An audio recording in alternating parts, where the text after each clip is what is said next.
Chapter 862. Grand Minister Wang Ying's words naturally received the support of many officials in the hall. That's right. Marquis Mingnu, Marquis and Marquis Lingguang were all matters of the former Han dynasty. How can we use the present to prove it? Since the Han dynasty, have we ever heard of a woman being conferred a title in the hundreds of years? Wouldn't it be a mess for a woman to be conferred a title? Your Majesty, this must not happen. The officials who accompanied Pai Lupi to Zhengzhou were divided into three opinions because of Li Wangyou's words. There were those who agreed, but they were in the minority, such as Yu Shinan and Chang Yaojin. Those who remained neutral included Fang Xianling, Du Ruhui, Zhang Sun Wuji, and even Yuqi Jingda. They didn't agree, but they didn't object either. They simply remained silent and watched the changes. Li Wangyou's proposal to confer a title to Su Chongqing was not essential to them. Therefore, their attitude was that Pai Lupi's decree was enough. No matter what decision Pai Lupi made, they did not care.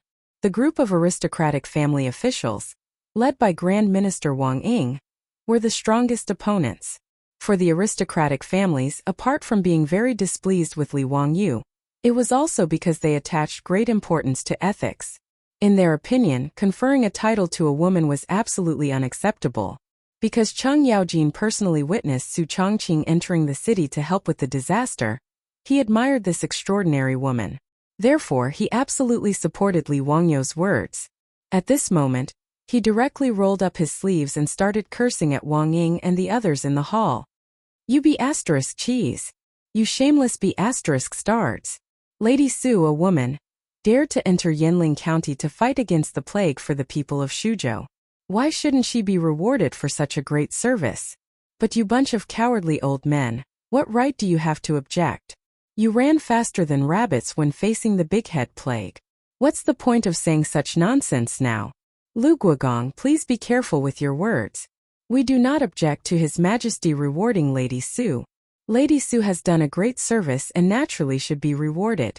But conferring a title is too much. Chang Yaojin's spittle was all over Wang Ying's face. Bah! I can't bear to see you, you old bastard. Indeed, old men who don't die are thieves. His mother. Lu Haiduke Lu Yu, how can you use such vulgar language? In front of His Majesty, you are humiliating him. Refined my ass. Chang Yaojin scolded as if he was scolding the streets. He went all out in the hall, scolding Wang Ying and the others until their blood pressure rose. When it came to cursing, how could these people be a match for Chang Yaojin, the #1 troublemaker of the Tang dynasty? If it wasn't for the fact that this group of people was so weak that Chang Yaojin was worried that he would beat them to death, the old hooligan would have rolled up his sleeves and started beating them up. Even if he didn't make a move, with the old hooligan's ability to scold people, Wang Ying and the others were naturally defeated. However, Wang Ying and the other ministers knew that they couldn't outtalk Chang Yaojin, so they couldn't be bothered to continue arguing with him. They all uniformly bowed to Pai Lupi. Your Majesty, you mustn't confer titles to women. If Your Majesty insists on conferring titles to women, we would rather beg for skeletons. Your Majesty, you have to be on guard, otherwise, there will be no end of trouble. Your Majesty, I second that. There were only about 100 officials accompanying Pai Lupi, but they were all important officials of the 3 provinces and 6 ministries. Their attitudes could basically represent the attitudes of the officials in the court. Pai Lupi also frowned at this. He glared at Li Wangyou angrily, thinking that this guy was causing trouble for him. In fact, Pai Lupi's attitude was to give Su Chongqing a generous reward, but there was no need to confer titles. However, he wouldn't say this. After all, his nephew Li Wangyou had made a great contribution this time. Even if he wanted to refuse to confer titles to Su Chongqing, it wasn't up to him to say this. Yes, all of your words are reasonable. This matter will be put aside for the time being. We will discuss it again after the court returns to Chang. Pai Lupi simply used the tactic of delaying and put this matter aside. He estimated that after returning to Chang'an, the voices of opposition to this matter would be even louder. In the end, it would naturally be left unsettled. Li Wangyou couldn't blame his uncle for being biased.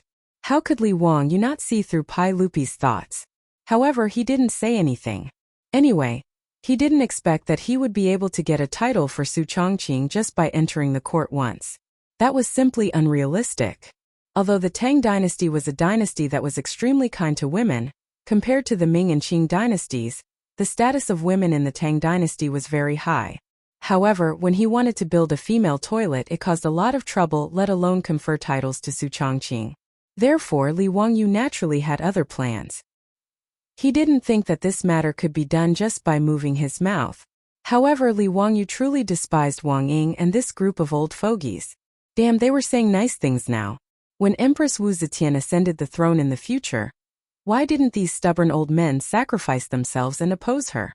Didn't they all cower in the face of a sword and obediently kneel down and kowtow to a woman? Even the empress could appear, so why couldn't a marquis? After Pai Lupi indicated for the officials to disperse, only Li Wangyu remained.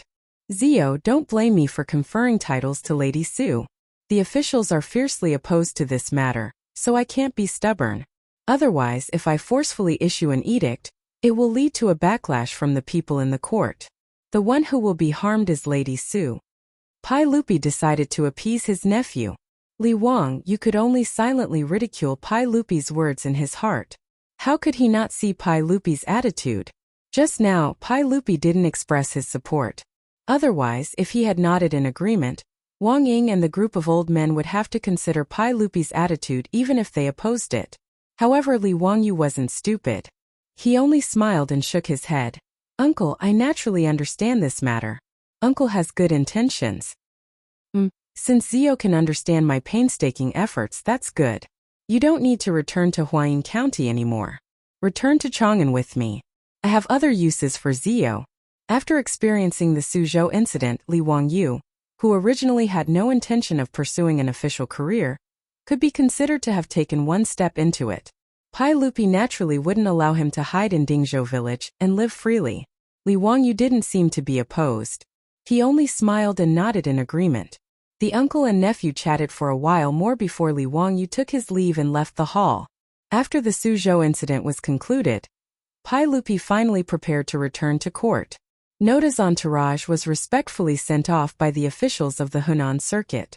They were escorted by tens of thousands of imperial guards as they majestically set out to return to Chang, and via the official road. When the imperial entourage set out, Li Wangyu claimed that he was tired. He didn't ride a horse and instead hid in a carriage. He didn't show his face for several days. The entourage majestically headed west. After passing through Tongguan, they would arrive at Chang'an in one day. Pai Lupi prepared to find Li Wangyu and have a good talk with him about Chang'an. He ordered Mitu to summon Li Wangyu. However, not long after, Mitu ran back in a panic. When he opened his mouth, Pai Lupi jumped in fright. Reporting to everyone, County Magistrate who is missing. Chapter 863. When Pai Lupi heard this, he was slightly taken aback. What do you mean he disappeared? What's going on? Speak clearly for me. What do you mean Zio disappeared? Reporting to everyone, this servant went to County Magistrate whose carriage to look for him. The Lai Hat's troop said that County Magistrate who was resting, and did not allow this servant to disturb him.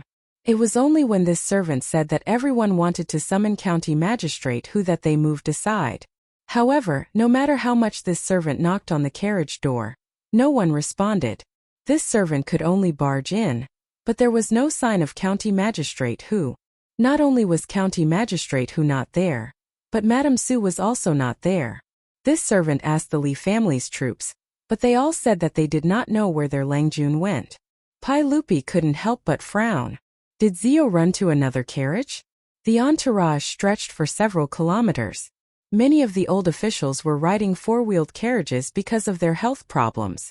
Ever since Li Wangyu created the four-wheeled carriages, they were very popular among the court's officials. This was especially true for the old officials like Yu Shernan. Because of their legs, it was already very inconvenient for them to ride horses. This carriage solved a big problem. As a result, Pai Lupi thought that Li Wangyu might have gone to another official's carriage to chat with them. This was very normal. Reporting to everyone, this servant originally thought this as well. However, this servant has already searched the carriages of the officials who are familiar with County Magistrate who. There was no trace of him. How is that possible? You must have not searched carefully enough. Go search again. Pai Lupi naturally did not believe that Li Wangyu would disappear. One had to know that this entourage was guarded by over 10,000 Imperial Army soldiers. Let alone a living person, even a fly would not be able to enter and exit the entourage without a trace. Without Pai Lupi's orders, even Feng Xianling, Du Ruhui, and the others would not be able to leave the entourage. This was naturally not to make the officials into prisoners, but to ensure their safety. If everyone could enter and leave the entourage as they pleased, there would definitely be hidden dangers. Therefore, this was common knowledge for emperors when they traveled. Naturally, Mitu also knew, so he did not argue. After hurriedly saying yes, he ran out again to look for Li Wangyu. However, as if they had seen a ghost, Mito and his men searched the royal carriages from the beginning to the end. They even checked the carriages of the dukes and bigwigs, but there was still no trace of Li Wangyu and Su Chongqing. Mitua led his men to search for Li Wangyu all over the camp. Naturally, their movements were not small and could not be hidden from others. It didn't take long for everyone in the camp to know that County Magistrate Li Wangyu had gone missing. Mitua almost dug 3 feet into the ground of the camp, but he still could not find any trace of Li Wangyu. He could only return to Pai Lupi to report. What? Why couldn't he find it? Could he fly away? Go and summon Duke of Lu and Duke of Yi. We want to ask how this person could disappear right under their noses. Chang Yaojin and Yuqi Jingda were responsible for the Imperial Army Guards of the royal entourage. After receiving Mituo's report, the two of them were also confused. How could Li Wangyu, that brat, suddenly disappear? How was this possible? The two of them did not dare to tarry and hurried over to Pai Lupi to seek confirmation. This news could not be hidden from the others. Not long after, Feng Xianling, Du Ruhui, Zhang Sun Wuji, and the other bigwigs all rushed over. Your Majesty, Zio is not in the royal entourage? How is this possible? This old man saw him get into the carriage with my own eyes. How could a living person disappear into thin air? Tai Chongqing Wangying had regained his spirit and yelled. What kind of joke is this? This royal entourage is completely guarded by the Imperial Army. Even if it is County Duke who, without a military order or a letter from His Majesty, the Imperial Army would not let him leave. Duke of Lu, Duke of Yi, what is going on? Could it be that there is someone in the Imperial Army who is playing favoritism? The meaning behind his words was that he was questioning Chang Yaojin and Yuqi Jingda for secretly letting Li Wangyu go. The accompanying officials all turned their gazes to Chang Yaojin and Yuqi Jingda. Even Pai Lupi was very suspicious. When the caravan had set off from Zhengzhou, everyone had seen Li Wangyu and Su Chongqing enter the carriage with their own eyes. But to say that Li Wangyu and Su Chongqing were able to disappear into thin air from the royal entourage, no matter how one looked at it, was simply unfathomable. Could it be that they could fly into the sky and burrow into the ground? Thus, everyone suspected that Chang Yaojin or Yuqi Jingda had secretly let Li Wangyu and Su Chongqing go. Chang Yaojin and Yuqi Jingda immediately stomped their feet and cried out their grievances. Bastard, your mother's fart. This old man would be crazy to secretly let that bastard Zio go. If your Majesty doesn't believe me, you can send someone to the Imperial Army to investigate and see if such a thing really happened. This one has a good relationship with Hu County, but there is no reason for me to let someone go without your Majesty's permission. Yuqi Jingda also cried out his grievances. He and Chang Yaojin clearly didn't do such a thing, but everyone was suspicious of them. How could they not be angry? Chang Yaojin and Yuqi Jingda's attitude made everyone half believe and half doubt.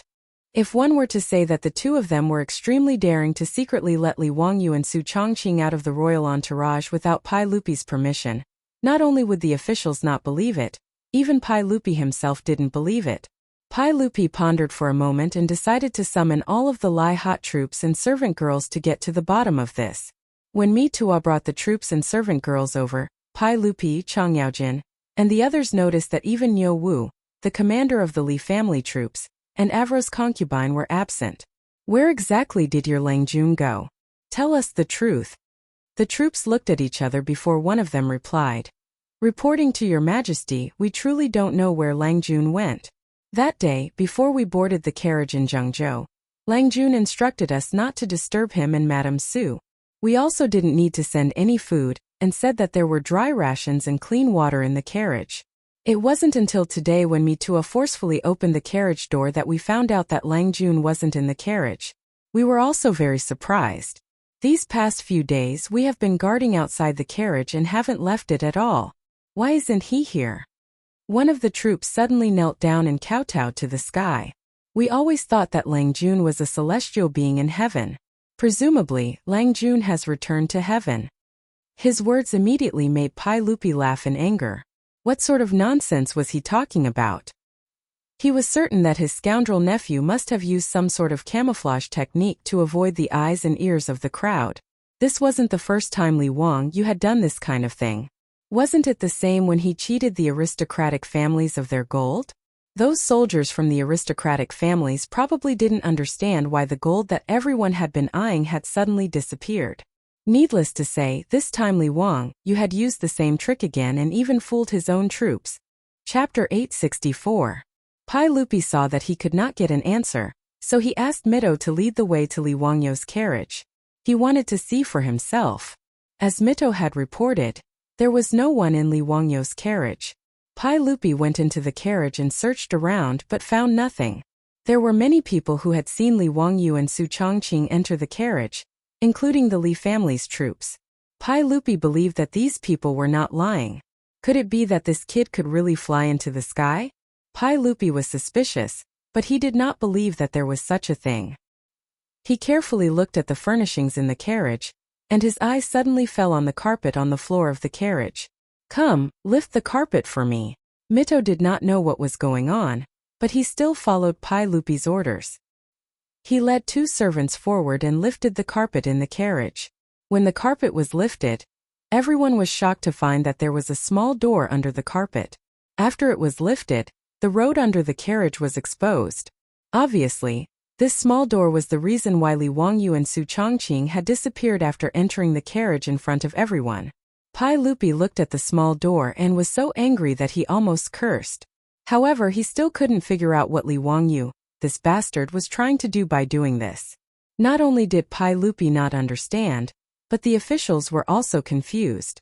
What was the purpose of a county duke, who had founded the country, to deliberately disappear? Was it hide and seek? However, Chang Yaoji noticed that there was a piece of white paper pasted on the carriage. It was very conspicuous.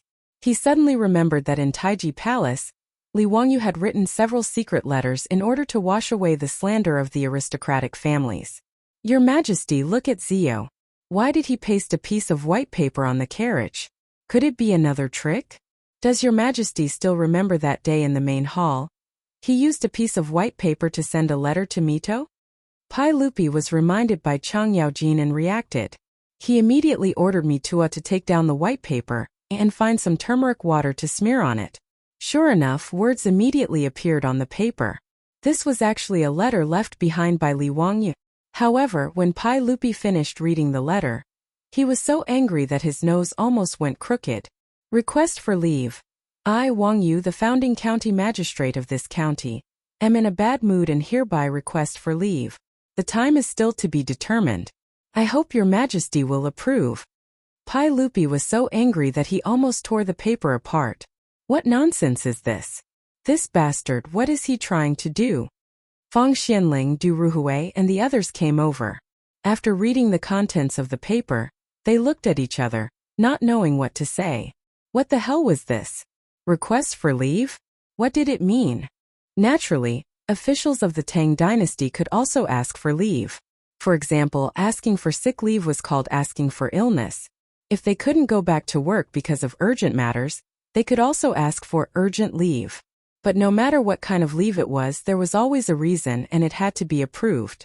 With Li Wangyu's status, if he wanted to ask for leave, he had to personally submit a letter to Pai Lupi, explain the reason for the leave, and wait for Pai Lupi's approval to decide. Moreover, there was a time limit for the leave. He couldn't exceed the time limit, or he would be punished.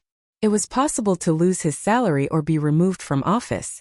But what the hell was this request for leave that Li Wangyu left behind? He even asked for leave because he was in a bad mood. This was simply playing with His Majesty. Although there was no such thing as a request for leave in the Tang dynasty, with the context, everyone roughly understood Li Wangyu's meaning. When they thought about how Li Wangyu made a fuss about Pai Lupi giving Lady Su a title, everyone clearly understood the reason for his bad mood. It was clearly because Pai Lupi didn't give Su Chongqing a title, so this guy felt unhappy and ran away. What request for leave? It was just an excuse. Pai Lupi was angered by the request for leave that Li Wangyu left behind. If Li Wangyu was in front of him, he would definitely order people to drag him away, lock him up in the Imperial Censorate's prison, starve him for 3 days and teach him a good lesson. Let's see if he still dared to tease his uncle in the future. Pai Lupi looked at the small door on the carriage and understood why Li Wangyu and Su Chongqing disappeared. This guy must have played another trick.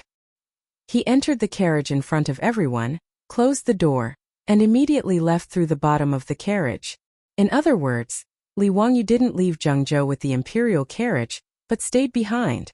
After understanding this point, Pai Lupi's face turned ashen. He immediately turned to Mitua and ordered. Mitua immediately lead the 100 Horsemen department and return to Zhengzhou. Capture that bastard for me. Yes, Mitua bitterly agreed. He knew that this was a difficult task even if he thought with his butt. County Magistrate Li Wangyu was an extremely intelligent person. If he wanted to hide, how could Mitua find him? Moreover, the imperial carriage had left Zhengzhou for several days. When he returned to Zhengzhou, where would he find Li Wangyu? If Li Wangyu wanted to avoid the eyes and ears of the imperial court, there were many ways to do so. Zhengzhou was backed by the Yellow River and the Tongji Canal. There were also official roads that extended in all directions. Where could he find Li Wangyu? Was he going to ask the government to issue an arrest warrant? Wasn't that crazy? Arrest the founding county duke of the dynasty? This joke was too big. Not to mention Mituo's headache. Li Wangyu's disappearance naturally caused a lot of discussion in the camp. When Cheng Chumo and the other playboys heard about this, they were so shocked that their mouths were wide open and they couldn't close them for a long time. Oh my god, Zio is such a playful brat. What is this? He actually tricked His Majesty and ran away? Bastard, such a fun thing, and he didn't call us along. Brothers, let's go, we'll return to Zhengzhou. We must capture that bastard. Haha, Brother Chumo is right. Such a fun thing and he didn't bring us along. He really deserves a beating. Let's go, let's go.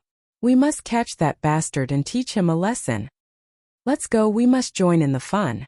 Let's see who can catch Li Wangyu first. The playboys immediately asked Cheng Yaojin, Feng Xianling, Du Ruhui, and the other big shots for instructions. They said that they were familiar with Li Wangyu, and that it would be safer for them to go find Li Wangyu. Pai Lupi naturally didn't have any objection to this. He waved his hand and agreed to this matter. Right now he only wanted to quickly capture that bastard brat, and give him a good spanking to vent the anger in his heart. He actually dared to quit his job and secretly run away from home because of a woman's matter. How hateful.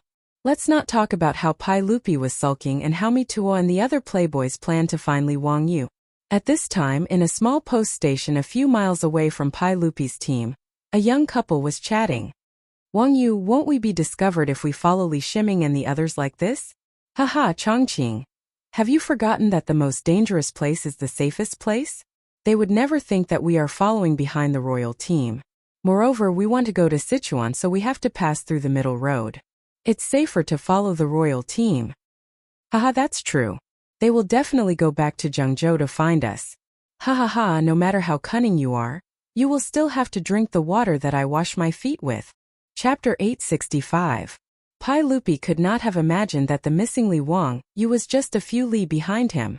Naturally, Feng Xianling, Du Ruhui, and Cheng Yaojin could not have imagined this. In their minds, Li Wangyu had probably already sailed south or east. At this moment, it would be extremely difficult to find him. There was a reason why Li Wangyu had chosen to flee. Ever since Li Wangyu had proposed to confer a title to Su Chongqing and had been tactfully declined by Pai Lupi, Li Wangyu had begun to ponder the matter of going on strike. Since Pai Lupi and the other old fogies of the court were unwilling to confer a title to Su Chongqing, then Li Wangyu would no longer serve them. In any case, the matter of Pai Lupi bestowing a marriage to Changle had already caused Li Wangyu to have thoughts of fleeing. This time, he might as well use this opportunity to break away from Pai Lupi's line of sight and be free and unfettered for a period of time. This would also increase the pressure on Pai Lupi. allowing him to see his determination to confer a title to Su Chongqing. Li Wangyu felt that he had done nothing wrong to Pai Lupi.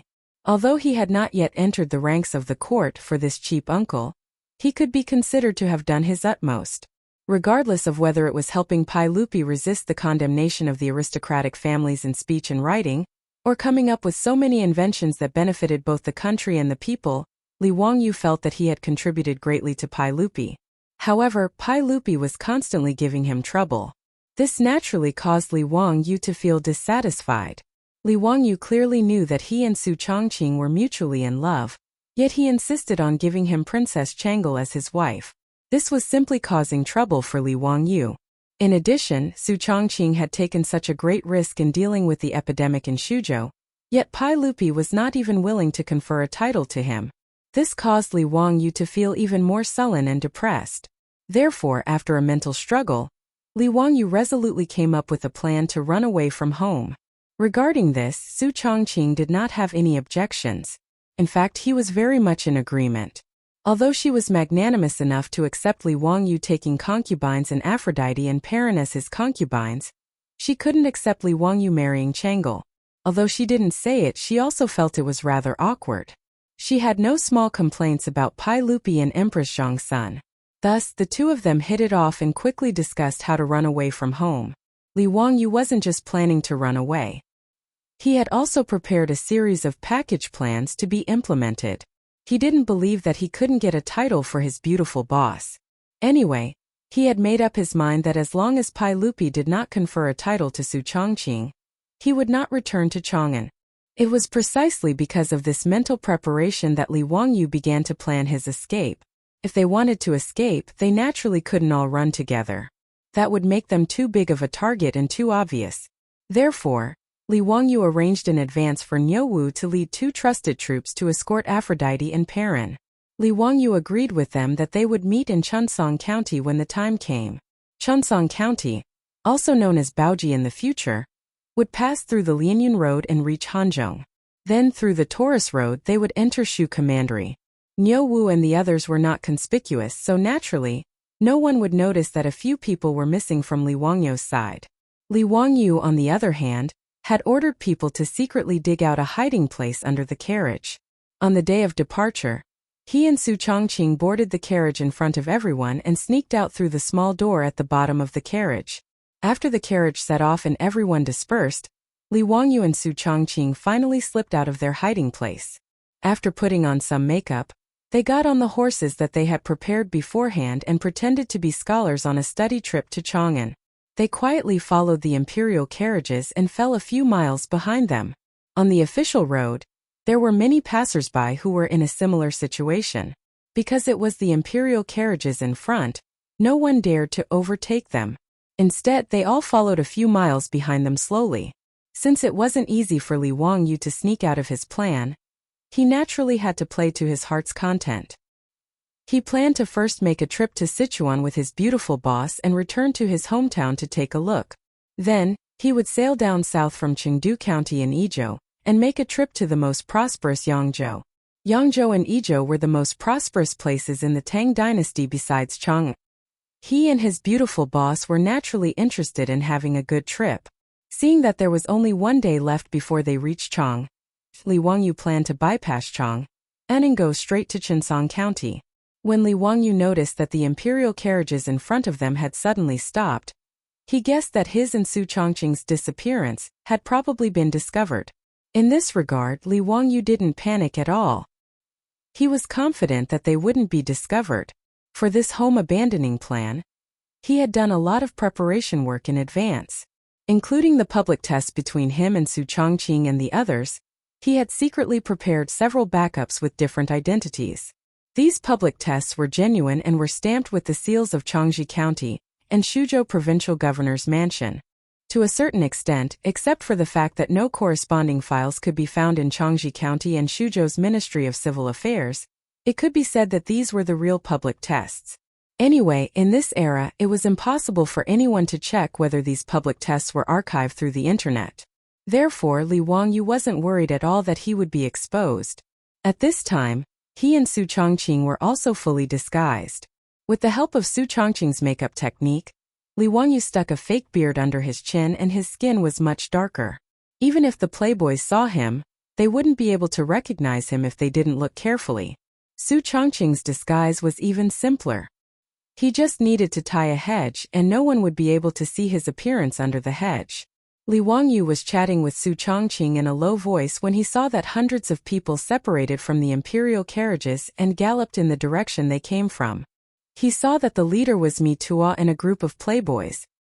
He couldn't help but feel a little guilty and quickly pulled Su Chongqing to the side. Fortunately, on both sides of the official road, there were many passers-by like Li Wangyu and Su Chongqing.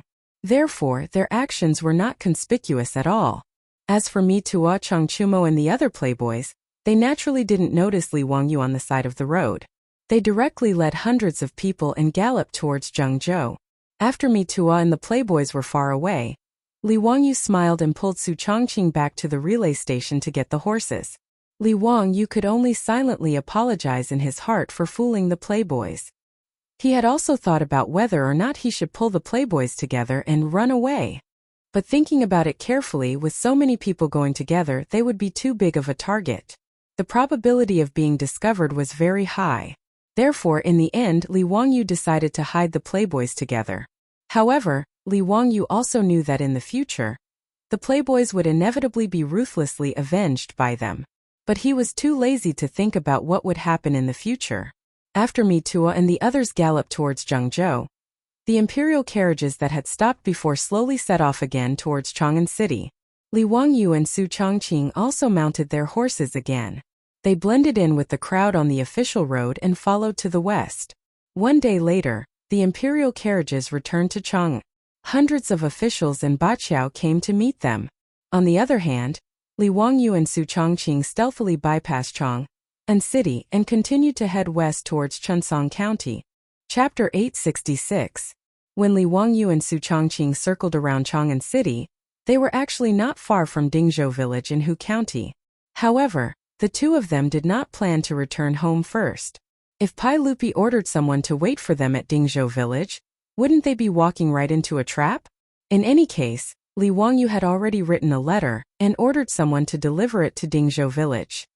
He instructed the old steward, Li Heng, and Niu Yong to guard the door and wait for them to return. Niu Yong was steady while Li Heng was mature.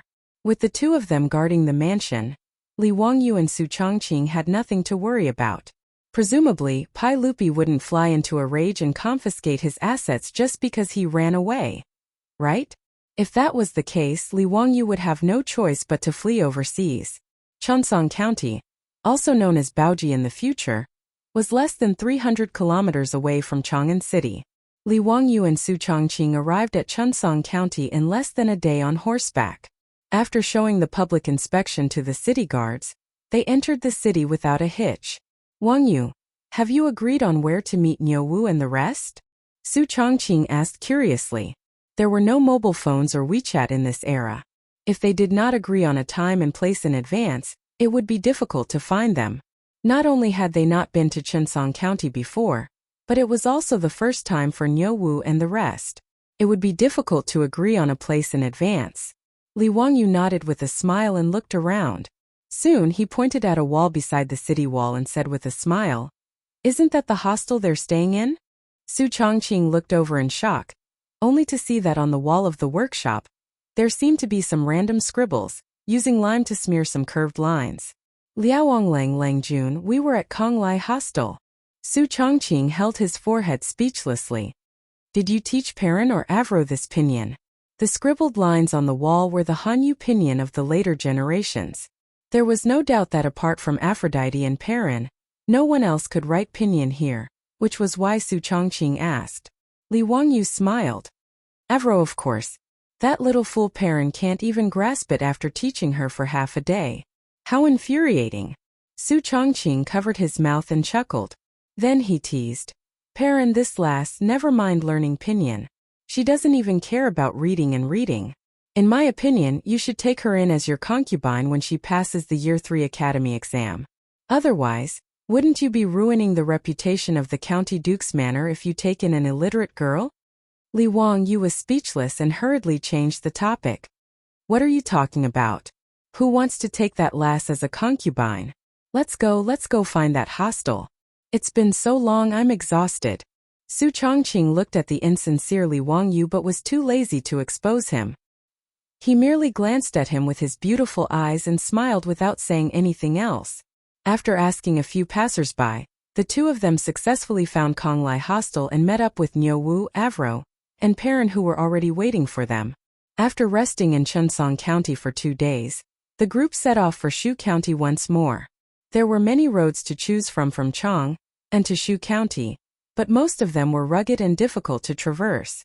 The reason why Li Wangyu had agreed to meet Niu Wu and the rest at Chunsong County was to pass through the Lianyun Road, and then the Taurus Road to enter Shu County. The Lianyun Road had been the official road of Sichuan and Shaanxi, all the way until the Republic of China. Travelers, merchants, groups of camel caravans, and hundreds of horse caravans traveled through it every day. It was very lively. There were still many merchants and passers-by on the Lianyun Road during the Tang dynasty. Along the way there were mountains and lush ancient trees. Although it was steep, the scenery was still beautiful. Li Wangyu's group toured the mountains and rivers as they traveled, leaving behind their figures at Great Dongguan and Lianyun Temple. This made Avro and Perrin, who had never experienced such a tour, very excited. Even though Niu Wu and the other 2 officials from the prefecture were experienced and knowledgeable, but the 3 of them had never experienced such a relaxed state of mind and sightseeing. As for Li Wangyu and Su Chongqing, they were much calmer. After all, the 2 of them had visited many tourist attractions in the future, and Su Chongqing had even toured the entire world. These places were not that attractive to the 2 of them. The 2 of them even secretly took out their phones and took a few selfies as souvenirs when no one was looking. The Lianyun Road was more than 500 miles long and connected Chunsong County to Hanzhong County. Li Wangyu's group traveled and stopped every now and then. It took them more than 10 days to reach Hanzhong County. From here they passed through the Taurus Road in Lizhou, which was also known as Guangyuan in the future, and entered the Chengdu Plains. They passed through Mianzhou and reached Yizhou in Shu County. The Taurus Road was also known as Shuzhan, and it was the main road between Sichuan and Shaanxi in ancient times. When Li Bai praised that the Shu Road was difficult, it was as difficult as ascending to the heavens, he was referring to the Taurus Road. The Sichuan-Shaanxi Highway and the Baoshan-Chengdu Railway in the future were also built along the Taurus Road. And Li Wangyu's hometown in the future was Jiangyu County in Mianzhou.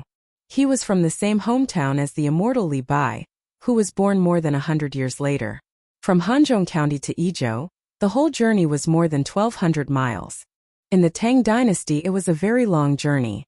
Even if they were to hurry on horseback, it would take at least half a month to reach their destination. Fortunately, Li Wangyu's group did not lack money or time, so it did not matter whether the journey was long or not. This time, Li Wangyu did not plan to return to Chang'an City without at least a year and a half. Li Wangyu pretended to be a scholar on a study trip, leading his family and guards to walk outside. He did not attract any attention at all. There was a tradition of scholars traveling with swords in the Tang dynasty. Reading 10,000 books and traveling 10,000 miles was very popular in the Tang dynasty. Half a month later, they finally passed the Gate of Swords, where one man could hold back 10,000 men, and entered the Li prefecture. Li Wangyu looked at the city wall of Lizhou. Suddenly, he lowered his voice and said to Su Chongqing beside him with a smile, "Chongqing, you know that there is a great person in Lizhou. Do you know who it is?" Su Chongqing's beautiful eyes flashed. She thought for a moment and shook her head, indicating that she did not know. She did not know much about history. Li Wangyu reminded her, "Hey, think about it again. Who is the only empress in the history of Huaxia?" Su Chongqing suddenly opened her beautiful eyes and said excitedly, "You mean Wu Zetian?"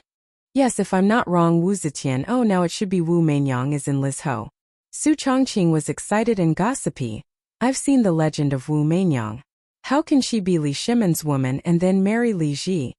Speaking of this, Su Chongqing suddenly frowned. "Why do I feel that it's rather strange when I think of that little guy Li Ji actually marrying Wu Zetian in the future?" Hearing Su Chongqing say this, Li Wangyu also felt a headache. Back then it was he who saved Li Ji, the future emperor of the Tang dynasty. Now it was the 4th year of Zhengguan, but Li Ji was not even 2 years old. He could not even speak clearly. Pai Lupi and Empress Zhongsun both said that when Li Ji was a little older, when it was time for him to be enlightened, they would let Li Ji become Li Wangyu's disciple. Therefore, when Li Wangyu thought about Su Chongqing's words, he also felt that this matter was quite strange. Chapter 867. Regarding Wu Zetian, Li Wangyu's heart was also quite conflicted. On one hand, he did not want to change the direction of history too much. Who knew what would have happened if the Tang dynasty did not have Wu Zetian, the empress? But on the other hand, Li Wangyu felt that Wu Zetian was actually quite pitiful. This #1 empress in the world had lived a tragic life when she was a young girl. She had been humiliated by her brothers. According to the historical records, Wu Meinyang's 5 brothers, Wu Yuanqing, Wu Yuanshuang, Wu Huiliang, Wu Weiliang, and Wu Huayun, had disrespected Wu Meinyang's birth mother, the Yang clan. However, the truth should not be so simple. At least, if that was the case, Wu Yuanqing and Wu Yuanshuang would not have been scared to death after Wu Meinyang gained power.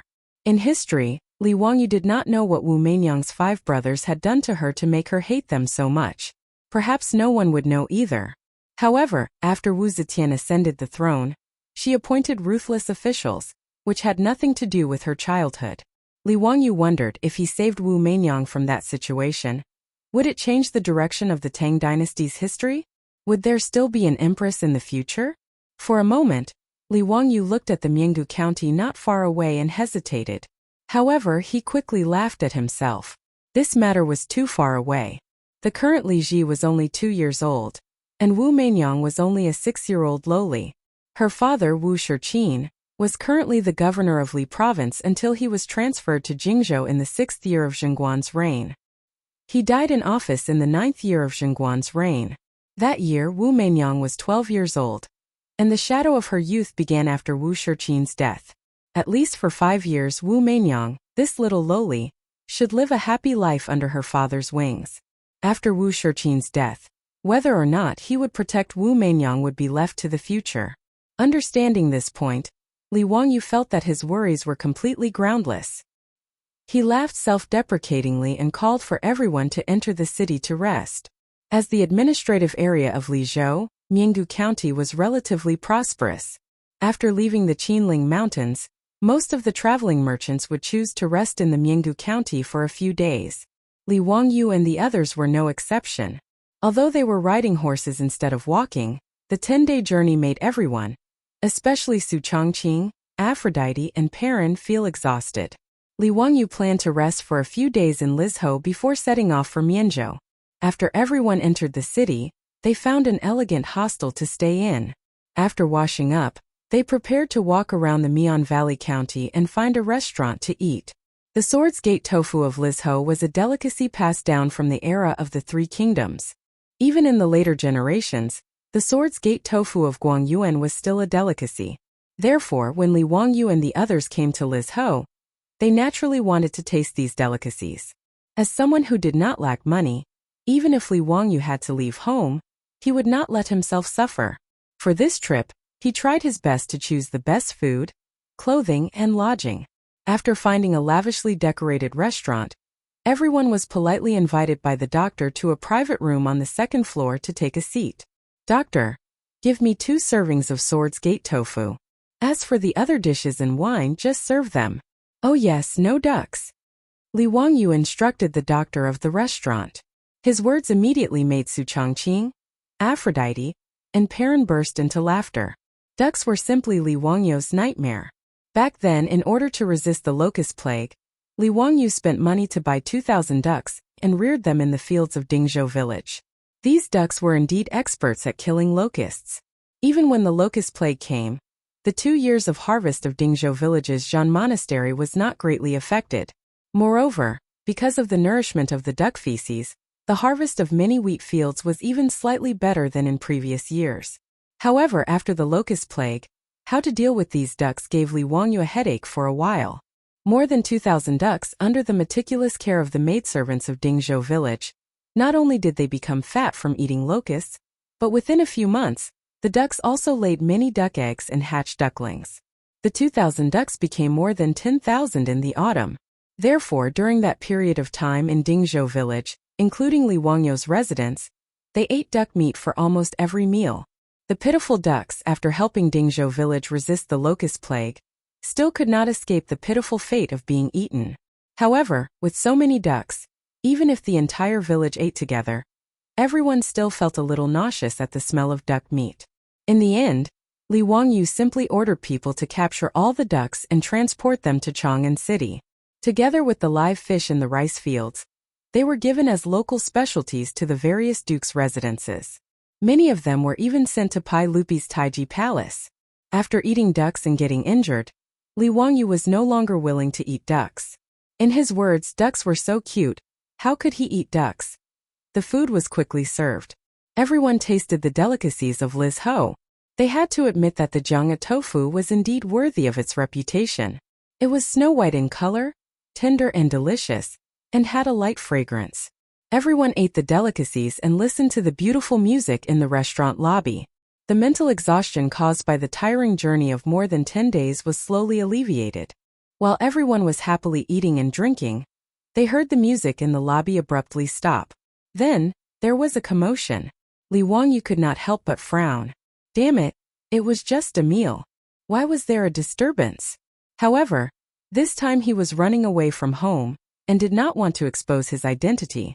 Therefore, he did not intend to interfere with these trivial matters. However, the noise downstairs was getting worse. It seemed that there were people smashing things. All kinds of smashing sounds of tables, chairs, and porcelain were constantly heard. Niuwu stood up and said, "Lang Jun, I'll go take a look." Li Wangyu nodded silently and added, "If there's nothing important, don't poke your nose into other people's business." Niuwu nodded and instructed 2 troops to guard the door of the room, so that no one would disturb Li Wangyu and the others. He then pushed the door open and strode out. Li Wangyu was not worried about Niuwu's skills at all. Therefore, he did not take it too seriously and continued to chat with Su Chongqing, Aphrodite, and the others. But not long after, Li Wangyu heard Niuwu's voice coming from downstairs. There were also sounds of punches and kicks. It seemed that Niuwu was fighting with someone. Li Wangyu could not help but be surprised. He was afraid that Niuwu would be at a disadvantage, so he hurriedly instructed the 2 troops, "Quickly go and see what's going on. Don't let anyone hurt Niuwu." Yes, the 2 troops did not dare to delay after receiving the order. They got up, opened the door of the room and quickly rushed out. Hearing the clamor coming from downstairs, Li Wangyu could not help but instruct Su Chongqing and the others not to show their faces. He also got up and prepared to see what was going on. Chapter 868. When Li Wangyu went down to the first floor of the restaurant, the conflict was more or less over. Niuwu's skills were naturally beyond doubt. Even the troops that Li Wangyu had ordered to help didn't have to do anything. He alone relied on his fists and legs to beat up the people on the ground. Li Wangyu roughly looked. There were at least 7 or 8 people on the ground moaning incessantly. Looking at the clothes of these people, they seemed to be the servants of some mansion. Niuwu was naturally unharmed. At this moment, he was supporting a one-legged middle-aged man from the ground. The middle-aged man's hair was white and his forehead was full of wrinkles. His clothes seemed to have been torn from the previous tearing. His face was also mottled with blood and bruises. It was obvious that he had been beaten up before Niuwu came. Beside the middle-aged man, there was a 13 or 14-year-old delicate and pretty girl. She was weeping like a pear blossom in the rain as she hurriedly wiped the bloodstains on the middle-aged man's face. On the other side of the restaurant's lobby, there were 2 well-dressed youths. They looked to be 14 or 15 years old. The servants that had been beaten to the ground by Niuwu seemed to be the attendants of these 2 people. At this moment, the 2 youths were also scared pale by Niuwu's bravery. However, they still had an expression of not wanting to give up. "Niuwu, what happened?" Li Wangyu swept his gaze around. He already had a rough idea of what had happened. He secretly cursed that such a melodramatic plot could actually be encountered while eating. He had really seen a ghost. If his guess was correct, the one-legged middle-aged man and the delicate and pretty girl should be the father and daughter pair. As for the 2 well-dressed youths, it could be said that they were the hedonistic sons of some influential family in Lizhou. It was very obvious that the father and daughter pair were both commoners. Naturally, they wouldn't provoke these hedonistic sons for no reason. Then it was very clear who was causing trouble just now. Niu Wu supported the one-legged middle-aged man and fiercely glared at the two youths. Then he turned his head and said, "Husband, these two people are very overbearing. They actually wanted to kidnap people without saying anything." That pretty girl was also very smart. Seeing Niu Wu talking to Li Wangyu in such a manner, she knew that Li Wangyu's identity was definitely not ordinary. She immediately knelt down and kowtowed to Li Wangyu. "Lang Jun, please help this servant and my father. This servant and my father do not know these two nobles. Who would have thought that this servant would play the zither and perform in this restaurant today? These two nobles said that they would buy this servant back to their residence. My father refused, so he was beaten up by the servants in their mansion." The two well-dressed youths laughed and said, "It's your fortune that I think highly of you." Li Wangyu frowned when he heard that. It was just as he had expected. This kind of melodramatic plot actually happened right under his nose. It really made him feel helpless. Li Wangyu had run away from home. He was afraid that Pai Lupi would find out about his whereabouts, so he didn't want to cause too much trouble. He looked at the two well-dressed youths and said, "Xiao Lang, are there any misunderstandings? If there's a misunderstanding, apologize to this young lady. For my sake, let's forget about this matter." Li Wangyu intended to smooth things over and keep the peace, but the two youths didn't buy it. "Bah, who are you, Tian Xiaolang? How dare you meddle in my business? You even dared to order your servant to commit crimes and injure my residents as servants. You think you're worthy of my respect? If you don't give me an explanation today, don't even think about leaving this Mian Valley County." Li Wangyu was amused when he heard that. Ever since he transmigrated to the Tang dynasty, other than when he was threatened by the Li clan of Hu County, no one had been so presumptuous in front of him for a long time. Even the current governor of Li Province, Wu Shixiang, was only a secondary grade 3 official.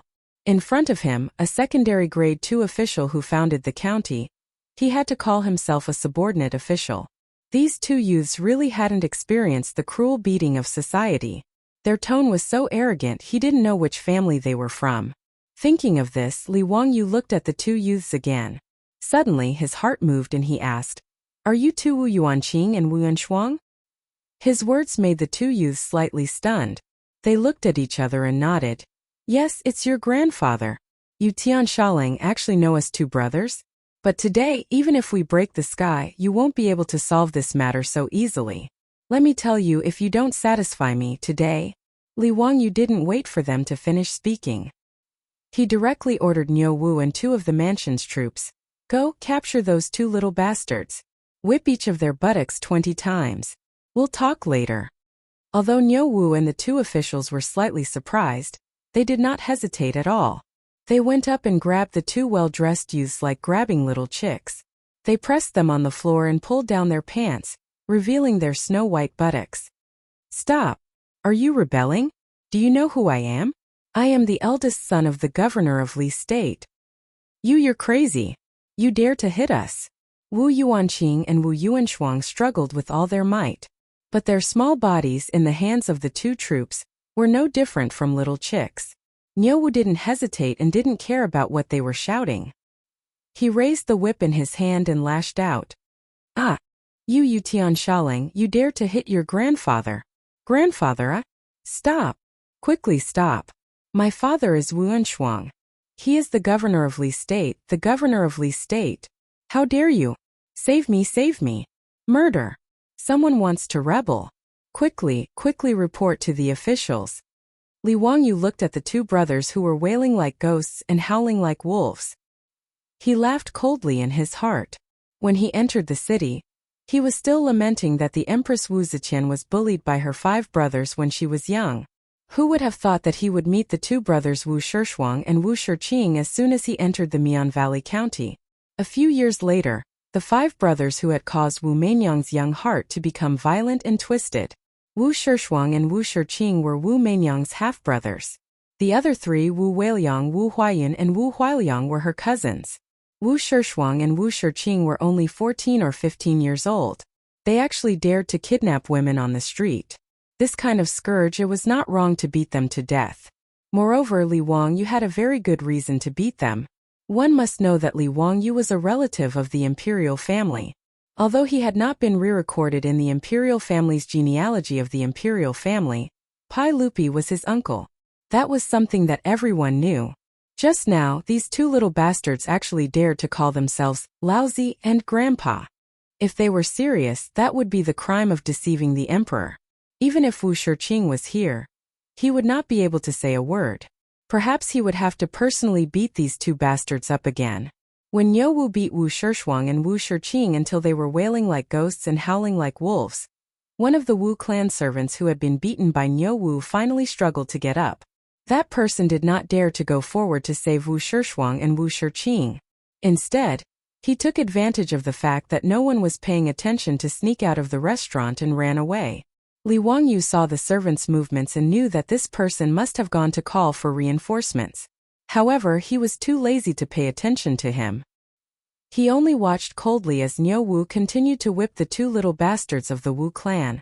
Chapter 869. Without any hesitation, Niu Wu followed Li Wangyu's instructions and gave Wu Shiqing and Wu Shirshuang 20 lashes each. Fortunately, Niu Wu had heard the identity of the two brothers and knew that Li Wangyu only wanted to teach these two little bastards a lesson. Therefore, he did not use too much strength and did not use too much force. Even so, after 20 lashes, Wu Shiqing and Wu Shirshuang's buttocks were covered in green and purple streaks, crisscrossing and very beautiful. As for the two brothers, their previous threats turned into pleading, then to wailing, and finally to weeping bitterly. Because of this incident in the big restaurant, whether it was the doctor, the manager, or the customers, they all shrank to the side, not daring to say anything to stop them. Everyone could see that the person who dared to disregard the identity of the governor of Li province and beat the Wu brothers was either a fool or an extraordinary person. This was a fight between immortals. As mortals, they naturally had to hide far away and did not dare to make a sound. The wailing busker and her father, who had lost a leg, were also shocked speechless. Wu Shiqing and Wu Shirshuang, who were used to being tyrannical in Li province, would never have thought that they would meet with such a disaster today. Wu Shixian was originally a businessman. Later, he gave up business and joined the army, following Li Yuan, and made a lot of contributions.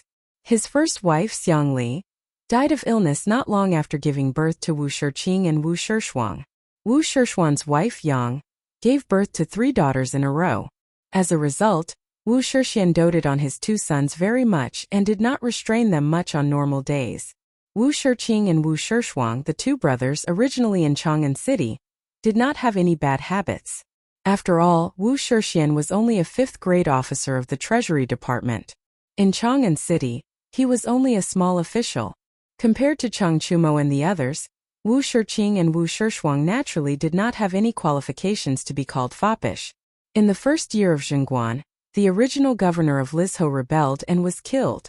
Wu Shixiang was placed in an important position by Pai Lupi and became the governor of Lizhou. A governor was in charge of the military and political power of a province. It was equivalent to a provincial governor in the Middle and Late Tang dynasty. Naturally, they had a lot of power. After the Wu brothers followed their father to the Li prefecture, they were shocked to find that the 2 of them had actually become the biggest silk pants in the Li prefecture.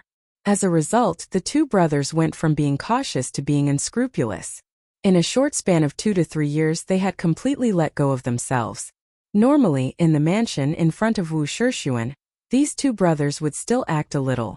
Once they left the mansion, they would become the overlords of the Li province, and no one dared to provoke them. The 2 little bastards, who were only 13 or 14 years old, had already learned about the matters between men and women. Moreover, they never got tired of it. In these 2 years in Lizhou, who knew how many young ladies and young wives he had ruined? Today, the 2 of them led a large group of servants to this restaurant to have a meal. Coincidentally, they saw the new performer in the restaurant. Seeing that the performer was delicate and pretty, the 2 brothers had a bad idea. They insisted on buying the performer back to the mansion to serve them. This performer was only performing in the restaurant. How could an innocent person agree to such a thing? Naturally, they made a scene. Li Wangyu asked about this matter and felt even more annoyed. He ordered Niu Wu, "Whip these 2 little bastards 10 times each." After he finished speaking, he asked the servants in the mansion to bring him a stool. He sat in the main hall of the restaurant and waited for the Wu family's servants to bring reinforcements. Originally, Li Wangyu did not want to reveal his identity. However, since he had already interfered in this matter, and the two little bastards of the Wu family had already fought, he naturally could not sneak away. As a result, revealing his identity was unavoidable. Fortunately, Li Wangyu was not too worried. After all, even if the news was sent from Lizhou to Chang'an City at top speed, it would take 7 to 8 days for the news to arrive. If Wu Shiyang sent the news of his appearance in Lizhou to Chang'an, Pai Lupi would then send people to Lizhou. Half a month would have passed. At that time, he would have already led Su Chongqing and the others away. As long as he deliberately concealed his whereabouts, Li Wangyu did not believe that anyone would be able to catch him. In addition, there was another reason why Li Wangyu took the initiative to reveal his identity. It was because of Wu Meinyang. These two Wu brothers were such bastards. Li Wangyu also had some other thoughts. When Niu Wu beat Wu Shiqing and Wu Shishuang until their cries became much softer, the sound of hurried horse hooves finally came from the street outside the restaurant. "Stop!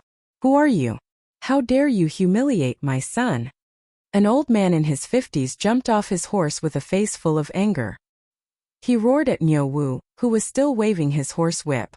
However, Niu Wu did not even bat an eyelid. He continued to wave the horse whip in his hand. According to Li Wangyu's orders, he firmly lashed out the last two whips. Niu Wu was no longer the destitute old soldier of the Sui dynasty in Dingzhou village. He followed beside Li Wangyu. As the commander of Lai Hat's troops, he was used to seeing Pai Lupi and a group of dukes. Wu Shiyang, this kind of governor of a province, really did not enter his eyes. Not to mention that Li Wangyu was a county duke who founded the country.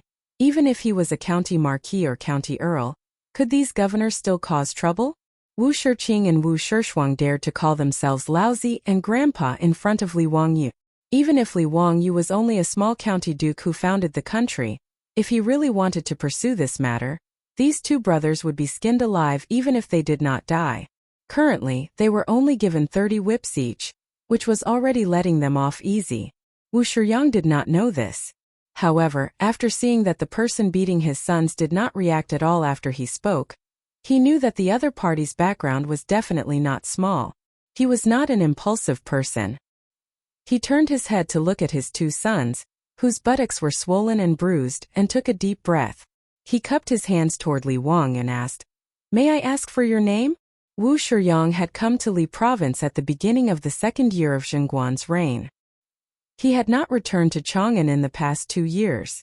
At that time, Li Wangyu was still squatting in Dingzhou village and playing with mud. Naturally, the two of them had never crossed paths and had never met. Li Wangyu was somewhat interested in the father of the famous Wu Zetian in history. He looked Wu Shiyang up and down before smiling and speaking. "Greetings, Duke Wu. My surname is Wangyu, and my courtesy name is Zio." Li Wangyu? Li Zio?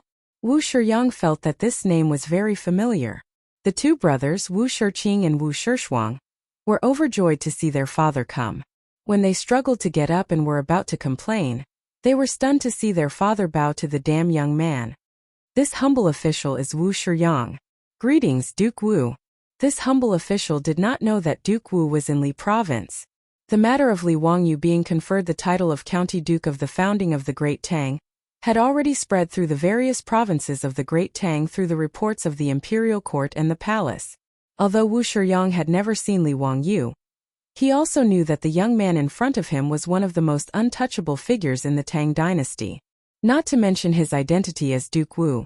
Just the two identities of Li Wangyu's crown prince and the nephew of the current emperor were enough to scare many people to death. The two brothers, Wu Shiqing and Wu Shishuang, saw their father coming and thought that their savior had come. But Wu Shiyang's words made the two brothers confused. Duke Wu? Duke Wu? Did he mean this young man who was not much older than them? Chapter 870. Wu Shiqing and Wu Shishuang would never have dreamed that they would kick such a hard iron plate today. Li Wangyu's reputation as the imperial tutor was something they had heard of even when they were young masters in Li province. The two brothers looked at each other and saw a trace of despair in each other's eyes. After Wu Shiqing and Li Wangyu had exchanged greetings, Wu Shiqing asked, "County Duke Hu, I wonder what my two unfilial sons have done today?" I will definitely teach them a lesson. They offended you, County Lord Hu, so please forgive them. Li Wangyu immediately told Wu Shixian about what happened in the restaurant today, adding some embellishments. In the end, he said with a smile, "Actually, it is a small matter for your son to be disrespectful to me, but it is wrong for him to be disrespectful to a saint. Moreover, I ordered people to beat them for your son's sake. At such a young age, he is already indulging in female charms and harming his body. It is not good. I hope County Lord Wu doesn't blame me for being meddlesome." He was quite black-bellied. On the surface, he was exonerating Wu Shiqing and Wu Shishuang, but in reality he was giving them a hard time. As expected, Wu Shixian was furious when he heard this. He raised the horsewhip in his hand and lashed at Wu Shiqing and Wu Shishuang's buttocks. "I will beat you two useless unfilial sons to death." The two brothers, who had cried until their voices were hoarse, were beaten until they wailed like ghosts and howled like wolves. Wu Shixian was even more ruthless than Yo Wu. After a few lashes, Wu Shiqing and Wu Shishuang's buttocks were split open, making them look very miserable. Li Wangyu smiled as he watched Wu Shixian whip the two little bastards a few more times before pretending to stop him. "County Lord Wu, please don't be angry. I have already ordered people to teach them a lesson. I think they will learn their lesson in the future." Hearing Li Wangyu's words, Wu Shixian put down the horsewhip in his hand and bowed to Li Wangyu again. "Many thanks, County Magistrate of Huxian, for disciplining these two bastards for this lowly official. This lowly official was negligent in disciplining them. I ask County Magistrate of Huxian's forgiveness." Wu Shiyu was really a little scared. Just now, she had also ruthlessly whipped her son. She was afraid that Li Wangyu would not vent his anger. If Li Wangyu held a grudge and told Pai Lupi about this, it would be bad. Therefore, even though Wu Shixian was actually quite worried about his son, he could only grit his teeth and personally teach Wu Shiqing and Wu Shishuang a lesson. Li Wangyu helped Wu Shiyu up and smiled. "Lord Wu, you're too serious. It's just a small matter. Children are immature. Please don't be angry, Lord Wu." "Thank you for your magnanimity, Duke Hu." After Wu Shixian finished speaking, he cupped his hands toward the father and daughter. "I have not taught my son well and have frightened the two of you." He took out an ingot of gold from his bosom and handed it to the middle-aged man. "This gold is my apology to the two of you. Please accept it." The father and daughter were only ordinary citizens of Li Province. Because her father was disabled and couldn't do farm work, she had no choice but to come to this restaurant and play the zither to earn some money. After encountering such a situation today, the father and daughter were already quite frightened. How could they dare accept the gold that Wu Shixian handed over? "This lowly one doesn't dare. I only ask for your forgiveness. No matter what, it's this lowly one's fault. It has nothing to do with my daughter." When Li Wangyu saw this, he reached out and took the ingot of gold and stuffed it into the middle-aged man's hand. "I told you to take it, so take it. What's the point of talking so much? All right, there's nothing for the two of you to do here. You can leave first." This lowly one will never forget County Magistrate of Huxian's great kindness. When the father and daughter saw this, they didn't dare to stay any longer. With the support of his daughter, the middle-aged man knelt down with difficulty and kowtowed to Li Wangyu. Then, with the support of his daughter, he left. The father and daughter knew that they had offended the governor of Li Province.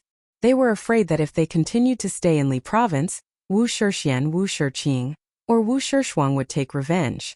In addition to the gold that Wu Shixian had given them, there were more than 10 taels of gold. It was enough for the father and daughter to live on. Thus, the father and daughter packed up their belongings and rented an ox cart. They left Li Province and prepared to seek refuge with their relatives. Later on, the father and daughter accidentally helped Li Wangyu a great deal. This is a story for later, so let's not talk about it for now. After the father and daughter left, Wu Shixian angrily glared at his two sons. "Why aren't you coming over to see County Magistrate of Huxian?" After Wu Shiqing and Wu Shishuang were released by Lai Hat's troops, they had long faces. They limped over and endured the pain in their buttocks. They walked over to Li Wangyu and bowed deeply. "I was too rash. Please forgive me, County Magistrate of Huxian." "Haha, that's enough. Those who don't know are not guilty. My two nephews, please don't cause trouble like this in the future." Wu Shiqing and Wu Shishuang looked at Gong Bao, who didn't look much older than 18 or 19. They were already cursing him in their hearts for calling them nephews. However, the two of them weren't too stupid. On the surface, they looked like they were being taught a lesson. Li Wangyu was well aware that a dandy like Wu Shiqing and Wu Shishuang would not be able to restrain their dandy aura, just because they were beaten up. However, Wu Shiqing and Wu Shishuang weren't his sons. Li Wangyu couldn't be bothered to worry about Wu Shixian. This kind of playboy would only know what it meant to be beaten up by society after Wu Shixian died. However, after meeting Wu Shixian today and seeing Wu Meinyang's two disappointing older brothers, Li Wangyu was now a little more curious about the 6-year-old Wu Meinyang. Originally, he didn't want to meet this future empress so early. However, after seeing Wu Meinyang's two disappointing older brothers, Li Wangyu had other ideas. If possible, it seemed like a good thing to get Wu Meinyang away from these two little bastards a few years in advance. Li Wangyu couldn't help but roll his eyes. He turned to Wu Shixian and said, "County Magistrate of Huxian, do you know about the Academy of the Tang Dynasty?" Wu Shishuan's eyes lit up when he heard this. "County Magistrate of Huxian, are you talking about the academy that you and the sage opened together?" "Of course I know. This Academy of the Tang Dynasty was founded less than a year ago. However, I do know that it's hard to get a place to enter this academy." He pointed to Wu Shiqing and Wu Shishuang and said, "I originally wanted to send these two unfilial sons to the academy to study. Unfortunately, they are too old and don't meet the academy's enrollment requirements." "That's a pity." Li Wangyu shook his head regretfully. "However, if County Magistrate of Huxian has other children, you can also give it a try." Wu Shixian was very regretful. "Sai, I only have these two unfilial sons and 3 daughters." Li Wangyu smiled very happily. "County Magistrate of Huxian, what are you saying? Women can also study. As long as the age is suitable, why can't women study in the academy? I don't like to hear County Magistrate of Huxian's words. Aha, how about this? If County Magistrate of Huxian has children of suitable age, I'll make the decision to let them study in the academy directly without the test. In September of this year, the new batch of students can enter the academy to study." Li Wangyu's words immediately made Wu Shishuan's eyes light up. "County Magistrate of Huxian, are you serious? I do have a daughter. Her name is Huxian and she is 6 years old this year. She is of the age to study in the academy." Chapter 871. Wu Shishuan's words surprised Li Wangyu. Wu Zhao was a name that Wu Zetian had given herself after she ascended the throne. She had also created the character herself. It meant that the sun and moon were high in the sky, and their light was reflected by the heavens and earth. Why did Wu Shixian say that Wu Meinyang's maiden name was Zhao? "Lord Wu, may I ask what character your daughter's maiden name is?" Li Wangyu asked curiously. He had seen historians studying Wu Zetian's real name. Some said it was Wu Zhao, while others said it was Wu Hua. In short, because there were no official records in history, there were many different theories. Li Wangyu could ask Wu Meinyang's father for confirmation. What was Wu Meinyang's real name? This would satisfy his curiosity. "County Lord Hu, my daughter's maiden name is Zhao from Zhao." When Li Wangyu heard this, he understood. After Wu Zetian ascended the throne, although she had created the character Zhao, and wanted the sun and moon to be high in the sky, the pronunciation had not changed. She still used her maiden name Wu Zhao. This gave him a fright. He thought that Wu Meinyang had also transmigrated and given herself a name 60 years in advance. Wu Zhao was Wu Meinyang's maiden name. Meinyang was only given the title Wu Mei after Wu Zhao entered the palace and became the Pai Lupi's talent. The Pai Lupi called her Meinyang. After Li Wangyu understood Wu Meinyang's real name and satisfied his curiosity, he purposely put on a shocked expression. It was as if he had not expected Wu Shixian to have a daughter of the right age. "Lord Wu, you... fine. Since I have already spoken, there is no reason to go back on my words. I will write a note to Lord Wu.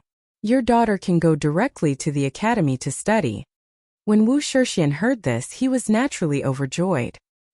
He no longer remembered his 2 disappointing sons and once again bowed to Li Wangyu. "Thank you, County Lord Hu. Thank you, thank you." Although Wu Shixian felt that it was a pity that not a son of the first wife could study at the academy, it was also a good thing that Wu Zhao could enter the academy. After all, the crown prince Li Changqian and the others were studying in the academy.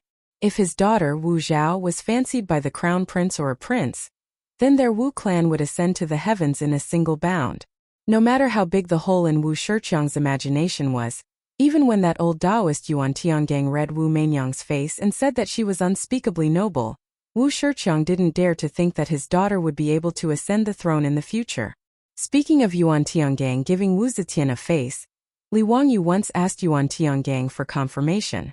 Dragon eyes and phoenix neck. Extremely precious.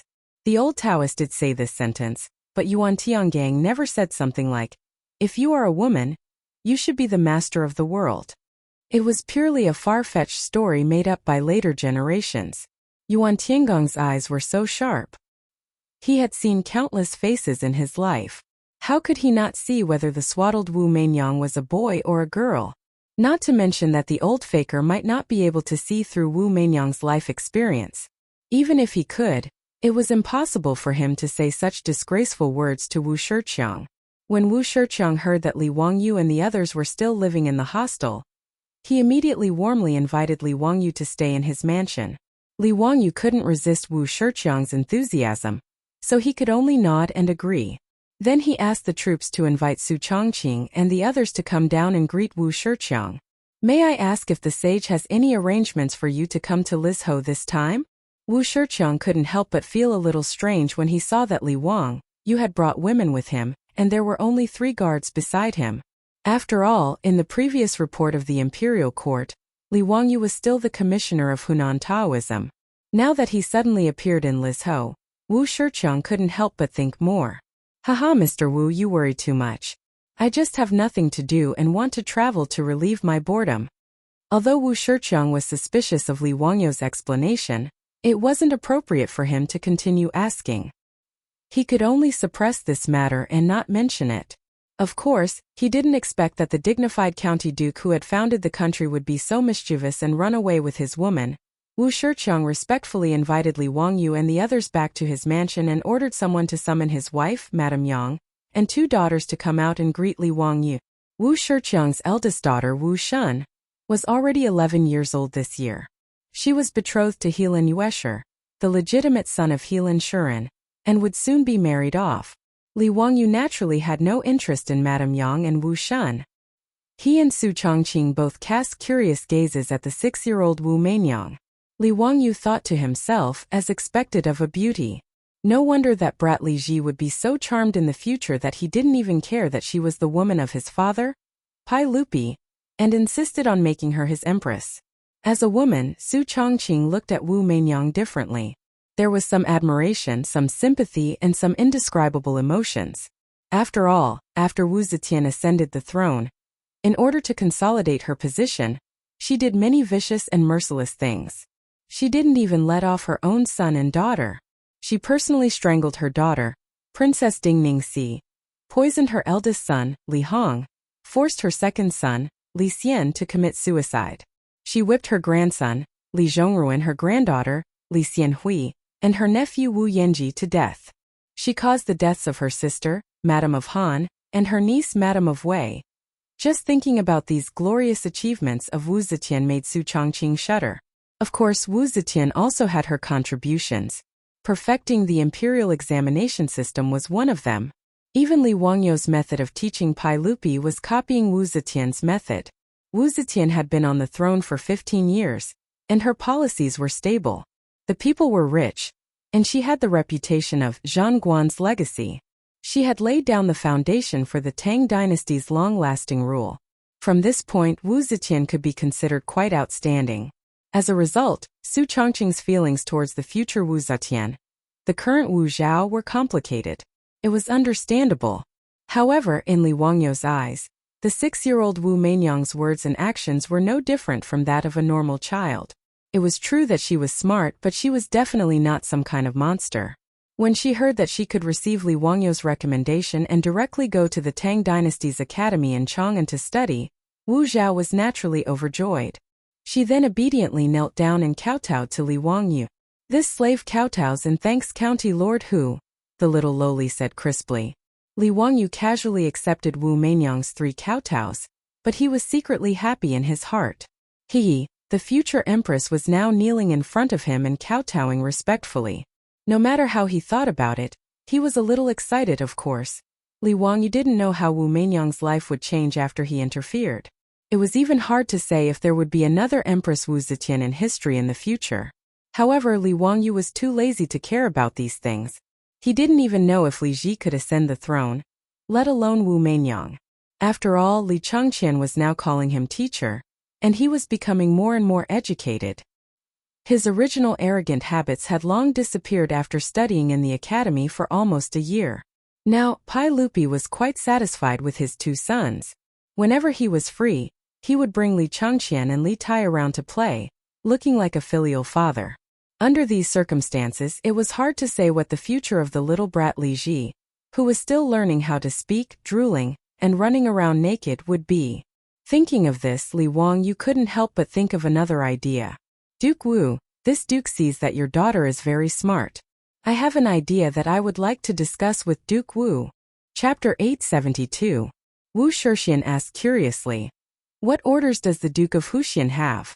This duke sees that your daughter is smart and very pleasant, so this duke intends to accept her as a disciple.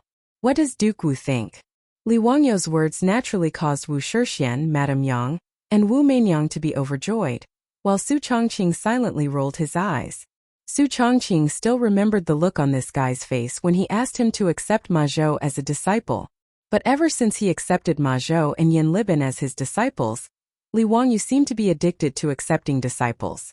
Li Chengqian, Li Tai, Li Lizhi, Li Ji, Shangguanyi, and Lu Rengue. Counting carefully, this guy has already accepted 8 disciples unknowingly. And now he wants to accept Wu Meinyang as a disciple. What does he want to do? Is he really going to be the first imperial teacher of the Tang dynasty? If history does not change in the future, Li Wangyu's identity is a bit scary. The teacher of Crown Prince Li Changqian, High Emperor Li Ji, and Empress Wu Shixian. This identity can be said to be unprecedented. If the historians of later generations study this period of history, they really don't know what to say about Li Wangyu. In fact, this was also the idea that Li Wangyu proposed to Wu Shixian to accept Wu Meinyang as a disciple. Anyway, he has already accepted so many disciples now.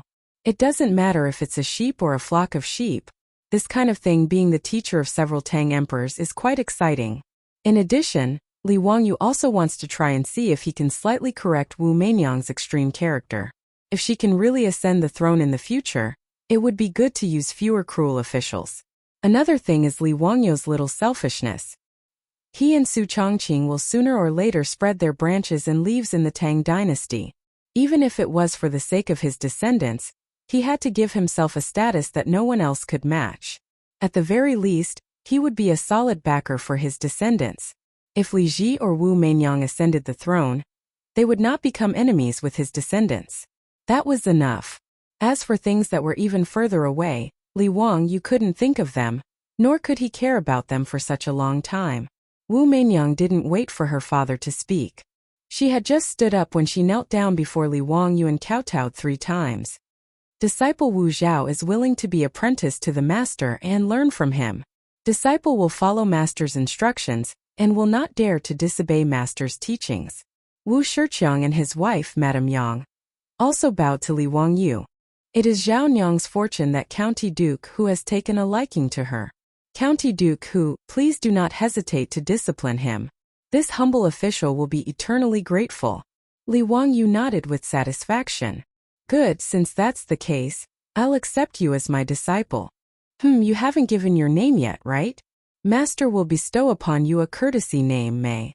She was charming, beautiful, and good. Mei, I will call you Meinyang from now on.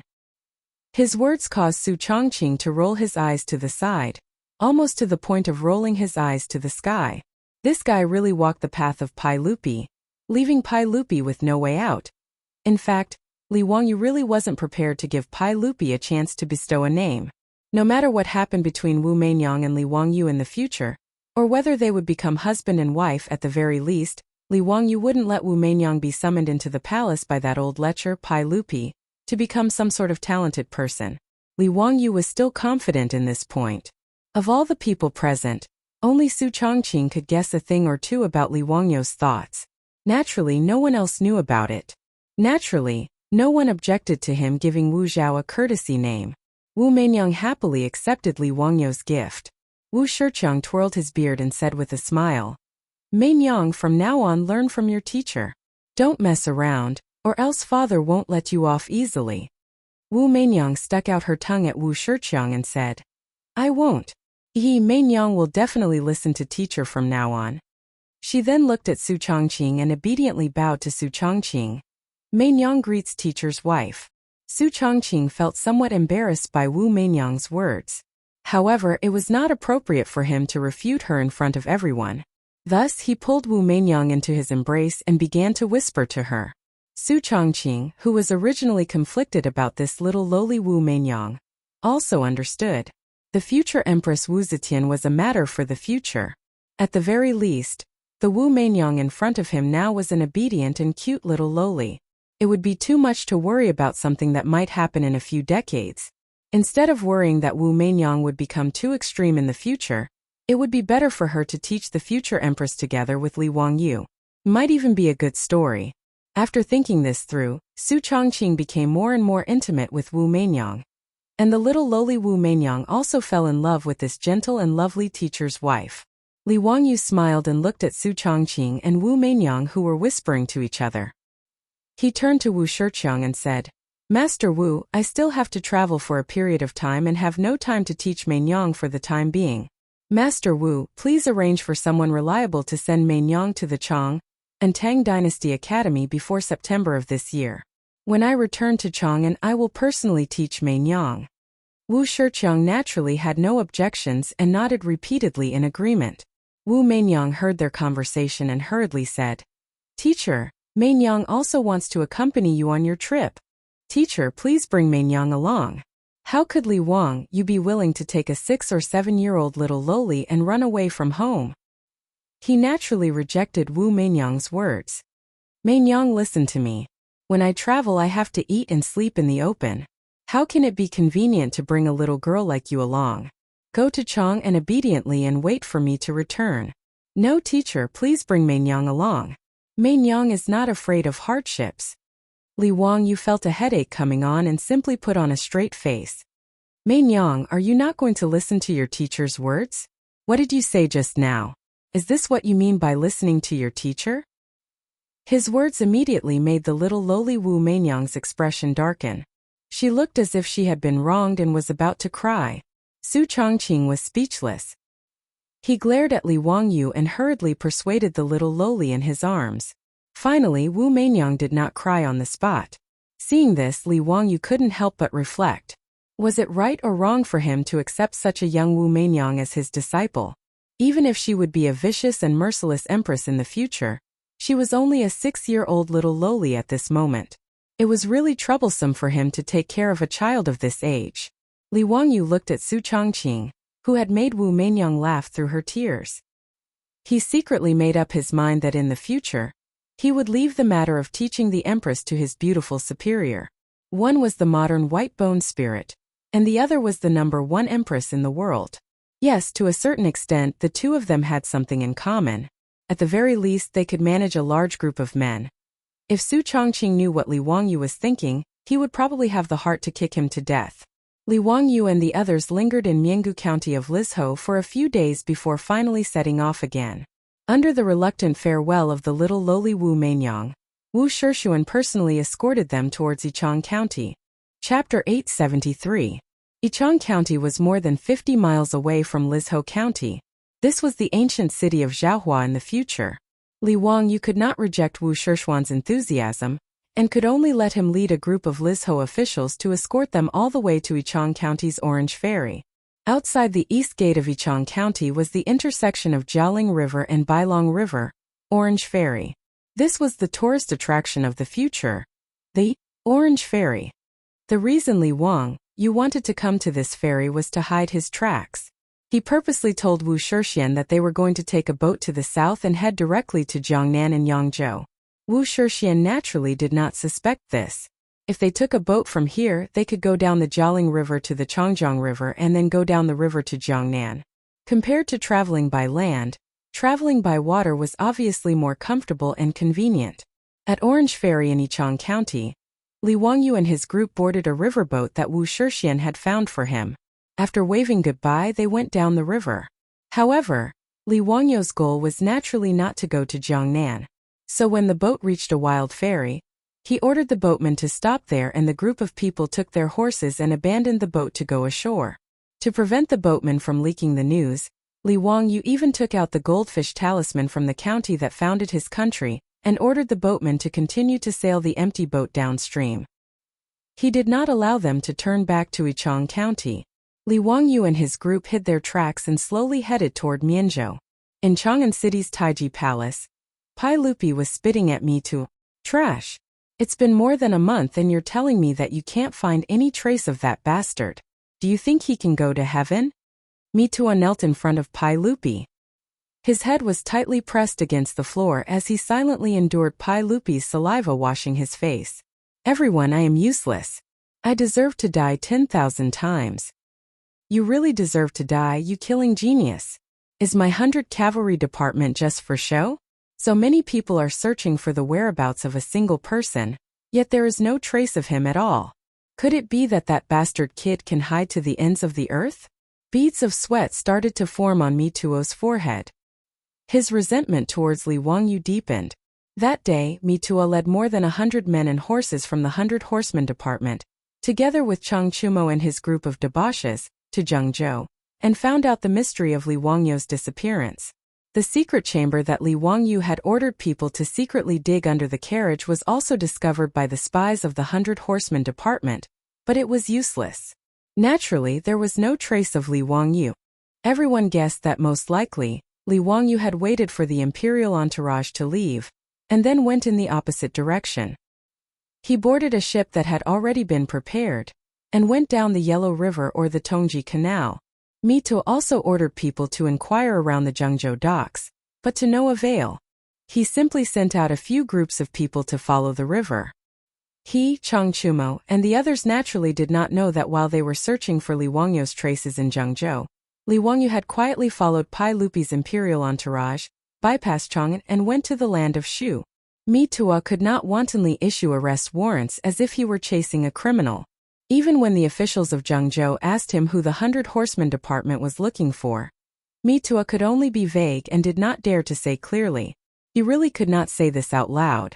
The dignified county duke who had founded the country had run away. If this matter was spread out, what would happen? Would the imperial court still have any face? Secretly searching for Li Wangyu's traces was naturally the idea of Pai Lupi. That day, in the imperial entourage, all the officials who knew about Li Wangyu's escape were warned by Pai Lupi to keep their mouths shut and not spread this matter out. But how could such a large imperial entourage keep a secret? Not long after the imperial entourage returned to Chang'an, the people in the streets of Chang, and began to secretly discuss this matter. When they said that the county duke had run away with his woman, everyone was very excited, and their desire for gossip was obvious. In Chang'an, as long as the people gathered together, they would inevitably talk about this matter. There were even gambling houses that secretly opened bets, betting on how long it would take for the county duke to be caught by the sage. Mitua and the playboys searched for almost a month in Zhengzhou, but they did not find anything. They had no choice but to return to Chang'an to report to Pai Lupi.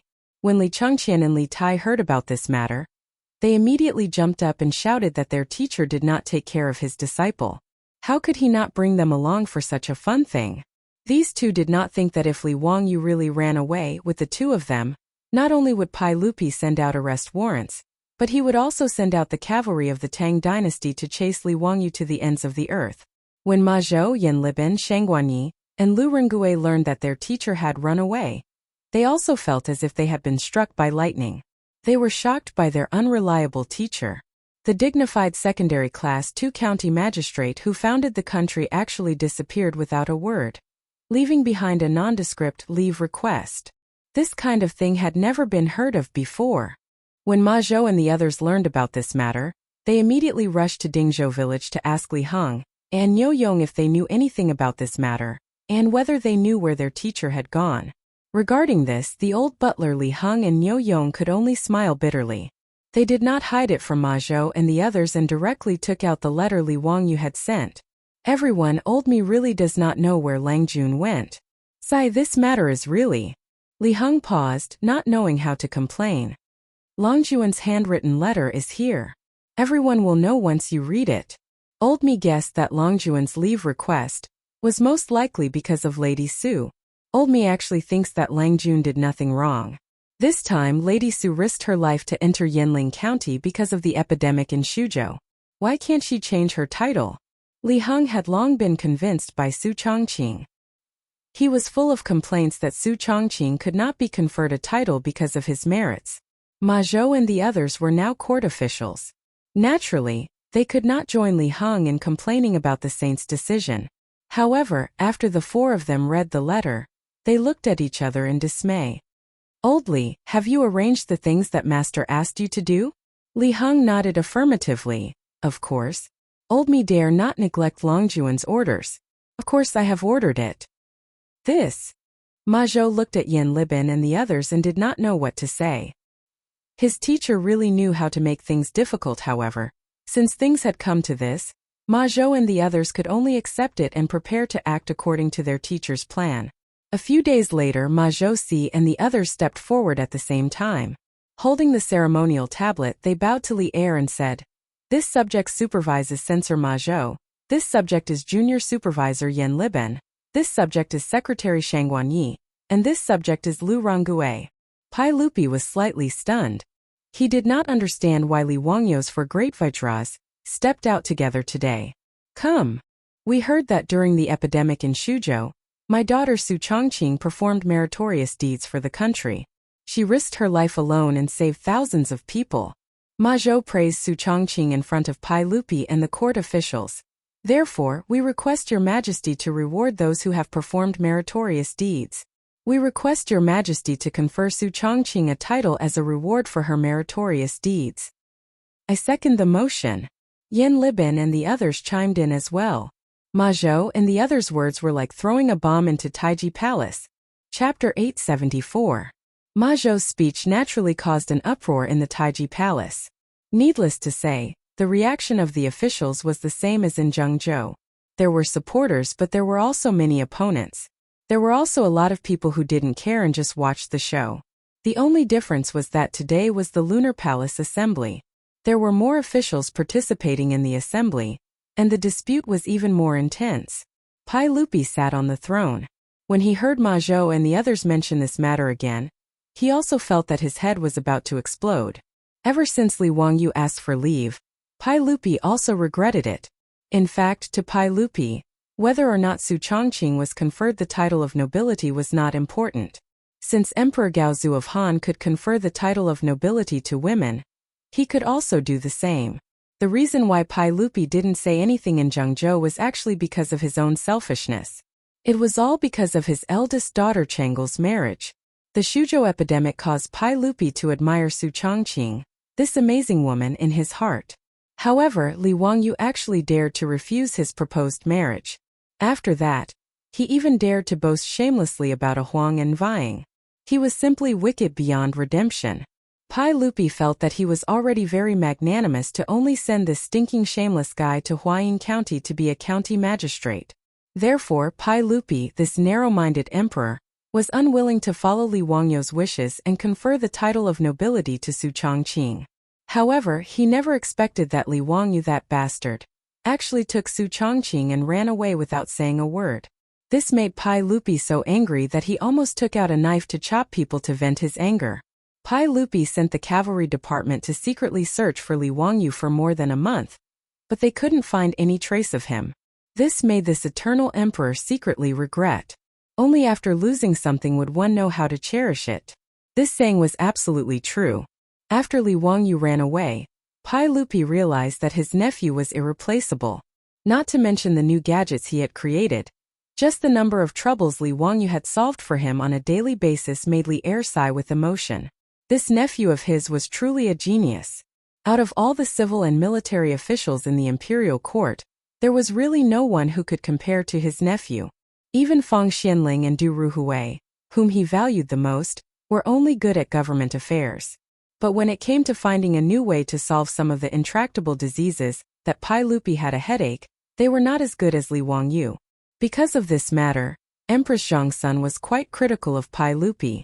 After all, in Empress Zhongsun's view, Li Wangyu was her nephew. Chang'e's future husband had to be Li Wangyu. But now, Pai Lupi forced Li Wangyu to run away from home, because of a small matter like conferring a title to Madame Su. How could Empress Zhongsun not complain? Moreover, Empress Zhongsun was also a woman. Because of Chang'e's marriage, she had some inexplicable subtle feelings for Su Chongqing. But when she heard that Su Chongqing dared to resolutely lead a group of doctors to Yanling County to treat the people in the face of the bighead plague that made people pale at the mention of it, it was enough to make Empress Zhongsun's grudge in her heart disappear. It was not a disgrace to the dignity of the imperial family for such an extraordinary woman to marry the same husband as her daughter. It was because of this psychological change that Empress Zhongsun didn't give Pai Lupi a good look, even though she didn't say it out loud when Pai Lupi forced Li Wangyu to run away. And Princess Royal Chang'e was even more depressed every day. She almost washed her face with tears. Pai Lupi, who felt that he was in the wrong, returned to the harem. He didn't dare to see his wife and daughter. He was very embarrassed. Today in the main hall, Ma Zhou and the others formed a group to go to the court and once again raise the matter of conferring a title to Su Chongqing. Pai Lupi almost directly agreed to it to completely solve this troublesome matter. But before Pai Lupi could speak, a large group of aristocratic family officials, led by Grand Minister Wang Ying, and many stubborn old ministers, stood out and resolutely opposed the words of Ma Zhou and the others. Your Majesty, you can't do this. It's a big taboo for a hen to take the throne. This woman can't be conferred a title. Your Majesty, if you confer a title to a woman, I'd rather kill myself in the Taiji Palace and learn from Wu Zixu. Your Majesty, if you insist on conferring a title to that woman, I don't dare to agree. I'm willing to beg for bones. Pai Lupi was also caught off guard by the reaction of the ministers.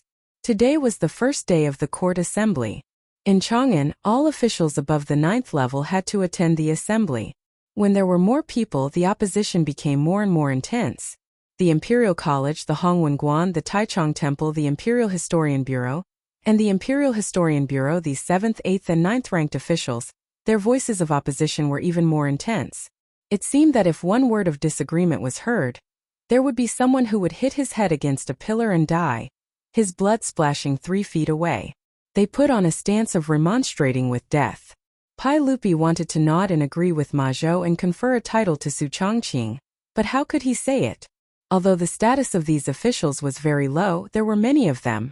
Even someone as strong as Pai Lupi had to consider the pressure of public opinion from the hundreds of officials.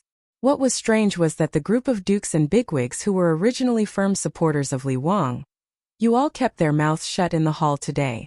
Even Chang Yaojin, the old hooligan, was laughing as he watched the performance of Wang Ying and the others.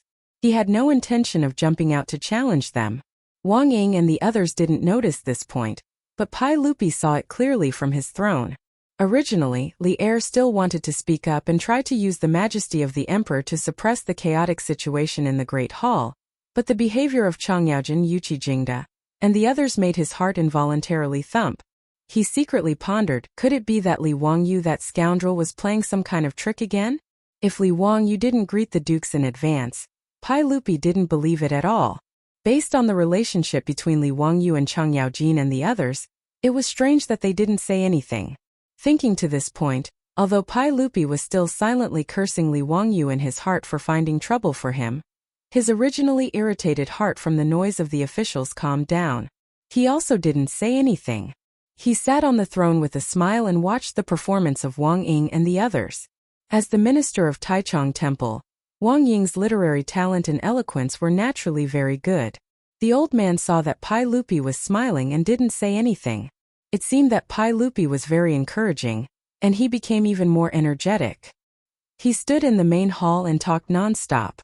He talked about the 3 sovereigns and 5 emperors, King Zhou of Shang, and the gains and losses of the former Han dynasty.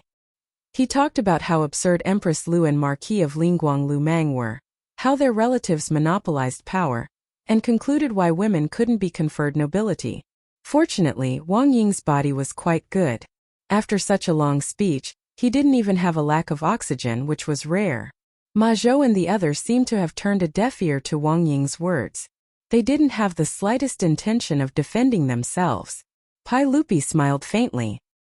He nodded and stood up. We'll discuss this matter later. Court is dismissed. After he finished speaking, he didn't bother to pay attention to the officials. He directly boarded the carriage and returned to the harem. As for Ma Zhou and the other three, they seemed to have completely forgotten what they had talked about in the main hall. They laughed and greeted each other, and went to Peace Square to drink. This scene fell into the eyes of Wang Ying and the others, and only then did they realize that something was wrong. But no matter how they thought about it, they couldn't figure out what the problem was. Although they were suspicious, they couldn't figure it out. However, this group of old officials who vehemently opposed the conferment of nobility soon discovered where the problem was. Chapter 875. It was not easy to live in Chang'an. In the huge city of Chang'an, although the 7th, 8th and 9th rank officials had official positions and various subsidies from the imperial court, most of them lived a tight life. After all, although their income was not low, their expenses were also higher than ordinary people. Going to Peace Square with their colleagues every few days to drink and socialize with friends was a necessary social activity. In addition to the expenses of their family members, servants, and renting houses and buying houses, the lives of these low-ranking officials were mostly similar to those of the middle class in the future. Although they appeared to be well off, they could not be extravagant and had to live frugally. In terms of transportation, before Li Wangyu made public horse carriages, it was not a small expense for these officials to raise a horse in their mansions. Even if they had horses, when their relatives traveled, they could only borrow mules or donkeys from their neighbors. At the very least, they could spend some money to rent a carriage or an ox cart. When the public horse carriages in Chang'an changed from a novelty to a means of transportation that everyone was used to, many low-ranking officials in Chang'an would choose to travel by public horse carriages. There were many officials who wore light green and light blue official robes and rode the horse carriages. The people in Chang'an were also used to this. When they saw these officials boarding the horse carriages, the most they would do was stand up and give up their seats, salute, and greet them. Today, the morning drums sounded in Chang'an, and the doors of all the houses opened. Lu Qing, the functionary of Taichung Temple, who lived in Zhaogua Square in the west of the city, tidied up his dark blue official robes and walked out of his house as usual. He smiled and nodded to the neighbors in the square, and walked toward Xiamen Street outside the square. He was ready to take a public horse carriage to the imperial city for the roll call. Lu Qing was now 40 years old and was not considered young. However, he had only passed the examination a few years ago with great difficulty. He was now an official of the Ministry of Appointments, a 9th-grade official. After a few years of hard work, he was promoted to an upper 8th-rank functionary. Lu Qing was very satisfied with this. He walked out of the square as usual and waited for the public horse carriage to arrive.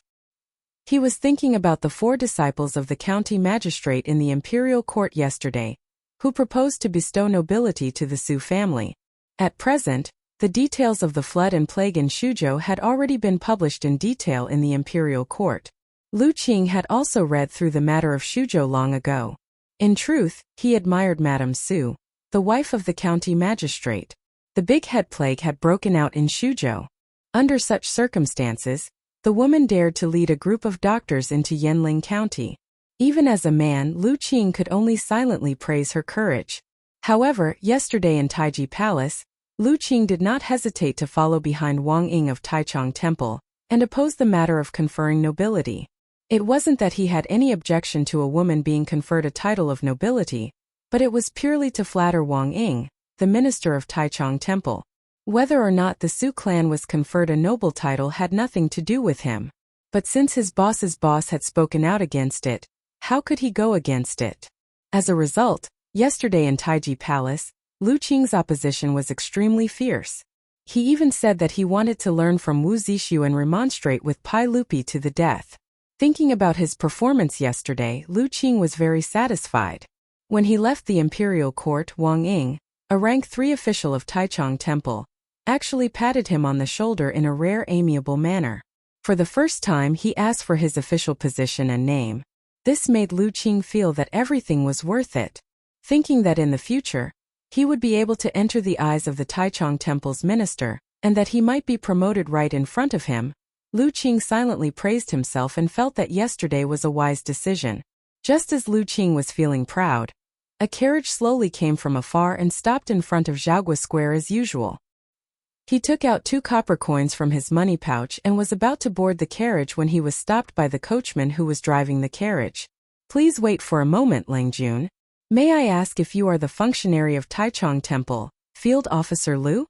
The functionary was called Field Officer in the Jin dynasty. Therefore, the functionary of the Tang dynasty was also called Field Officer. Lu Qing was slightly taken aback. He did not expect the driver to recognize him. "Yes, it is I. Is there a problem?" Lu Qing coughed lightly and replied. The driver nodded with a smile. However, his words almost made Lu Qing explode with anger. "It really is Field Officer Lu. Haha, that's good. I was afraid that I recognized the wrong person. If Field Officer Lu was here, you would not be able to sit in this carriage today." Hearing this, Lu Qing was naturally furious. "Why is that? Give me a clear explanation." The coachman calmly took out a piece of paper from his bosom and shook it in front of Lu Qing. "Haha, not only can Field Officer Lu not sit in this carriage today, but also in the future. Not only can Field Officer Lu not sit in this carriage, but Field Officer Lu also cannot sit in any carriage in Chang'an. Do you see this? It is written on this paper that anyone who leaves their name on this paper will not be received in any public carriage in Chang'an." Lu Qing was stunned and then flew into a rage. "How dare you? I am the functionary of Taichung Temple. How can I be offended by commoners like you? Do you believe that I won't immediately drag you to see me and punish you for your disrespect?" His words did not frighten the driver. Instead, they made the driver laugh even louder. "Haha, Field Officer Lu. How have I disrespected you? It was County Duke whose orders to not allow Field Officer Lu to enter the carriage. If Field Officer Lu is dissatisfied, you can go and find County Duke Hu for an explanation."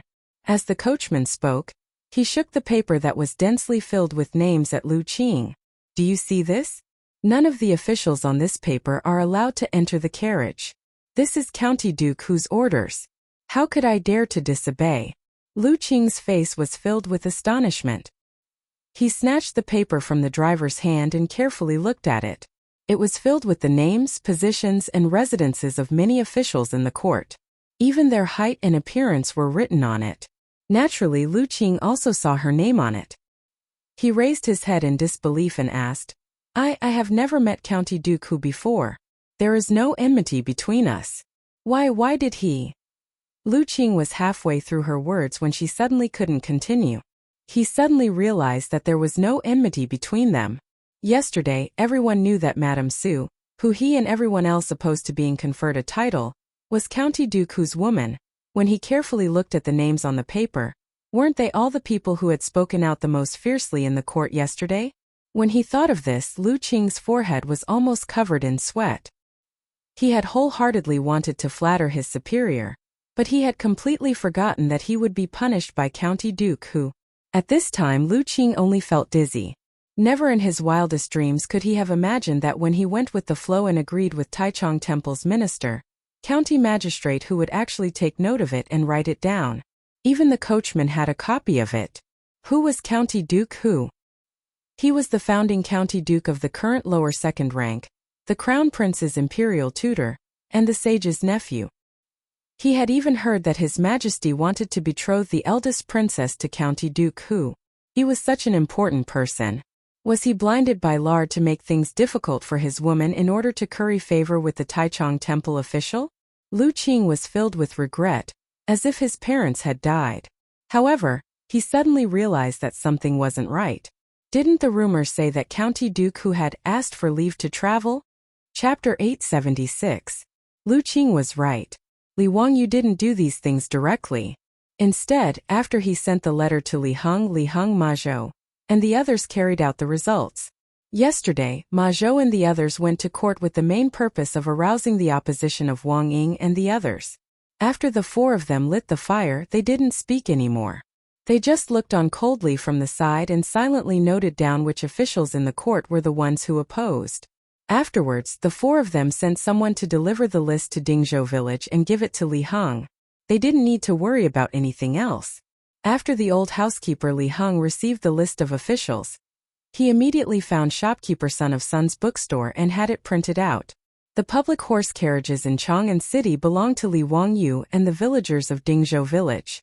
All the coachmen were villagers of the village. Hearing that someone wanted to oppose Lady Su, these villagers didn't say anything and immediately nodded to carry out the order. If it weren't for Li Heng and the old village suppressing them, it was possible that they would have beaten up the officials on the list. The naughty children of the villagers of Dingzhou village were all sent to the academy by Li Wangyu to study. He said that he wanted to cultivate them into talents, and that they couldn't be illiterate like their parents. It was embarrassing. These words naturally caused the group of Guanzhong men in Dingzhou village to blush to the ears. Since no family lacked copper coins, it would be embarrassing if they were illiterate and couldn't even be compared to a child in the future. Therefore, the villagers secretly spent copper coins and went to the county seat of Hu County to hire an old teacher to teach them how to read. After half a year of literacy, the villagers of Dingzhou village could at least read and write. Although they couldn't write and count, they could at least read. Even Li Wangyu's plagiarized Romance of the Three Kingdoms could now be read by the villagers with books in their hands. Back then, it was normal to not be able to recognize all the words or recognize a few wrong words.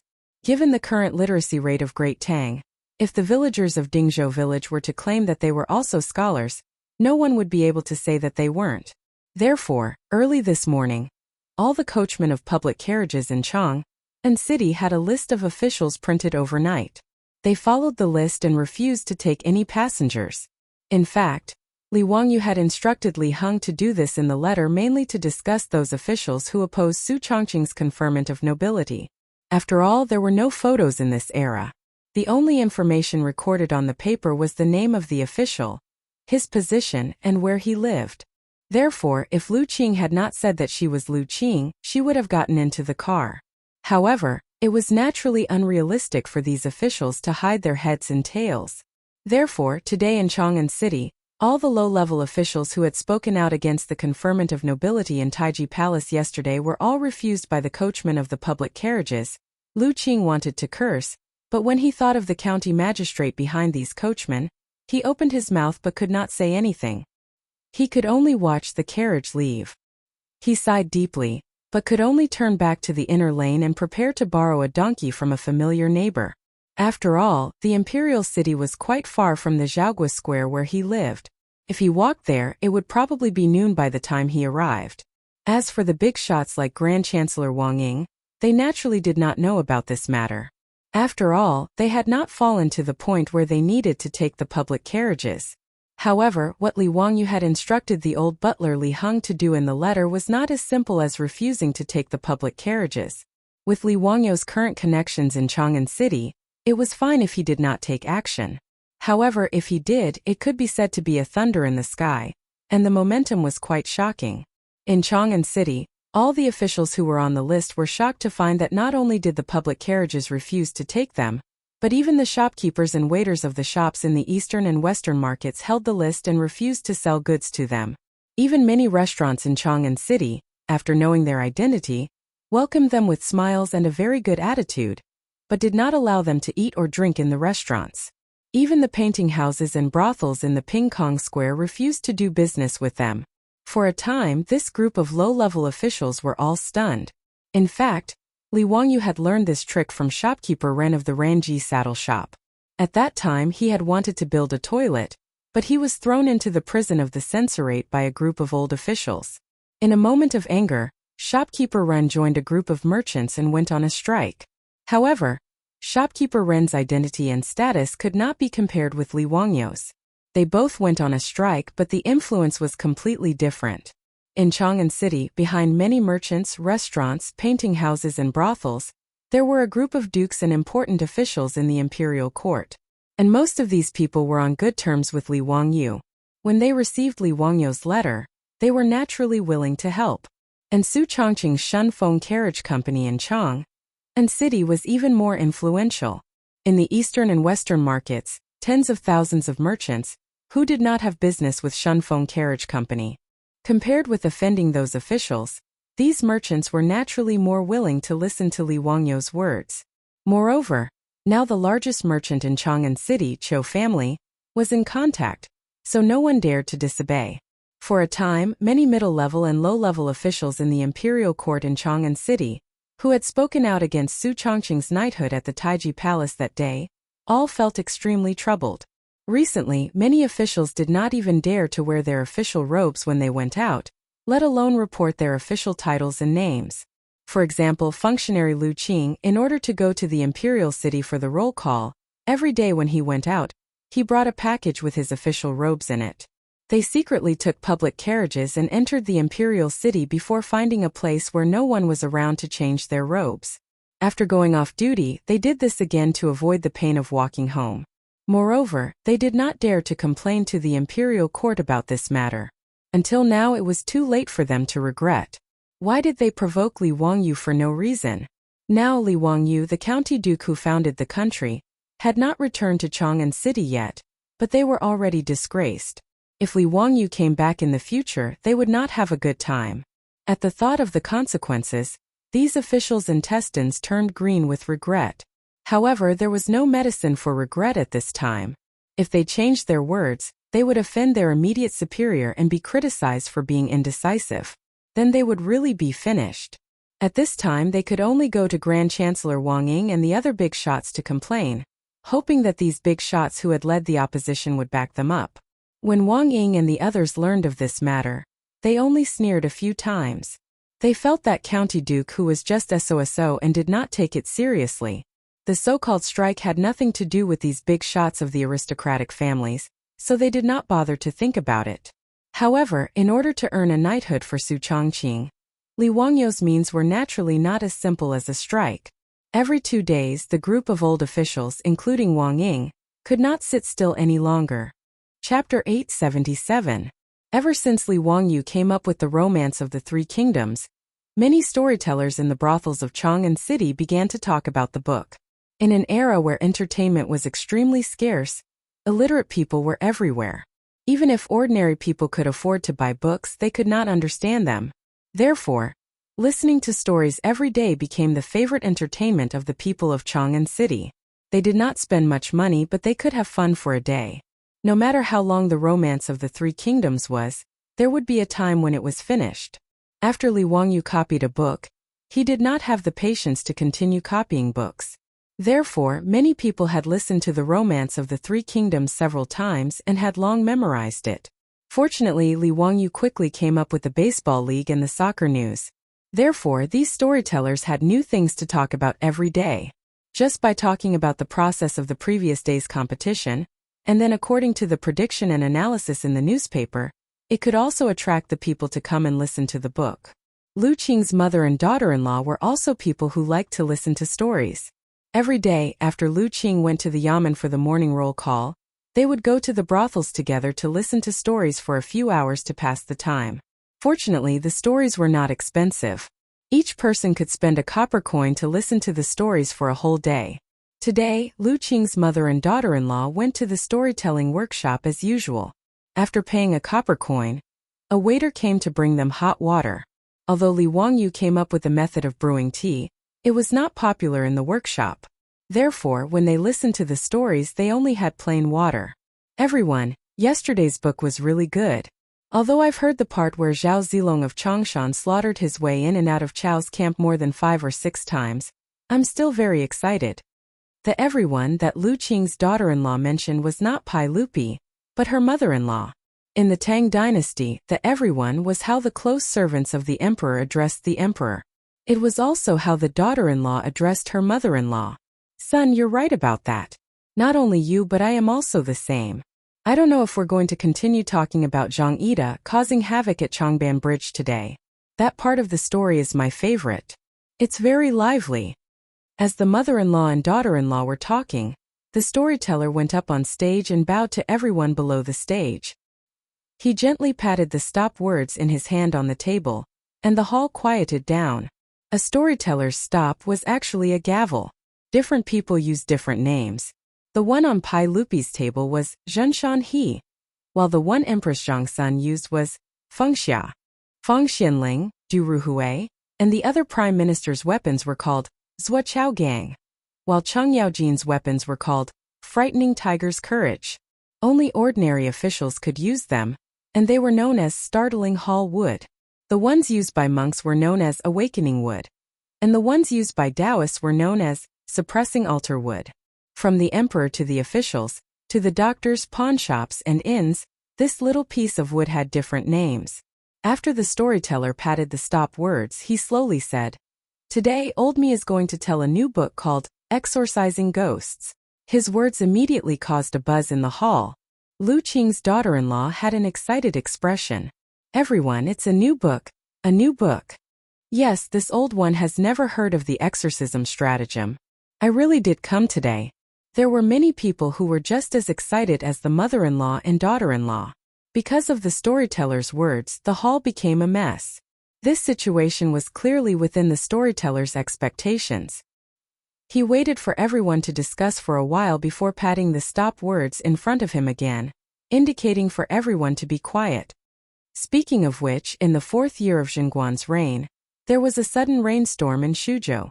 The storyteller began to spit out lotus flowers, talking non-stop about the book. Without a doubt, the book he was talking about was Li Wangyu Su Chongqing, and the other's disaster relief in Shuzhou. And that exorcism referred to plague ghosts. The storyteller started from the flood in Shuzhou, all the way to Li Wangyu's rescue mission in Shuzhou. Everyone in the hall listened with rapt attention, not daring to breathe loudly. When they heard that the Big Head Plague had appeared in Shuzhou's Yanling County, many people cried out in alarm. Lu Qing's daughter-in-law tightly grabbed her mother-in-law next to her, so nervous that her palms were sweating. The Big Head Plague is the most vicious plague in the world. Everyone's face pales at the mention of it. Who isn't afraid? Who isn't afraid? Just as hundreds of Shuzhou's doctors were shrinking back, frightened out of their wits by that plague ghost, a person flashed out from behind County Magistrate who, when the storyteller reached this point, he suddenly patted the stop words in his hand. If you want to know what happened next, listen to the next part. His words immediately woke up everyone in the hall and caused an uproar. Why did you stop at the crucial part? Hurry up and continue. This lord will reward you. Don't leave people hanging. Someone dressed like a rich young master in the hall directly took out a gold ingot from his pocket and threw it on the stage.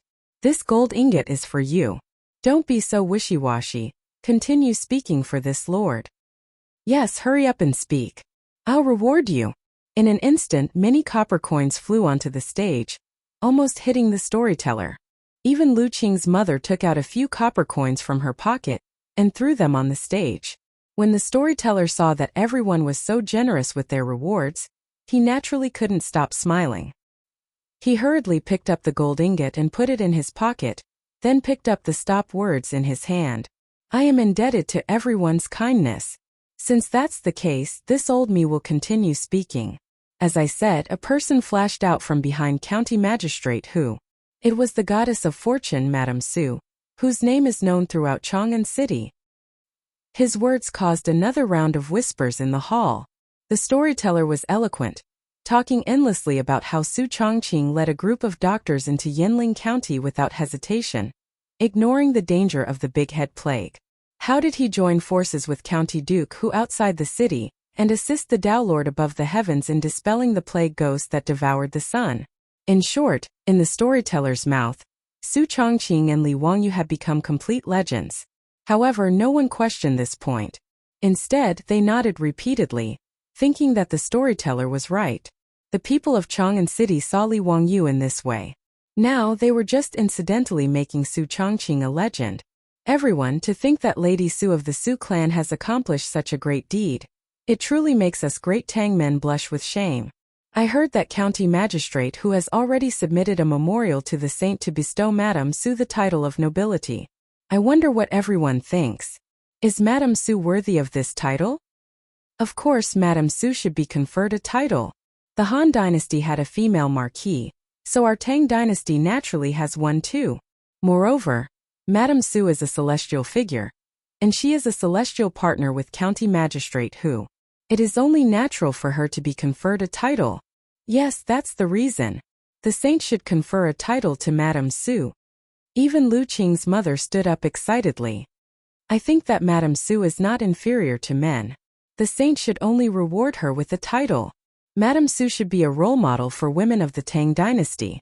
After the people in the hall finished listening to the exorcism of ghosts, they were all excited and clamored for Su Chongqing to be conferred a title. This scene was also playing out in all the storytelling workshops in Chang'an City.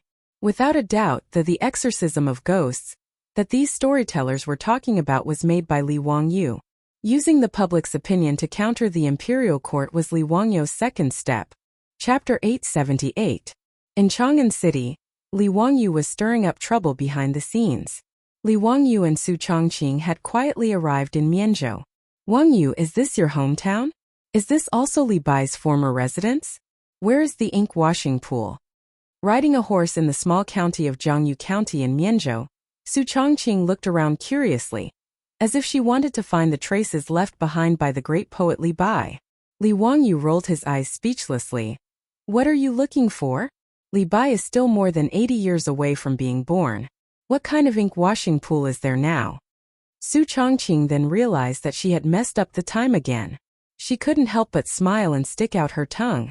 She immediately smiled and said, I don't know if the great poet Li Bai's name will still be recorded in history after someone copied so many of his poems. Don't worry, Li Bai wrote more than 1,000 poems in his life. How many have I copied? It's a small matter, haha. Speaking of this topic, Li Wangyu was slightly embarrassed. Su Chongqing covered her mouth and laughed. It is said that Li Bai is also a descendant of the Li Tang royal family. Speaking of which, you are also a relative. Li Wangyu was slightly stunned. After thinking for a while, it seemed to be true. According to the new Tang book, Li Bai was the 9th generation grandson of the Xingxing Emperor, and was of the same origin as the Li Tang kings. The Xingxing Emperor was the founding monarch of Shiliang Li Gui.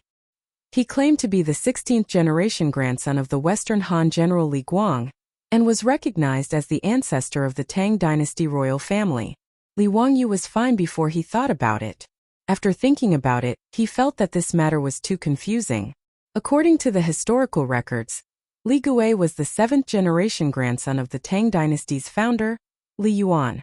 Then Pai Lupi was the 8th generation grandson of Li Gui. According to this seniority, he, Li Wangyu, Li Chengxian, Li Tai, Li Ji, and the others were actually Li Ji's 9 generations of grandchildren, the same generation as Li Bai? What kind of seniority was this? An Emperor Xuanzong of the Tang dynasty, Li Longji, was Li Gui's 11th grandson. In other words, in terms of seniority, Li Bai was Li Longji's grandfather? However, it was clear that Emperor Xuanzong of the Tang dynasty, Li Longji, would not recognize Li Bai as someone of seniority. In fact, he would not even recognize him as a relative. Even Li Wangyu didn't want to admit that Li Bai, who was born more than 80 years later, was his brother. After pondering for a while, Li Wangyu shook his head and smiled, throwing these messy matters to the back of his mind. What kind of seniority did Li Bai have? It was none of his business. This time he brought his beautiful boss back to Mianzhou. He really wanted to see his hometown. However, after the long journey back, Li Wangyu was extremely disappointed. This was the Tang dynasty of thousands of years ago. How could there be his hometown? This was a completely unfamiliar county. After thousands of years, there was no trace left behind at all. Li Wangyu smiled bitterly, wondering if he was also carving the boat to find the sword. In the long river of history, even if it was the same place, where could he find the lost sword? The group rested for a few days in Mianzhou. Then they planned to set off for Chengdu County in Yizhou. In Li Wangyu's plan, after touring Chengdu County, they would go down the river and tour Jiangnan. At that time, the matter of Chang'an City giving Su Chongqing a title should be almost over. On this day, everyone mounted their horses and prepared to leave the city for Chengdu County. Not long after they got onto the official road, Li Wangyu and the others were shocked to find that the sound of horse hooves came from behind them. Niu Wu and the two troops immediately protected Li Wangyu and the others. Looking up, they saw a large group of soldiers galloping over from the official road. Li Wangyu was shocked. Did he give himself away and Pai Lupi sent people to catch him? If they were really here to catch him, it was too late to run now. Lang Jun, look at the flag. It's the Mianzhou soldiers. Niu Wu's eyes were sharp. After seeing the flag clearly, he reported. Li Wangyu nodded his head, feeling slightly relieved. If Pai Lupi wanted to catch him back to Chang'an, he would definitely send the imperial army. It was impossible for the Mianzhou soldiers to catch him. Seeing that the Mianzhou soldiers were rushing over, everyone quickly retreated to the side of the official road to avoid the soldiers. Sure enough, the Mianzhou soldiers did not pay attention to Li Wangyu and the others. They hurriedly passed by them and galloped away. Li Wangyu and the others were on a three-way road not far ahead of them. Left was to go to Chengdu County, right was to go to Songzhou. As for the 1,000 or so soldiers of Mianzhou, they turned right at the fork in the road and headed north in the direction of Songzhou. Li Wangyu could not help but be surprised. Did something happen in Songzhou? Was it so serious that they needed the Mianzhou soldiers to go and help? Lang Jun. I see that the soldiers from Mianzhou are heading to Songzhou to provide support. Could it be that a war has broken out in Songzhou? Niu Wu came to the same conclusion when he saw the soldiers hurriedly marching. Songzhou was the Songpan county of the future. It was more than 500 miles away from Mianzhou. Songzhou was the Jiannan road of the Tang dynasty. It was the main road to Tuyuhan. In the 12th year of Zhengguan, the battle between the Tang dynasty and Tubo broke out in Songzhou. Did Tuyuhan eat a bear's heart and leopard's guts to attack Songzhou? Li Wangyu thought about it and felt that it was not impossible. The current Tuyuhan could be considered to be in a prosperous period. Moreover, Tuyuhan was not stingy and was very difficult to deal with. When Emperor Yang of Sui sent troops to attack Tuyuhan, after winning in the early stages, they were beaten back by Tuyuhan in just a few years. They even attacked the Hehe region of the former Sui. The former Sui counties could not resist and fell. After the establishment of the Great Tang, the Tuyuhan had been well behaved for a period of time, but it was not impossible for the Tuyuhan to attack Song province in a fit of anger.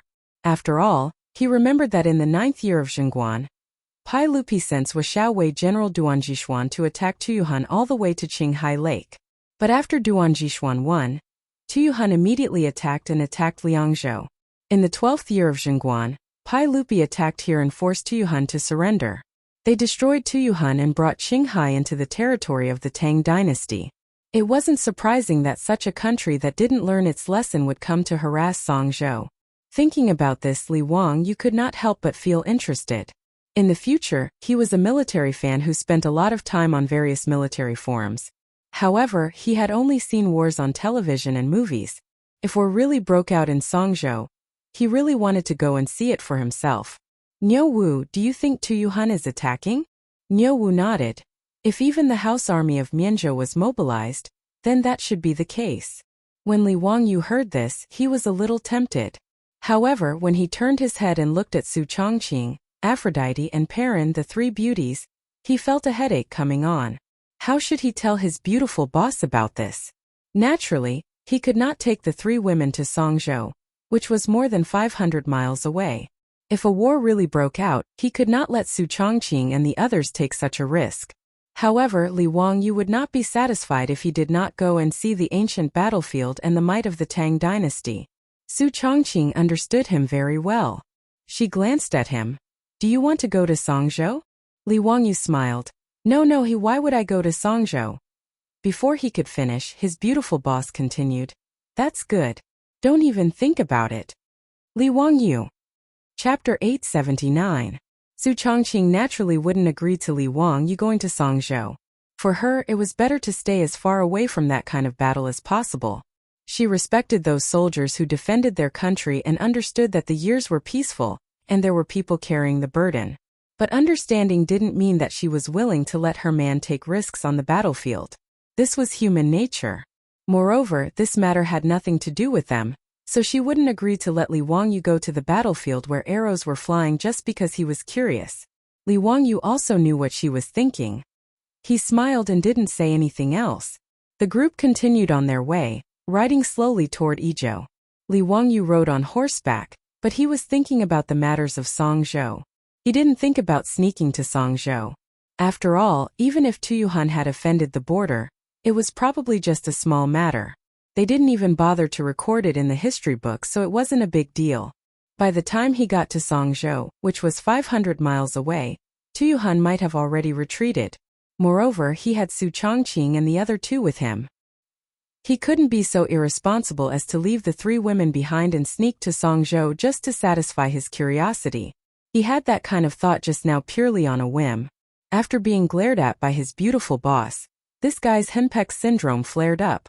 The idea of going to Songzhou to observe the ancient battlefield had long been thrown to the back of his mind. Li Wangyu only thought of the Songzhou battle in the 12th year of Xinguan and the Tang dynasty's strong enemy, Tubo, because of Songzhou. In the textbooks of later generations, Princess Wenqing's marriage to Songtsen Gampo was a symbol of Tang and Tubo's friendship. In reality, Li Wangyu knew that this was nonsense. Not to mention how fragile, unreliable, and even humiliating a friendship that relied on a woman to maintain it was. In Li Wangyu's opinion, the marriage was simply a stain on Pai Lupi's life. It was even less bloody than the great Ming dynasty's ancestral teachings of no political marriages, no reparations, no ceding of land, no tribute. The Son of Heaven guards the country. When Princess Wenqing married into Tubo, she brought vegetables, grain seeds, exquisite handicrafts, and the advanced production technology of the Tang dynasty. However, the Tubo people did not think that it was friendship at all. Instead, they thought it was the Tang people's reverence for Tubo. As for Princess Wenqing, she was also not liked by Songtsen Gampo. When Songtsen Gampo married Princess Wenqing, he already had a Nepalese ruler princess as his wife, and she was rather favored. The so-called Red Palace built to marry Princess Wenqing, which was the Potala Palace of the later generations, was built for Princess Zun. It was easy to tell if it was real or fake. If it was a palace built to ease Princess Wenqing's homesickness, the architectural style would not be an Epura-style palace, but a palace of the Tang dynasty. Li Wangyu naturally knew what the Potala Palace looked like in the future. To say that the Potala Palace was built by Songtsen Gampo to marry Princess Wenqing was purely a lie. According to the records of the kings of Tibet, Princess Wenqing had been in Tibet for many years. She had no children and no favor, and her status was mediocre. Usually she served Songtsen Gampo like a maid. 9 years later, Songtsen Gampo died, and Princess Wenqing was a widow for 31 years. This was the real experience of Princess Wenqing. Li Wangyu secretly made up his mind that no matter what, he would not let this happen under his nose.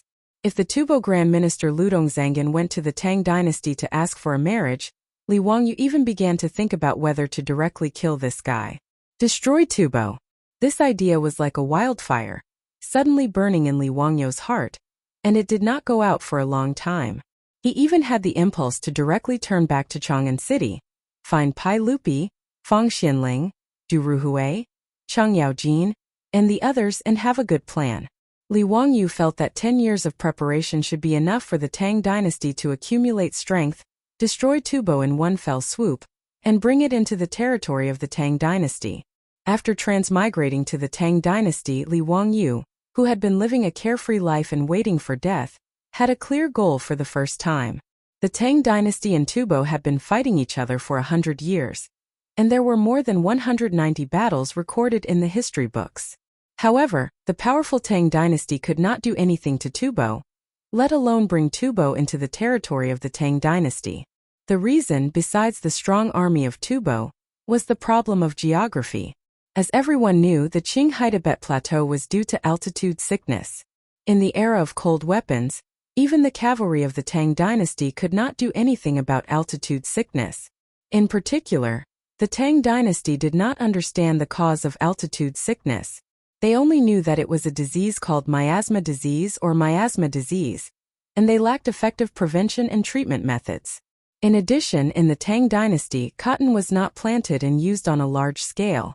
The soldiers lacked good methods to resist the cold, and the low temperature and logistical difficulties in the plateau area limited the cavalry of the Tang dynasty from attacking Tubo. In Li Wangyu's opinion, altitude sickness was not difficult to overcome. When one entered the plateau above 3,000 meters, 50% to 75% of people would experience altitude sickness. However, after 3 to 10 days of adaptation, altitude sickness symptoms would gradually disappear. In addition, Chinese medicine like roseroot could effectively overcome altitude sickness, so it should not be a big problem to overcome altitude sickness. The difficulty of attacking Tubo was to resist the cold and logistical difficulties. To resist the cold, they would need to plant cotton on a large scale. Li Wangyu silently remembered this in his heart, and he planned to discuss this with Pai Lupi after returning to Chang'an. The logistical problem was actually not difficult. Li Wangyu immediately thought of luncheon meat, pork floss, fried noodles, and other military rations that could be easily produced in the Tang dynasty to feed the army. With that, the Tang army could go into battle with light equipment. Now that he and Yen Liban had created the hydraulic forging hammer, the equipment of the Tang army would be even better. With that, Li Wangyu did not believe that they could not destroy Tubo. Li Wangyu thought about it. If they wanted to destroy Tubo within 10 years, there was one more thing that they had to plan and prepare in advance.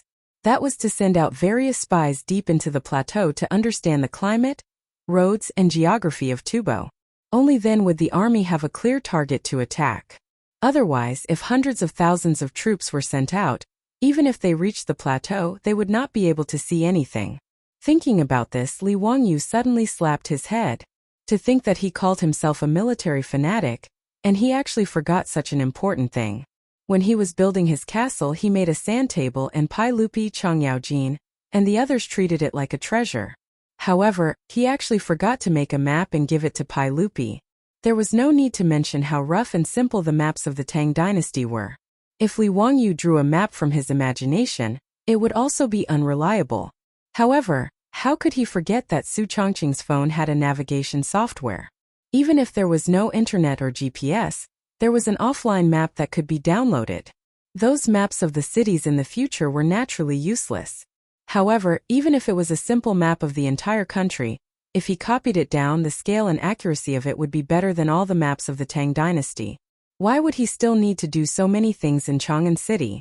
If this map was presented, it would immediately blindly err, as well as the Duke's 24K corium gold dog eyes.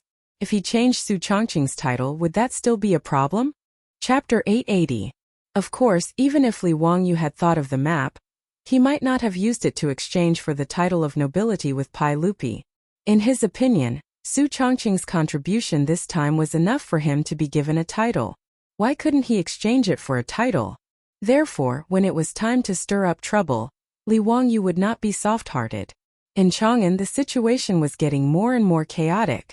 The Exorcism Chronicles, which promoted disaster relief in Shuzhou, had become a household name in Chang, and through storytellers. After Lu Qing, the functionary of Taichung Temple, returned home, he heard his mother and daughter-in-law discussing the new book at the dinner table. He couldn't help but ask curiously, "Mother, the storyteller is talking about a new book today? What book is it? I'll go listen when I have a break." "Husband, that book is very good. It's called Exorcism Chronicles. It's about County Magistrate Hu and Lady Su fighting against the plague ghosts in Shuzhou and curing the big head plague. Lady Su is really amazing. She's really a hero among women." Without waiting for Lu Qing's mother to speak, his daughter-in-law impatiently told her husband about the new book today. Lu Qing's mother also nodded, feeling that her daughter-in-law was right. "That's right. This Exorcism Chronicles is really good. If I have a break, I'll go listen to this book." Lu Qing's face immediately darkened when he heard this. He immediately thought of Lady Su's knighthood. If there were no accidents, this Exorcism Chronicles must have been created by County Magistrate Hu. This was a blatant conspiracy. When the people of Chang'an knew about this, those who opposed Lady Su's knighthood would be drowned in the saliva of the people of Chang'an. This was worse than refusing to take public carriages or sell goods to them. Thinking of this, Lu Qing's back was almost covered in sweat. As expected, his mother continued, "Today, I heard from the storyteller that there were 3 female marquises in the former Han dynasty. Since they were given the title of Marquis and Lady Su made such a great contribution, why didn't the sage reward her? If my son has the chance, he'll open Madame Su's eyes. If our dynasty can also produce a female Marquis mother as a woman, will also be honored." "That's right. Mother is right." Lu Qing's daughter-in-law agreed. Functionary Lu Qing did not dare to say anything else. He could only nod his head in agreement, but his heart was filled with grievances. Naturally, he didn't dare to tell his mother and daughter-in-law that he had been one of the most vehement opponents of Su Chongqing's knighthood that day at Taiji Palace. Furthermore, he had been recorded in a small notebook by the magistrate of Huxian. Only now did Lu Qing know what it meant to suffer a double loss. She was so regretful that she wished she could slap herself a few times. But as an official of Taichung Temple, if he changed his tune at this time, he was worried that Taichung Temple's Qing Wangying would hold a grudge against him. Then his future would be completely ruined. For a moment, Lu Qing was also afraid of beating a wolf with a hemp stick and did not know what to do. The exorcism chronicles became popular in Chang'an. But Wang Ying and the others also felt uncomfortable. How could they have known that there was a method like Li Wangyou's to create hype for someone? In fact, Li Wangyou's method of using storytellers to spread Su Chongqing's glorious deeds and glorious image was not even worth mentioning in the future. In the future, when one wanted to create hype for the debut of a little fresh meat on the internet, those methods were brilliant and varied. Creating something out of nothing, using a topic to make a fuss, imagining things out of thin air, performing a double act, riding on popularity, and so on, all 360-degree hyping without any blind spots was called creating hype. But even Li Wangyou's childish hyping methods were enough in the Tang dynasty. Now in Chang'an, everyone was full of praise for Su Chongqing. Even the title of Goddess of Wealth was not called Su Chongqing anymore. In private, they all called Su Chongqing Bodhisattva Su. Li Wangyou was thousands of miles away in Shu County, but with a few letters he stirred up Chang'an into a pot of porridge. Every day in the imperial court, the topic of whether to confer a title on Su Chongqing always made the officials clamor in front of Pai Lupi for a while, which gave Pai Lupi a headache. Wang Ying and the others were getting weaker and weaker. The low-level officials who had previously cheered for them were not of high ranks, but they had the advantage in numbers. With so many officials clamoring, even Pai Lupi had to consider the consequences. But ever since Li Wangyou secretly plotted and played many tricks, officials like Lu Qing, the functionary of Taichung Temple, did not dare to stand out to express their support because of the pressure from Wang Ying and the others, but they also kept silent. No matter how Wang Ying and the others hinted at them, they just pretended not to see and kept silent about Su Chongqing's conferment. After all, they were not fools. They did not want to offend Wang Ying and the others, or offend Li Wangyou, the county magistrate. Staying neutral was what smart people should do. Wang Ying and the others did not have the strong support of these low-level officials, so naturally, their voices of opposition were much smaller. After half a month of such chaos, Pai Lupi finally could not stand it anymore. On this day in the imperial court, Pai Lupi ignored the objections of Wang Ying and the others and directly issued a decree, announcing to the world that Su Chongqing would be conferred the title of Marquis of Founding County. The first and probably only female marquis of the Tang dynasty was born.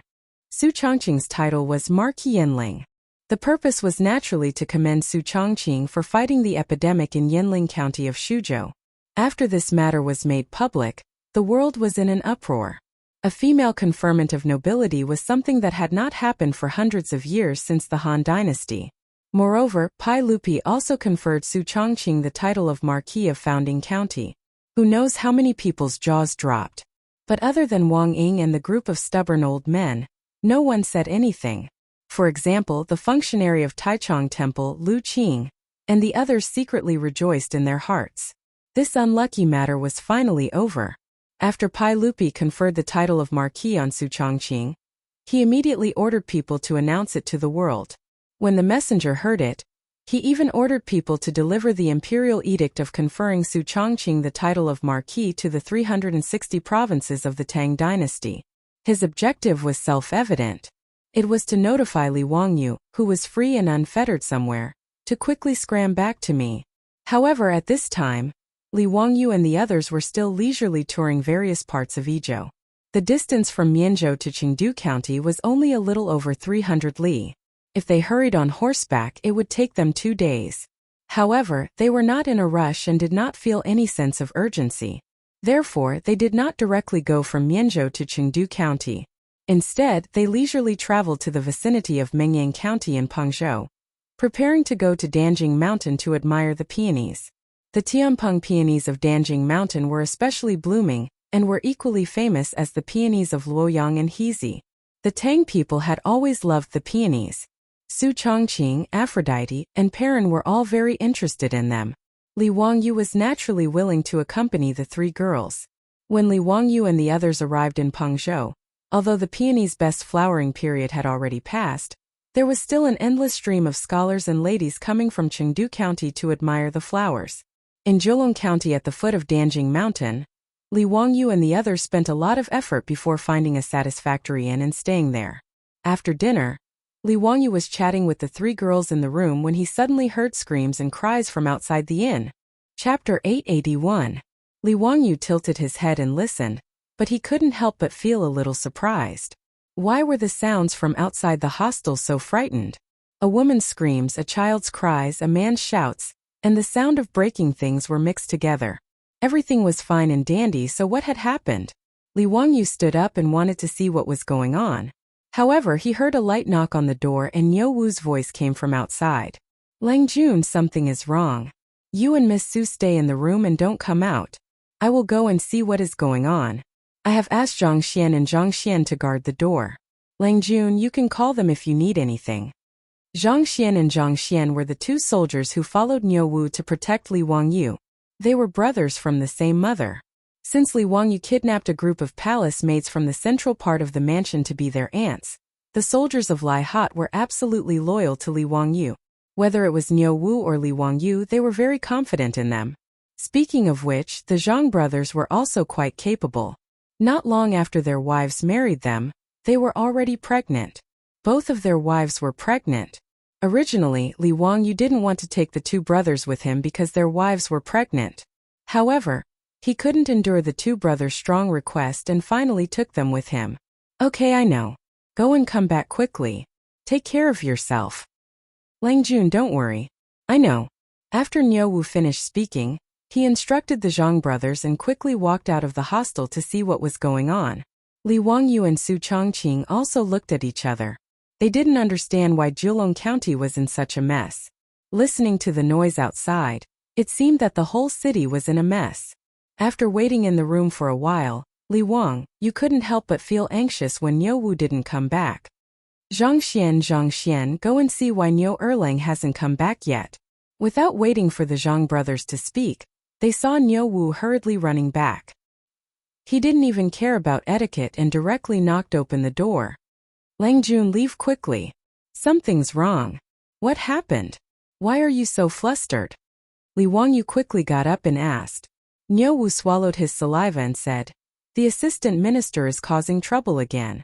The Ming House of Zhejiang County has already ordered people to close the city gates. Let's go now and use your goldfish talisman to open the city gate and go to Chengdu County. Our horses are fast. The guards won't be able to catch up with us. What? When Li Wangyu heard this, his mind buzzed and he felt a little dizzy. He had never thought that instead of going to Songzhou to join in the fun, he would lead Su Chongqing and the other 2 into a dangerous place. It was not a small matter for a subordinate to rebel. The Liao people were a minority in the southwest of China during the Han and Tang dynasties. In Shu Prefecture, there were more than 100,000 households in Brazil, Guanghan and Zhejiang. The living conditions of these Liao people were very primitive, and they were still in the slash-and-burn stage. The Liao people refused to accept the royal authority of the Central Plains, so they often clashed with the Han people. The Jianan assistant minister mostly lived in Bazhou, Meizhou, Yizhou, and other areas where there were many Han people. The Tang dynasty gave them a lot of preferential treatment. According to the Tang dynasty historical records, households that have been deserted will pay half the tax. If there are floods, droughts, and pests, there will be no rent. If there are 6, there will be no transfer. If there are 7, there will be no classes. This meant that the Liao people only paid half of the taxes that the Han people paid. If there were disasters, there would be no rent. But even so, due to the difference in culture and customs, as well as the Tang people's disdain for the Liao people, there were many conflicts between the Liao people and the Tang people. This was especially true in the beginning of the Tang dynasty. When the Jianan assistant ministers were established in Bazhou, Meizhou, Hangzhou, Yizhou, and other provinces, there were often Liao people who rebelled. Li Wangyu didn't expect that he and Su Chongqing would encounter Liao people just because they came to look at the peony flowers. Even the Ming House of Zhejiang County ordered the city gates to be sealed. From this, it could be seen that the Liao people weren't to be underestimated. If he was alone, Li Wangyu wouldn't be too worried. After all, he had Niu Wu and the Zhang brothers protecting him. Furthermore, Zhejiang County wasn't too far away from Chengdu County. Even if the Liao people surrounded the city, he didn't believe that the Liao people would be able to break through the city walls quickly. However, with Su Chongqing and the other two by his side, Li Wangyu wasn't willing to take such a risk. It was better to be safe than sorry. If an accident really happened, Niu Wu and the Zhang brothers might be brave, but they might not be able to protect everyone. Thus, a gentleman wouldn't stand under a collapsing wall. Following Niu Wu's suggestion, the best choice was to leave the city and escape to Chengdu County. Niu Wu, what's the situation like? Did the Liao people attack outside the city? I don't know, but I don't think they've surrounded Zhejiang County. I haven't heard any movements outside the city. Okay, since that's the case, we'll immediately leave the city and go to Chengdu County. Li Wangyu hurriedly called for Su Chongqing, Aphrodite and Perrin to leave. They were protected by Niu Wu and the Zhang brothers. They didn't even have time to pack their bags before they hurriedly rushed to the stables of the hostel. After taking out the horses, they rode towards the south gate of Zhejiang County. Zhejiang County wasn't big. They quickly arrived near the south gate, but they were blocked by the surging tide of people on the main street. The news of the Liao people's rebellion had already spread throughout the city. Not only did the people of Zhejiang County want to escape the city, but the scholars and ladies who came to look at the peony flowers also wanted to escape. Thus, the narrow street was filled with people who wanted to escape the city. However, the city gate of Zhejiang County was already closed. No matter how the people cried, the soldiers guarding the city didn't have the slightest intention of opening the gate and letting them leave. In fact, Li Wangyu was well aware that the city gate wouldn't open under such circumstances. Who knew if there were Liao people lying in ambush outside the city? If the city gate was opened and the Liao people took the opportunity to kill their way in, it would be a bloody disaster. Originally, Li Wangyu wanted to show his goldfish talisman and force the soldiers to open the city gate. However, seeing the situation, he slowly shook his head and dispelled the idea. Now that the sky was dark, if he forced the soldiers to open the city gate, not to mention whether there would be danger, the people who were anxious to escape the city would swarm out like bees. Li Wang, you didn't dare to imagine what would happen with so many people crazily crowding around. He was about to call Su Chongqing and the others to return to the hostel first before making any plans, when he heard a man in luxurious clothes shouting at the city gate. Look carefully, this is my goldfish talisman. I'm the major of the Viceroy's residence in Yi Province. Now open the city gate for me. I have something important to attend to, so I need to return to the Viceroy's residence immediately. The soldiers guarding the city confirmed that the goldfish talisman in the man's hand was real, but they did not dare to obey him. Reporting to Sima, without the Ming residence's orders, we do not dare to open the city gates. Quickly summon the county magistrate of Zhejiang County. Go now. The soldiers looked at each other awkwardly.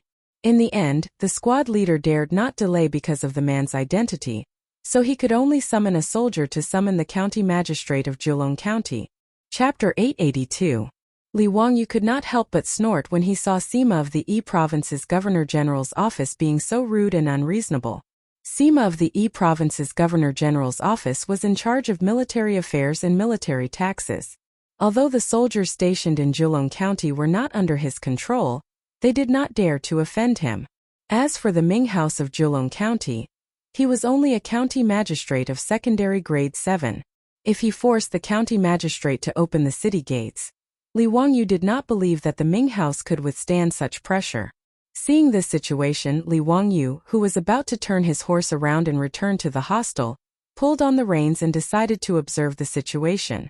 If Sima of the Yi Province's Governor-General did not care about the lives of the people and insisted on forcing the county magistrate to open the city gates, Li Wangyu would have to reveal his identity and teach this Sima a lesson. Not long after, the county magistrate of Zhejiang County, who had been notified, hurried to the city gates. Greetings, Sima. You are the county magistrate of Zhejiang County? That's good. Quickly order people to open the city gates. I have important matters to attend to and need to return to Chengdu County. Do not waste my time. Sima impatiently signaled the county magistrate to open the city gates. I'm afraid this is not appropriate. The county magistrate hesitated for a moment and bowed to Sima. He continued, Sima, it is already late and there are officials causing trouble outside. If we open the city gates rashly and the officials launch a sneak attack, it will be a disaster. As the county magistrate of Jolong County, I cannot bear this responsibility. Please forgive me, Sima. The county magistrate's words did not move Sima at all. Instead, he was impatient. Don't speak nonsense. I have already ordered people to go up the city walls to observe. There are no officials outside at all. Furthermore, I have received news that those officials are still tens of miles away and have not yet arrived at Jolong County. Why can't you open the city gates?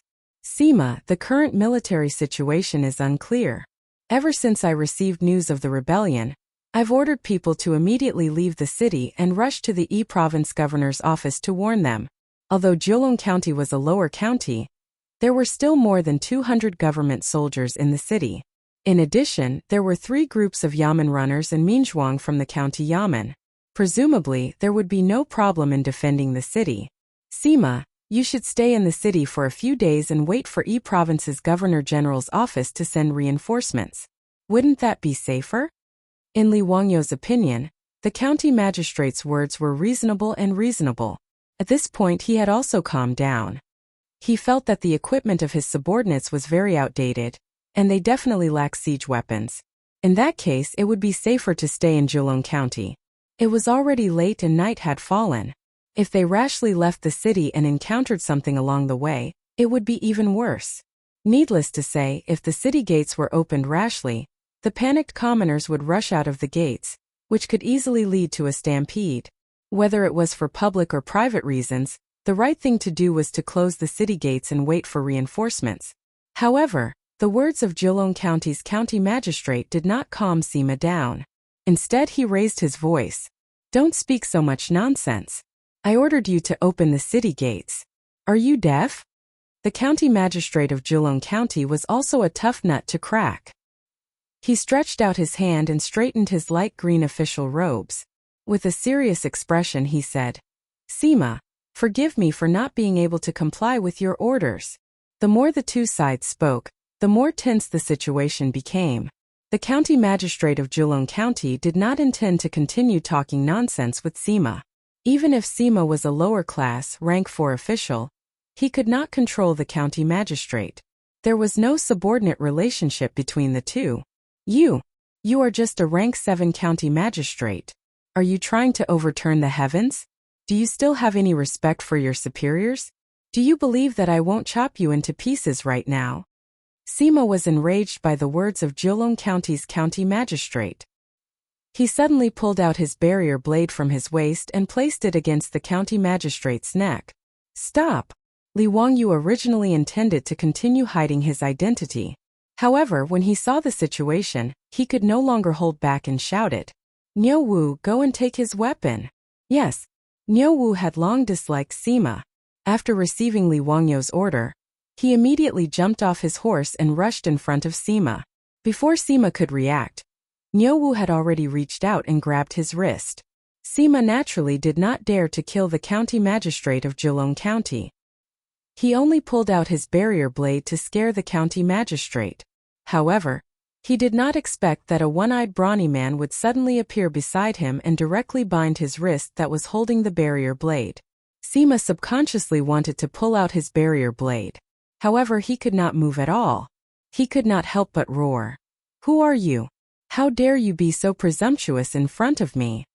At this time Li Wangyou also jumped off his horse. Under the protection of the Zhang brothers, he separated the crowd and walked in front of Sima and the county magistrate of Jolong County. He was too lazy to talk nonsense. He directly took out the goldfish talisman that represented his identity and showed it to the two of them. When Sima and the county magistrate of Jolong County clearly saw the goldfish talisman in Li Wangyou's hand, both of them turned pale with fright. On the goldfish talisman were written the words County Duke who founded the country, conferred the title of County Duke. The young man in front of them was the County Duke who founded the country? County Duke who founded the country? Sima and the county magistrate of Jolong County immediately reacted. The young man in casual clothes was actually the famous County Duke who founded the country, the Crown Prince's imperial tutor and the saint's nephew. The county magistrate of Jilong County immediately bowed and said, "Humble county magistrate of Jilong County, Du Gufeng, pays his respects to County Duke who founded the country. I did not know that the Duke was here. Please forgive me." Sima's face turned even redder. He did not care that one of his wrists was still held by Niu Wu. His posture was very awkward as he bowed down. Humble County Magistrate Wang Zhengyichuan of Yi Province pays his respects to. Before he finished speaking, Li Wangyu directly interrupted him. "Wang Sima, let me ask you, what is the meaning of you placing your barrier blade on Du Guming House's neck? Are you plotting to murder an official of the imperial court?" Li Wangyu's words immediately caused Sima's back to be soaked in cold sweat. These words were heart-wrenching.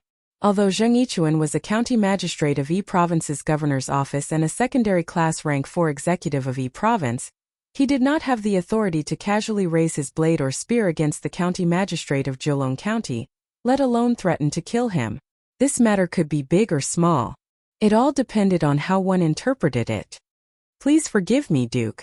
This humble official was only joking with Du Guming House in a moment of excitement.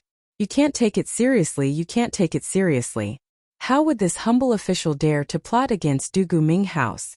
It's a misunderstanding, just a misunderstanding." Li Wangyu glanced at him and suddenly asked, "Is Sima Wang from Taiyuan Wang clan?" When Wang Yichuan heard this, he hurriedly nodded. "That's right. This humble official is indeed from Taiyuan Wang clan. Does the Duke have a relationship with Taiyuan Wang clan?" From Wang Yichuan's point of view, being born from the 7 noble clans was something he should be most proud of. However, Li Wangyu's next words made his heart sink to the bottom of the valley. There is no relationship, but there is a grudge. Wang Yichuan had lived for half his life, but this was the first time he had seen someone who did not put the 7 noble clans in their eyes. It was also the first time he had heard someone who dared to say that he had a grudge with Taiyuan Wang clan. "Haha, the Duke is joking." "Who is joking with you?" "Haha, your Taiyuan Wang clan has repeatedly opposed this Duke. Who in Chang'an City doesn't know about this?" Li Wangyu's words immediately shut Wang Yichuan's mouth. He did not dare to say anything more. Chapter 883. Li Wangyu's words silenced Wang Yichuan, and he turned to look at the Jilong County magistrate. Ever since he transmigrated to the Tang dynasty, Li Wangyu realized that his memory was getting better and better. There were many books that his grandfather had forced him to read, but now he could slowly recall them. Although Li Wangyu did not know the Jilong County magistrate Du Gufeng, he felt that he had heard of him before. After thinking for a while, he suddenly remembered that there was an essay by Chen Xiang on the Jilong County magistrate Du Gucheng's Monument of Love. Pengzhou's Jilong County's deputy minister Du Gujun is a courteous and resolute person. He is dignified, respectful, and trustworthy. He is clean and honest, diligent and honest. This essay was about a Pengzhou's Jilong County magistrate with the surname Dugu. He was conscientious in his duties, loved the people, and was honest. Could it be that the essay was about Jilong County Ming House Du Gufeng? Although the place names and surnames were the same, their positions were different. In the Jilong County magistrate Du Gucheng's Monument of Love, Du Gujun was a county magistrate. Li Wangyu could not help but ask curiously, "Du Guming House? Was he also a junior magistrate in Jilong County?" Du Gufeng was slightly surprised, but he immediately replied, "Duke is correct. I was originally a county magistrate in Jilong County. I was promoted to county magistrate this year." Li Wangyu looked at Du Gufeng from head to toe. Although this person was not famous in history, he was able to make Chen Xiang write an essay for him. This meant that he was a good official. Just by looking at how he was able to resist Wang Yichuan from the Izhou Governor General's office and refuse to open the city gate, he was worthy of Chen Xiang's praise. "Not bad. Du Guming House, you did a good job. Go and pacify the people. Don't let them crowd around the city gate. If they attack the county now, there will be a lot of casualties." Du Gufeng naturally obeyed. He hurriedly led a group of county yamen runners to coax and persuade the crying commoners who wanted to leave the city to escape the disaster of war. After Niu Wu confiscated Wang Yichuan's barrier saber, this chief of staff from the Wang clan of Taiyuan also felt uneasy on the side, not knowing whether he should leave or stay. Naturally, he could tell that he had offended this county duke who. He had been in Sichuan for a long time, and did not know about the conflicts between Li Wangyu and the Wang clan of Taiyuan in Chang. However, as the nephew of the current sage and the imperial tutor of the crown prince, even if he did not get along with the Wang clan of Taiyuan, he was helpless. 5 surnames 7 Wangs Taiyuan Wang clan. This golden signboard could intimidate other people at first glance, but it could not do anything to a noble person like Li Wangyu. Wang Yichuan could only hope that Li Wangyu would not notice him. Wang Yichuan only felt that he did not look at the almanac before leaving the house today. How did he offend such a god? Originally, he was on break and had nothing to do, so he took 2 days off to come to Danjing Mountain to admire the peony flowers. He did not expect that his luck would be so bad that he would meet with people causing trouble. Wang Yichuan thought that he could ride a fast horse and escape before the people surrounded the county. However, he did not expect to meet a stubborn county magistrate. He wanted to use his authority as the chief of the governor's office to force this untactful county magistrate, but he was caught red-handed by Li Wangyu, the county duke who had founded the country. Wang Yichuan could not help but curse his own bad luck, but there was nothing he could do. While Du Gufeng led a group of yamen runners to persuade the commoners, Li Wangyu glanced at Wang Yichuan and was too lazy to bother with him. "What are you still doing here? Are you waiting for me to treat you to a meal?" When Wang Yichuan heard this, he was delighted. It was best that Li Wangyu did not bother with him. He quickly bowed. Yes, I will leave now, I will leave now." Li Wangyu impatiently waved his hand at him, indicating that he could leave. Wang Yichuan did not even dare to ask Niu Wu for the barrier blade. He turned around and dived into the crowd, disappearing without a trace. After Du Gufeng finally managed to persuade the crowd to leave, he ordered the yamen runners to assist the soldiers in defending the county. After arranging the defense of the county, he returned to greet Li Wangyu. Du Gufeng was not familiar with Li Wangyu, and did not know the personality of this young county magistrate. As such, he did not dare to be disrespectful. "Duke, please forgive me for making you wait for so long." Li Wangyu extended his hand to help him up. "Dugu Ming House, what are you saying? My safety is also in the hands of the Ming House. You are arranging the defense of the county. What is wrong with that?" "This is my responsibility. Dugu Ming House, from what you said, there are only about 200 soldiers in Zheolong County. Are you confident that you can defend the county?" Du Gufeng nodded. "Duke, you can rest assured. Although there are many of them, they do not have any excellent military equipment. They do not even have many bows and arrows. Although there are not many soldiers in the county, I am confident that they will not be able to break into the county in a short time. I have already sent people to the Yi Province Governor-General's manor to ask for reinforcements. In less than 2 days, reinforcements will arrive." When Li Wangyu heard this, he was relieved. He continued to ask, "Dugu Mingfu, this duke asks you, why did these people rebel? Do you know the details?" Li Wangyu was still confused.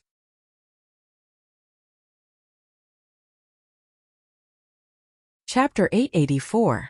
After listening to Du Gufeng's explanation, Li Wangyu realized that there was still a very primitive marriage-snatching custom among the officials. In Du Gufeng's words, "The laws are lax, the marriages are improper, the villages are violent, they steal people's wives and daughters to escape, they move to other places and live in peace. They are called companions, and Yin Wan thinks they are companions." In other words, the marriage customs of these officials were no different from those of primitive societies. If they took a liking to someone, they would knock them out and carry them away. Not only that, the officials did not even know the etiquette of marriage and did not know the nature of father and son. Not to mention the Tang people, even Li Wangyu found it hard to accept the marriage customs of these officials. Chaotic, it was too chaotic. It was also because of this that Du Gufeng was too embarrassed to say these words in front of Su Chongqing and the others. The rebellion of the officials was related to the marriage snatching that happened a few days ago. There were also thousands of officials living in the area under the jurisdiction of Zheolong County. Originally, the marriage snatching was only done in their own tribe. Even if Du Gufeng did not like it, he could not do anything about it. But a few days ago, when someone from the Jingren tribe went down the mountain to the city to sell mountain goods, it was unknown what was wrong with that Jingren's head, but he actually took a fancy to a young Han woman. That man actually colluded with several other men to use their weapons and directly snatched the Han girl up the mountain. When such a thing happened, the girl's family could only cry and complain to the county yamen. Du Gufeng didn't hesitate and immediately led 3 groups of bailiffs to the Farron tribe. Before the Farron tribe could react, they rescued the young lady. Although the girl was saved, she was already defiled by the officials. Fortunately, the people of the Great Tang were rather open-minded. Although the young lady was wailing miserably, she did not try to commit suicide. As for the victim's family, they knew that the officials were barbaric and did not even want Du Gufeng to punish them. They just wanted to accept their bad luck. However, when the victim's family was prepared to settle the matter peacefully, those people started to cause a ruckus. They even threatened Du Gufeng and demanded that Zhejiang County send the person back to them. Otherwise, they would come and snatch the person back. The Tang dynasty's attitude towards these officials had always been, even though they are in danger, they should be treated with kindness and trust. However, Du Gufeng did not completely agree with this. He had been an official in Zhejiang County for a long time, so he knew the nature of these officials well. He knew that to deal with these officials, it was not enough to just show them kindness. He also needed to make them fear him. As the saying goes, villains fear authority but not virtue, and don't know what virtue is. This also applies to these subordinates. As a result, Du Gufeng ordered the bailiffs to arrest the man who had come to threaten him. He whipped him heavily and reprimanded him before letting him go. Du Gufeng also did not expect that he would actually poke a hornet's nest this time. Du Gufeng whipped the man who abducted the woman was the son of the leader of the Duguren tribe near Zhejiang County. As a result, the leader of the Duguren tribe contacted the other officials to attack Zhejiang County to avenge his son. This was the reason why the current situation occurred. After Li Wangyu heard Du Gufeng's explanation, he could only let out a long sigh. This matter could not be blamed on Du Gufeng, the county magistrate of Zhejiang County. There was nothing wrong with his actions. It was purely those officials who did not know what was good for them and did not respect the law. It is this official's fault that the officials started a rebellion. However, I have implicated the Duke. Please forgive me, Duke. When this matter is over, this official will naturally submit a memorial to the imperial court to ask for forgiveness. Du Gufeng bowed and apologized to Li Wangyu. He had never expected that Li Wangyu, the county magistrate, would be trapped in Zhejiang County. Du Gufeng didn't even dare to imagine what the consequences would be if something were to happen to Li Wangyu under his rule. He was afraid that when the emperor was angry, the officials of Yi province would be slaughtered by the Tang dynasty's army. Li Wangyu waved his hand. This matter cannot be blamed on the Dugu Ming house. It is all because those officials did not agree with the emperor. There is no need to worry about the Ming house. This matter will not be too big. When the Yi province army arrives, those officials will naturally scatter. Yes, this official is also thinking of this. As the two were talking, a yamen runner rushed in from outside the county office and reporting to the Ming house, the officials outside the city have appeared. Li Wangyu and Du Gufeng heard this and immediately stood up. Let's go and take a look. Although Zhejiang County was a lower county, the city walls were very sturdy. The city walls were 20 feet high and 10 feet wide. There was also a horse path connecting the city walls. Li Wangyu and his group rode up the city walls. They looked up and saw torches in the forest outside the city in the east, west, and north of Zhejiang County. However, the south gate of Chengdu County was completely dark. There seemed to be no movement at all. Du Gufeng revealed a suspicious expression in response to this. However, Li Wangyu and Niu Wu had mocking expressions on their faces. They smiled and didn't say anything. As Li Wangyu and Du Gufeng were observing the situation of the officials outside the city, they suddenly heard a voice. Duke, look at how powerful these officials are. Just by looking at the torches outside the city, there are at least a few thousand officials surrounding Zhejiang County. There are no officials at all at the south gate. If I knew this would happen, I would have opened the gate and let the people out to take refuge. Li Wangyu turned his head and saw that it was Wang Yichuan from the Yi province's governor-general's manor. He had run up the city walls and was pointing outside the city as he complained. Clearly, this fellow still held a grudge against Du Gufeng for not opening the city gates. Li Wangyu did not expect Wang Yichuan to be so thick-skinned. He had run away after being reprimanded, but he still dared to come up. Li Wangyu did not find it strange that Wang Yichuan would appear on the city walls. This guy was a major from the Yi province's governor-general's manor. He probably had eyes and ears in Zhejiang County. If he wanted to go up the city walls, the yamen runners and soldiers would not dare to stop him. Li Wangyu could not help but mock Wang Yichuan in response to his complaint. Major Wang, don't you understand something as simple as Surround 3 and Guard 1? How did you become a major from the Governor-General's manor? How can you understand something as simple as this? What do you mean by Surround 3 and Guard 1? Duke, are you saying that there are also barbarians in the south of the city? How is this possible? Do those barbarians know anything about the art of war? Li Wangyu did not want to waste time with this person. Niu Wu, explain it to him. Niu Wu also had a mocking expression. He pointed to the south of the city and said, Major Wang, did you not notice that the forest beside the official road in the south of the city is excessively quiet? There is not even the sound of insects or birds. If there is no one lying in ambush, I will cut off my head and let you kick it like a ball. Major Wang actually doesn't understand such basic military knowledge. Wang Yichuan's face turned red from Li Wangyu and Niu Wu's words, but he did not dare to continue speaking. Li Wangyu and Du Gufeng patrolled around the city walls on their horses. After confirming that there were no flaws in the defenses of the county, they went down the city walls and went back to rest. Tonight, those barbarians would not attack the city. They only needed to see if the reinforcements from the Yi province's governor-general's manor would arrive early and disperse those barbarians. Otherwise, if the barbarians attacked the city, it would be a tough battle to fight against the thousands of barbarians outside the city with just the 200 yamen runners and the 200 yamen runners. Chapter 885. The reason why Li Wangyu dared to go back to sleep and not worry about being attacked at night was also because of the way wars were fought in this era. Many people mistakenly thought that the lack of night battles in ancient times was due to the lack of vitamin intake, causing night blindness. This was actually not very accurate. Night blindness naturally existed in ancient times, and was known as sparrow blindness or sparrow blindness.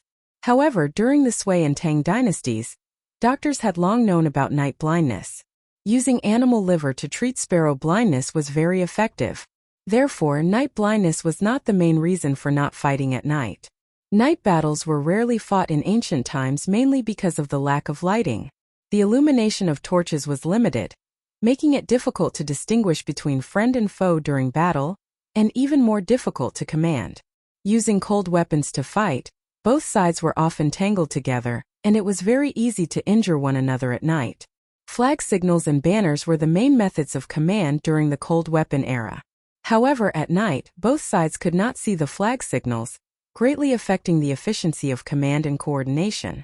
Therefore, unless it was a sneak attack, there were very few large-scale battles at night. Zhejiang County was protected by tall city walls. Even if the guards wanted to launch a sneak attack, it would be difficult to succeed. Therefore, Li Wangyu was not worried about this at all. The reality was exactly as he had expected. Until the dawn of the next day, the guards outside the city did not launch any attacks on Zhejiang County. When the sky gradually brightened, the guards outside the city began to beat the bronze drum, making a loud sound. Li Wangyu was awakened by the sound of the bronze drum. Listening to it, he could not help but reveal a worried expression. Su Chongqing was also awakened by the sound of the bronze drum. Seeing that Li Wangyu's expression was not very good, he could not help but ask curiously, Wangyu, what's wrong? Is there something wrong with the sound of the drum? It's nothing. Today you, Aphrodite, and parents stay in the inn and do not go out. I've already instructed Du Guming to arrange for 2 bailiffs to stand guard in front of the inn to ensure your safety. I will bring Niu Wu and the Zhang brothers to the city walls to see the situation. Su Chongqing knew that he was hiding something, but did not continue to ask. He only nodded to show that he understood. Be careful and do not try to be brave. Okay, got it. Li Wangyu got up. With the help of Su Chongqing, he changed into a set of capable Hu clothes. He kissed his beautiful superior's face before he pushed the door open and walked out. In the courtyard of the inn, Niu Wu and the Zhang brothers had been waiting for a long time. Husband, listen to the sound of the drum. Before Niu Wu could finish, Li Wangyu waved his hand, indicating that he understood. The reason why Li Wangyu's expression was somewhat unsightly was because he, Niu Wu and the others could clearly hear that there were at least 5 bronze drums being struck outside the city. The bronze drum was the symbol of the tribe to the winged ones. According to the Wei Shu Zhuan, often an elder is chosen as the king, but he cannot rule from afar. If the father dies, the son will succeed, just like the aristocrats of China. Each king Liao has a pair of horns, so that his disciples can boast about them. The drum among them was the bronze drum. The bronze drums were both musical instruments and war drums. Every Furun tribe had a bronze drum as the inheritance of the tribe leader. If the father died, the son would inherit the drum. These bronze drums were tall and had intricate patterns. When the drums were beaten, it often meant war. According to the Sui Shu geographical records, if you want to attack, sound the drum. Those who arrive are as numerous as the clouds. At this moment, the sound of 5 bronze drums could be heard outside of Jilong County. This meant that at least 5 tribes were involved in this rebellion. And these tribes usually had more than 1,000 Gong clan members. As a result, even if each household only sent out 1 subordinate, there would still be at least 5,000 armed subordinates waiting outside Jilong County.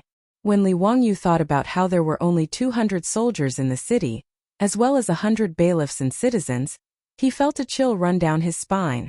With such a huge disparity in military strength, even if those subordinates lacked weapons and equipment, and lacked siege weapons, if they were to go all out to attack Jilong County, they might not be able to withstand it. Now, he could only pray that the reinforcements from the Yi Province Governor-General's manor would arrive soon. Li Wangyu led Niu Wu and the other 2 to the city wall. But Du Gufeng and Wang Yichuan had already arrived. Looking out, many people had already appeared at the foot of the Jilong County city wall. Meanwhile, from the south of the city, which had been silent all night, close to 1,000 armed men emerged from the forest on both sides of the official road. Needless to say, these subordinates were the soldiers that had been lying in ambush at the south of the city last night. Wang Yichuan originally didn't believe Niu Wu's words, but when he saw these subordinates appear, his face couldn't help but turn pale. He didn't think that these barbarians would be so cunning. They had really set up an ambush at the south of the city and waited for the people of Jilong County to fall for it. When they opened the south gate to escape, they would ambush them. Even Li Wangyu and Niu Wu felt a wave of fear.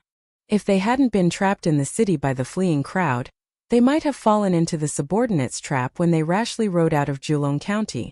With just Niu Wu and the Zhang brothers, it would probably be difficult for them to protect Li Wangyu, Su Chongqing, and the other 2 girls. Du Gufeng's face was also quite ugly. As the county magistrate of Jilong County and a deputy for 4 years, he had a good understanding of the subordinates.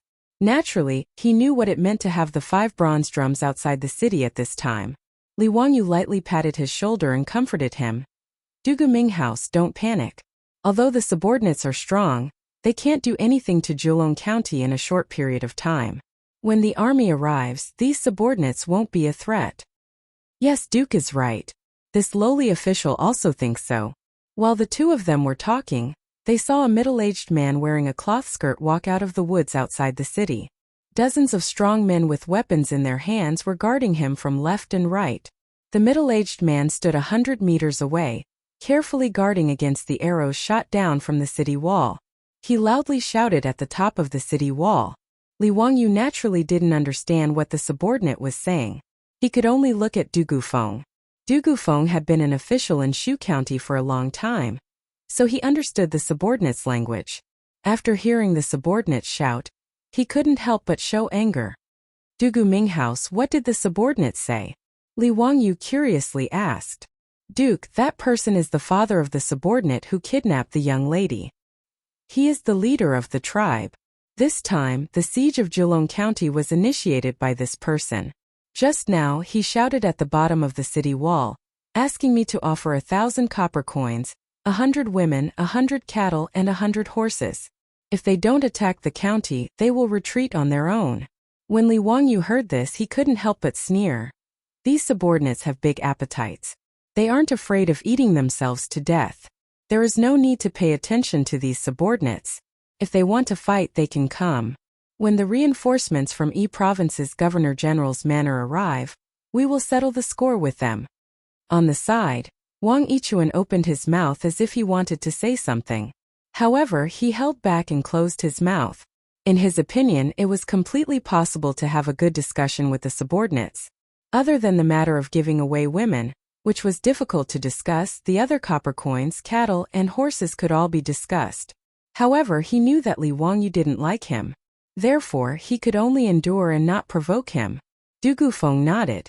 Just as he was about to shout, an unforeseen event occurred at the bottom of the city. Chapter 886. The leader of the guards at the foot of the city wall waved his hand behind him. Not long after, a few guards dragged a person dressed as a bailiff out of the forest. The bailiff's clothes were filthy and there was a lot of blood on his body. It was obvious that he had been in a fight when he was captured. When Du Gufeng saw the bailiff, his face was filled with fear. How is this possible? When Li Wangyu saw his panic, he quickly asked, Du Guming House, what happened? Is the bailiff that was captured one of your men? Du Gufeng's face was as if he had seen a ghost and he stuttered. Yes, sir. That person is one of the bailiffs in the county office. Yesterday, I ordered him to leave the city and go to Chengdu County to ask for help.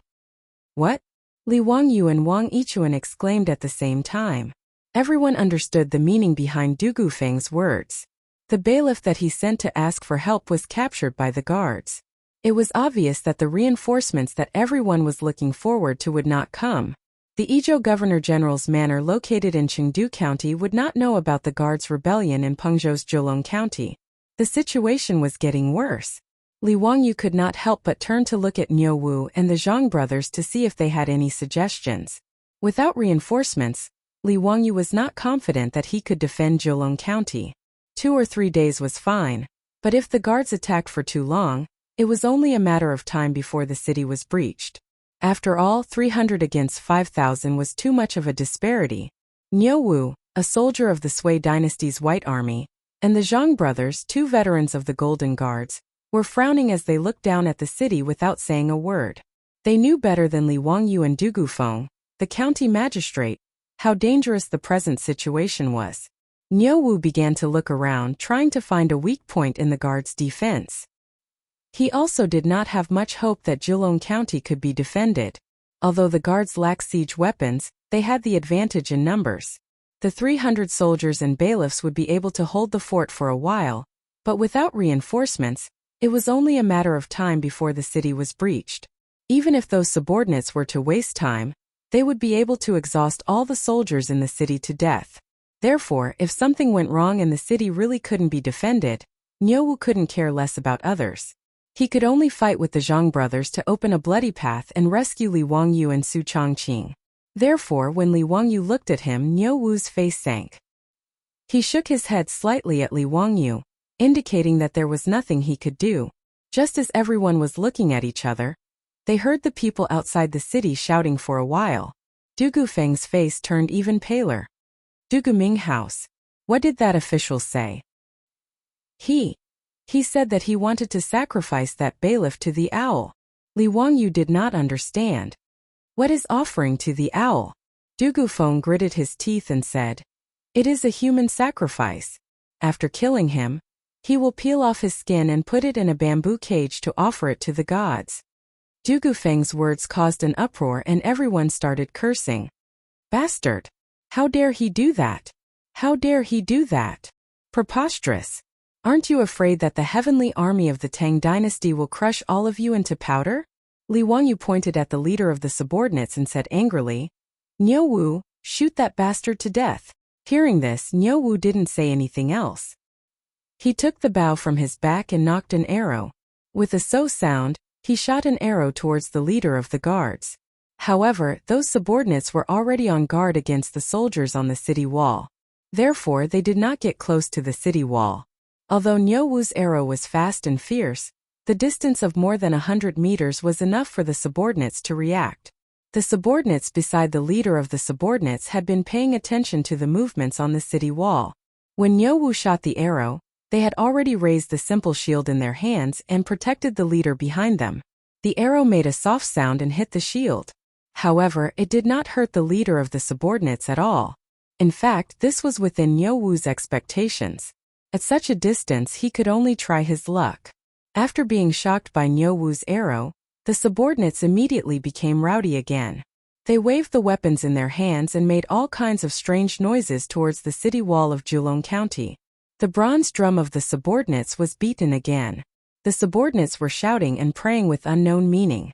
The captured bailiff was forced to kneel on the ground by several subordinates.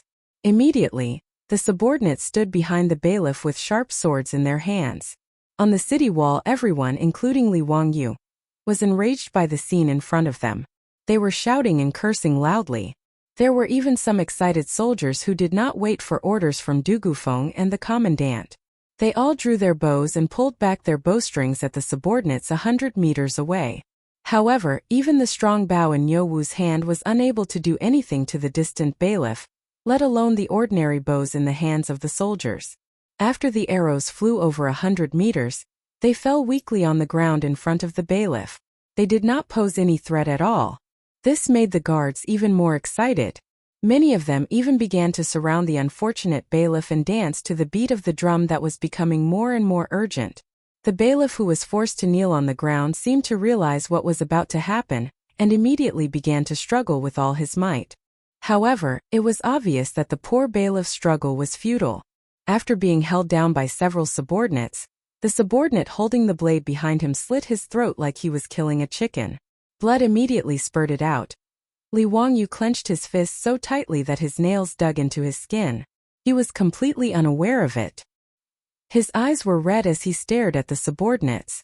It was as if he wanted to engrave their every move into his mind. On the city wall of Julong County, the bailiffs let out heart-wrenching cries. How could the bailiffs of Julong County not feel grief and indignation when they saw their fellow bailiff's throat slit like a chicken in front of them? The blood spurting out of the bailiff's throat seemed to have stimulated the subordinates even more. They shouted even more excitedly outside the city wall and danced faster and faster. After the subordinates killed the bailiff, they actually did as Du Gufeng said. They used a small knife to skin the bailiff's entire face. Li Wang, you never imagined that he would actually see such a bloody scene with his own eyes.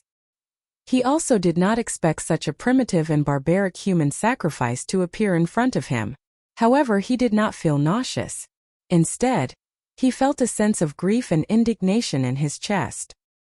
He pulled out his blade from his waist and slashed it on the city wall in front of him. He roared and suddenly sang the song, "Serve the country with loyalty." The smoke of war rises, the mountains and rivers look to the north. The dragon rises and the horse neighs. I am so angry that I want to go crazy. Where my blade points, how many brothers and sisters are buried in their hometown? Why not sacrifice 100 lives to serve the country? Ever since Li Wangyu brought this song to the Tang dynasty, everyone in the Lai Hot knew how to sing it.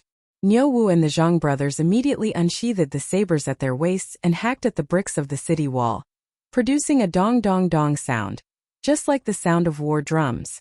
Following Li Wangyu, they loudly sang this tragic song. Soon, the soldiers and bailiffs on the city wall of Julong County all pulled out their blades and slashed the wall to suppress the sound of drums. They followed Li Wangyu and Niu Wu and sang the song, "Serve the country with loyalty." Chapter 887. The solemn atmosphere at the top of Julong County's walls did not affect the officials outside the city.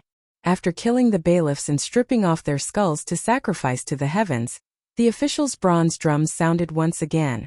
The officials dragged out many wooden ladders from the forest and prepared to attack Julong County. These so-called wooden ladders were simple and crude to the extreme.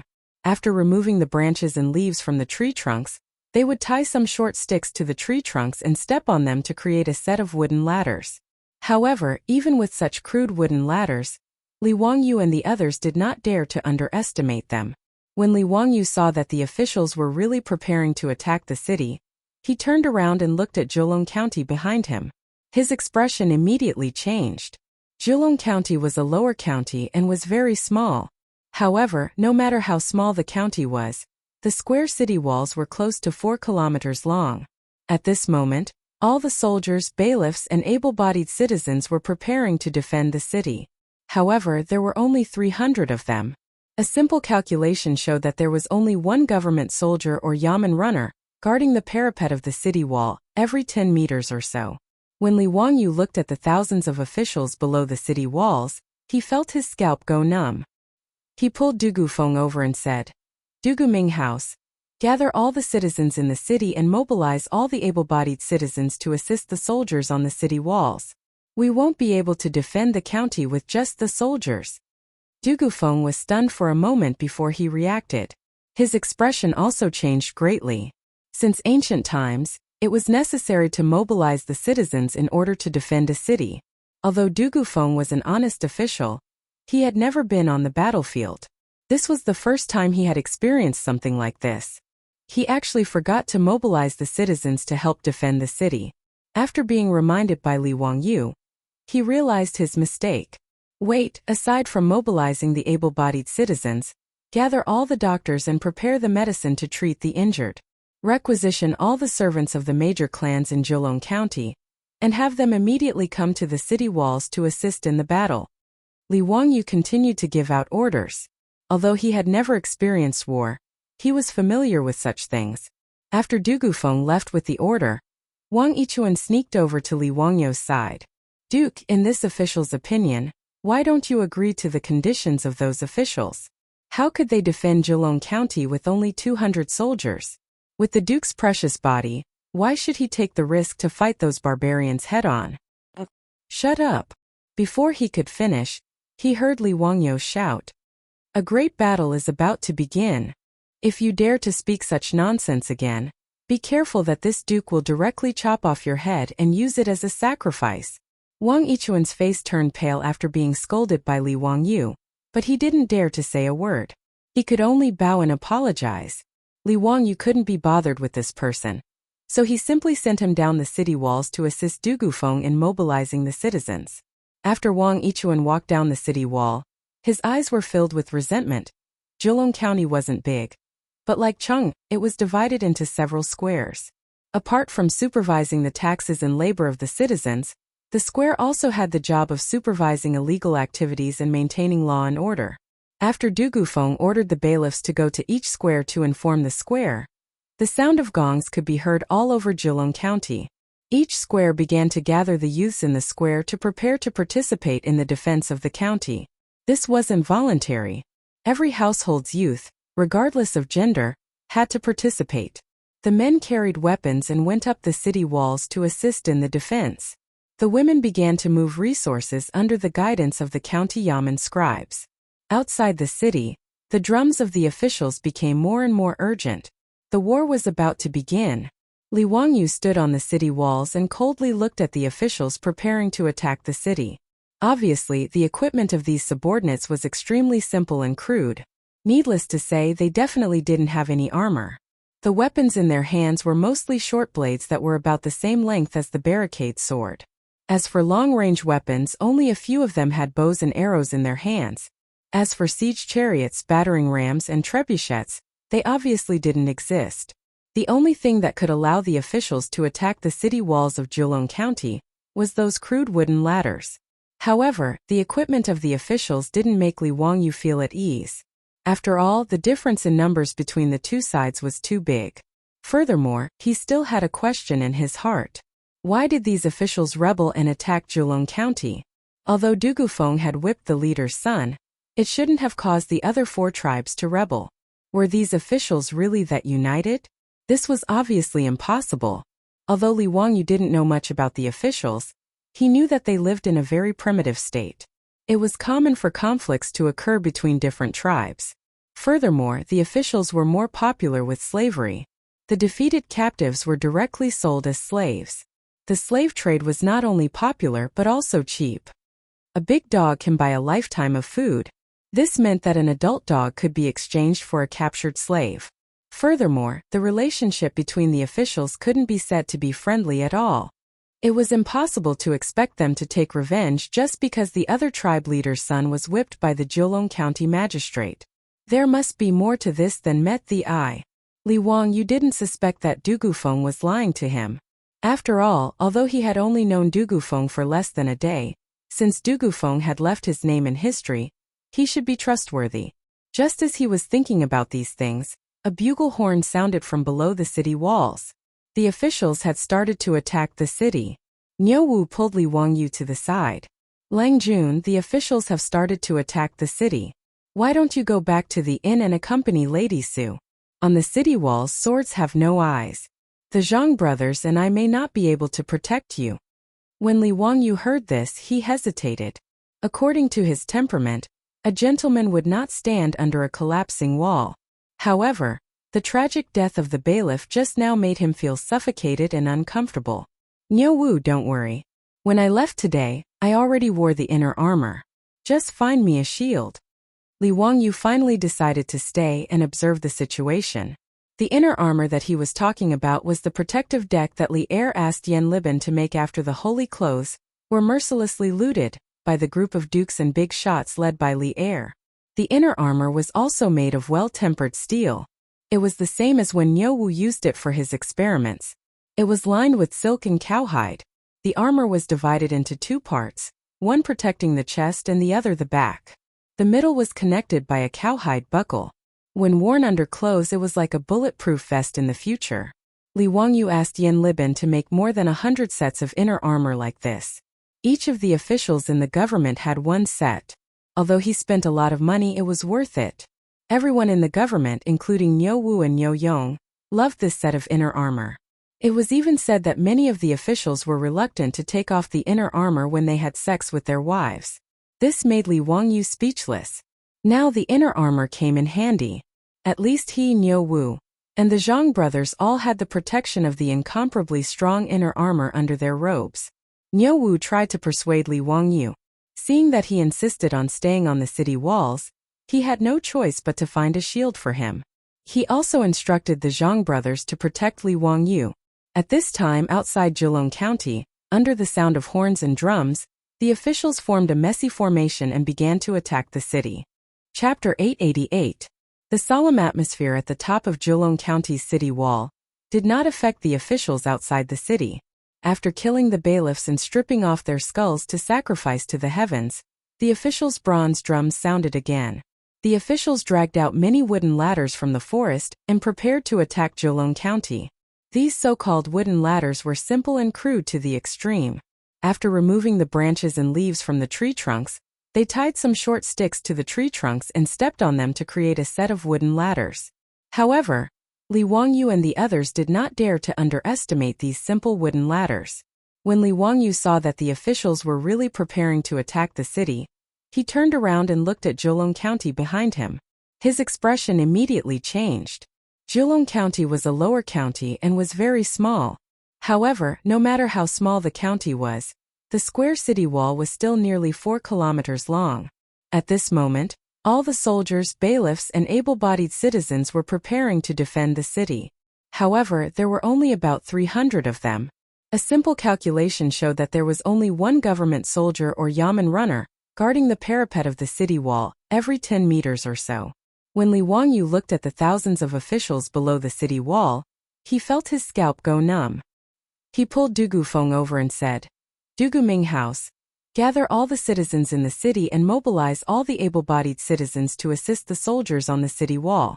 We won't be able to defend the county with just the soldiers." Du Gufeng was stunned for a moment before he reacted. His expression also changed greatly.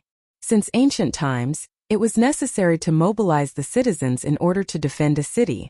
Although Du Gufeng was an honest official, he had never been on the battlefield. This was the first time he had experienced something like this. He actually forgot to mobilize the citizens to help defend the city. After being reminded by Li Wangyu, he realized his mistake. Wait, other than mobilizing the able-bodied citizens, gather all the doctors and prepare the medicine to treat the injured.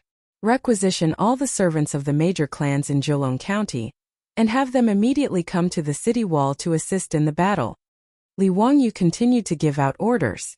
Although he had never experienced war, he knew this common sense. After Du Gufeng left with the order, Wang Yichuan sneaked over to Li Wangyu's side. "Duke, in this official's opinion, it would be better to agree to the conditions of those officials. How could they defend Zhejiang County with only 200 soldiers? With the Duke's precious body, why would he take the risk to fight those barbarians head-on?" "Shut up." Before he could finish, he heard Li Wangyu shout, "A great battle is about to begin.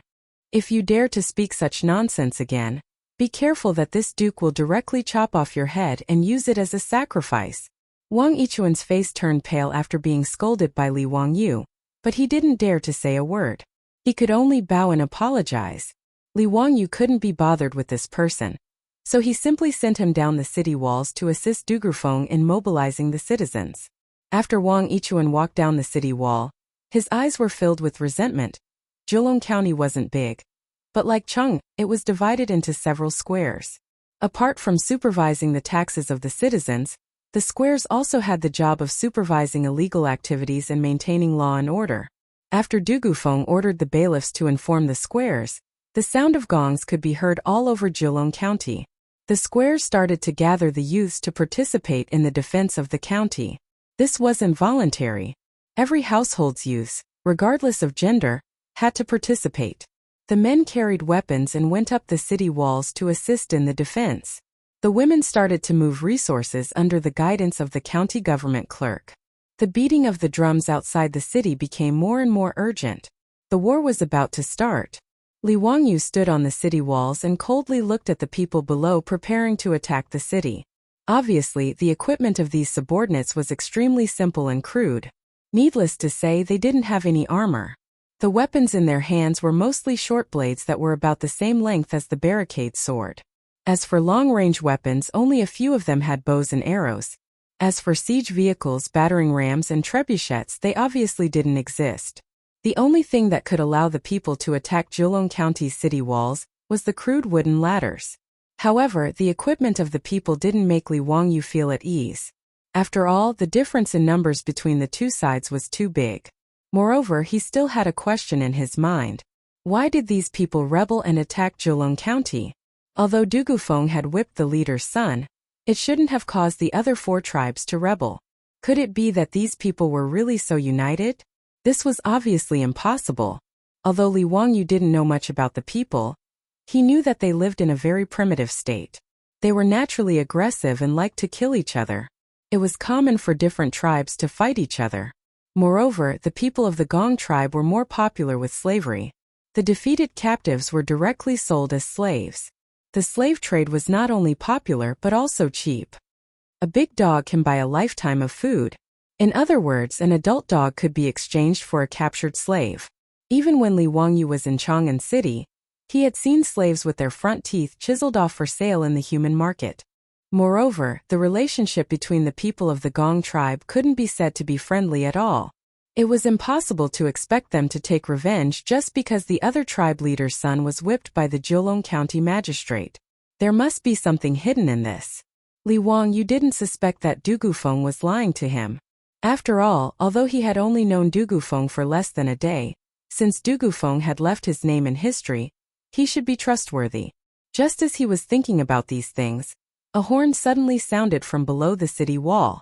The people of the Gong tribe had begun to attack the city. Niu Wu directly pulled Li Wangyu to the side. Lang Jun, the people of the Gong tribe have begun to attack the city. Why don't you go back to the inn and accompany Miss Su? On the city wall, swords have no eyes. The Zhang brothers and I may not be able to protect you. Li Wangyu was a little hesitant when he heard this. According to his personality, a gentleman wouldn't stand under a collapsing wall.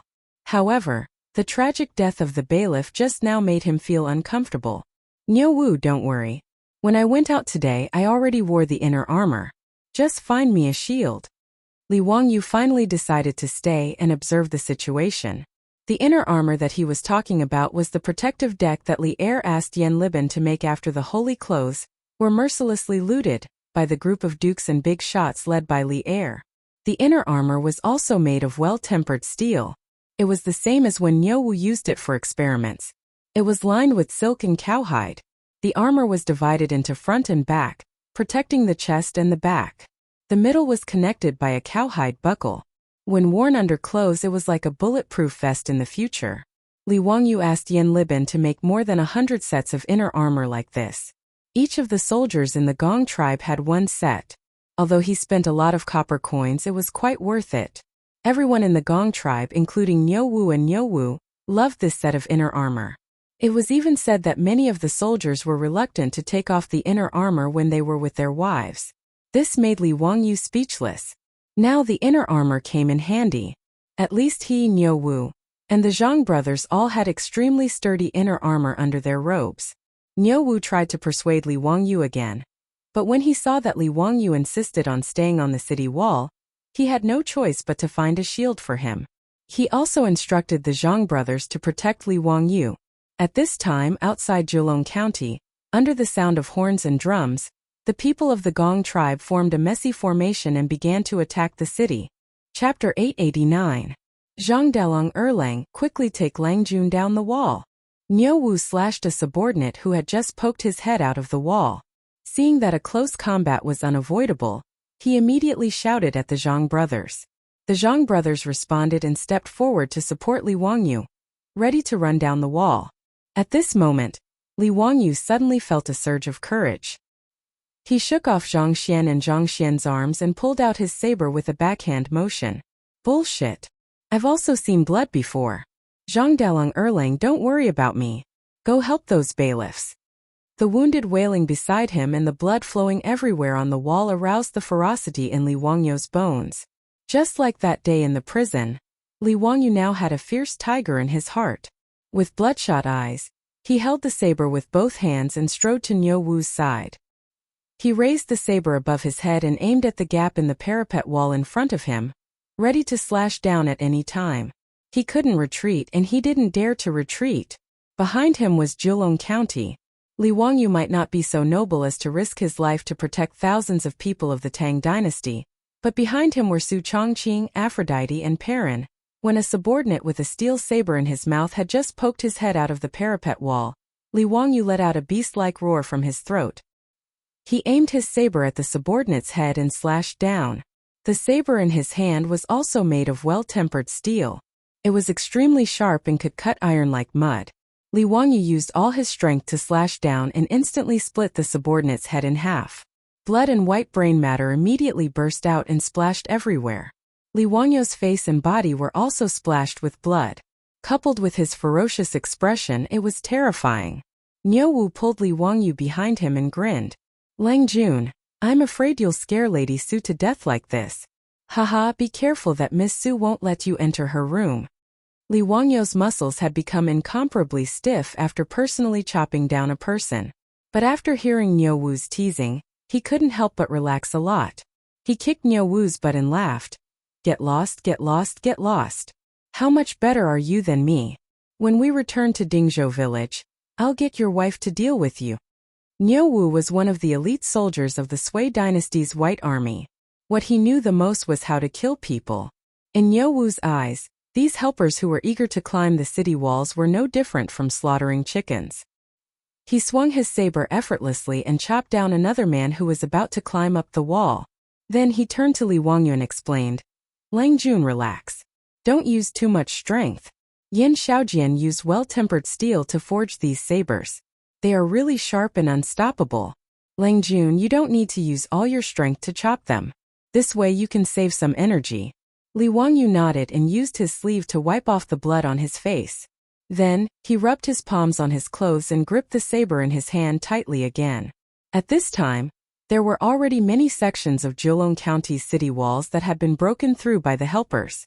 After all, it was impossible for only 200 government soldiers to guard such a long city wall without any gaps. And the fighting strength of the Yamen runners and the people couldn't be compared to the government soldiers. On the city walls, the sounds of killing could be heard everywhere. The city was in a mess. There were people who were constantly hit by the saber and fell down screaming. There were helpers, Yamen runners, and government soldiers in full armor. Li Wangyu was able to hold on because Niu Wu and the Zhang brothers were three people who were highly skilled in martial arts. After swinging his saber and chopping down another helper, Li Wangyu wiped the sweat off his forehead. He raised his eyes to look at the chaotic battle on the city wall, and then looked at the helpers who continued to climb up the wall like ants. He couldn't help but feel a sense of despair. The disparity in strength between the two sides was simply too great. At this critical moment, a deafening sound of gongs and shouts could be heard from below the city walls. A black mass of people wielding all kinds of weapons charged up the city walls. Li Wangyu was overjoyed. This was clearly Du Gufeng. He had finally gathered the youths of the city to help defend the city. The Tang people loved martial arts, and the common people didn't lack weapons. The youths mobilized by Dugufeng were not completely powerless against the helpers. After all, these helpers were just ordinary mountain people. In terms of physique and weapons, these youths were even stronger than the helpers.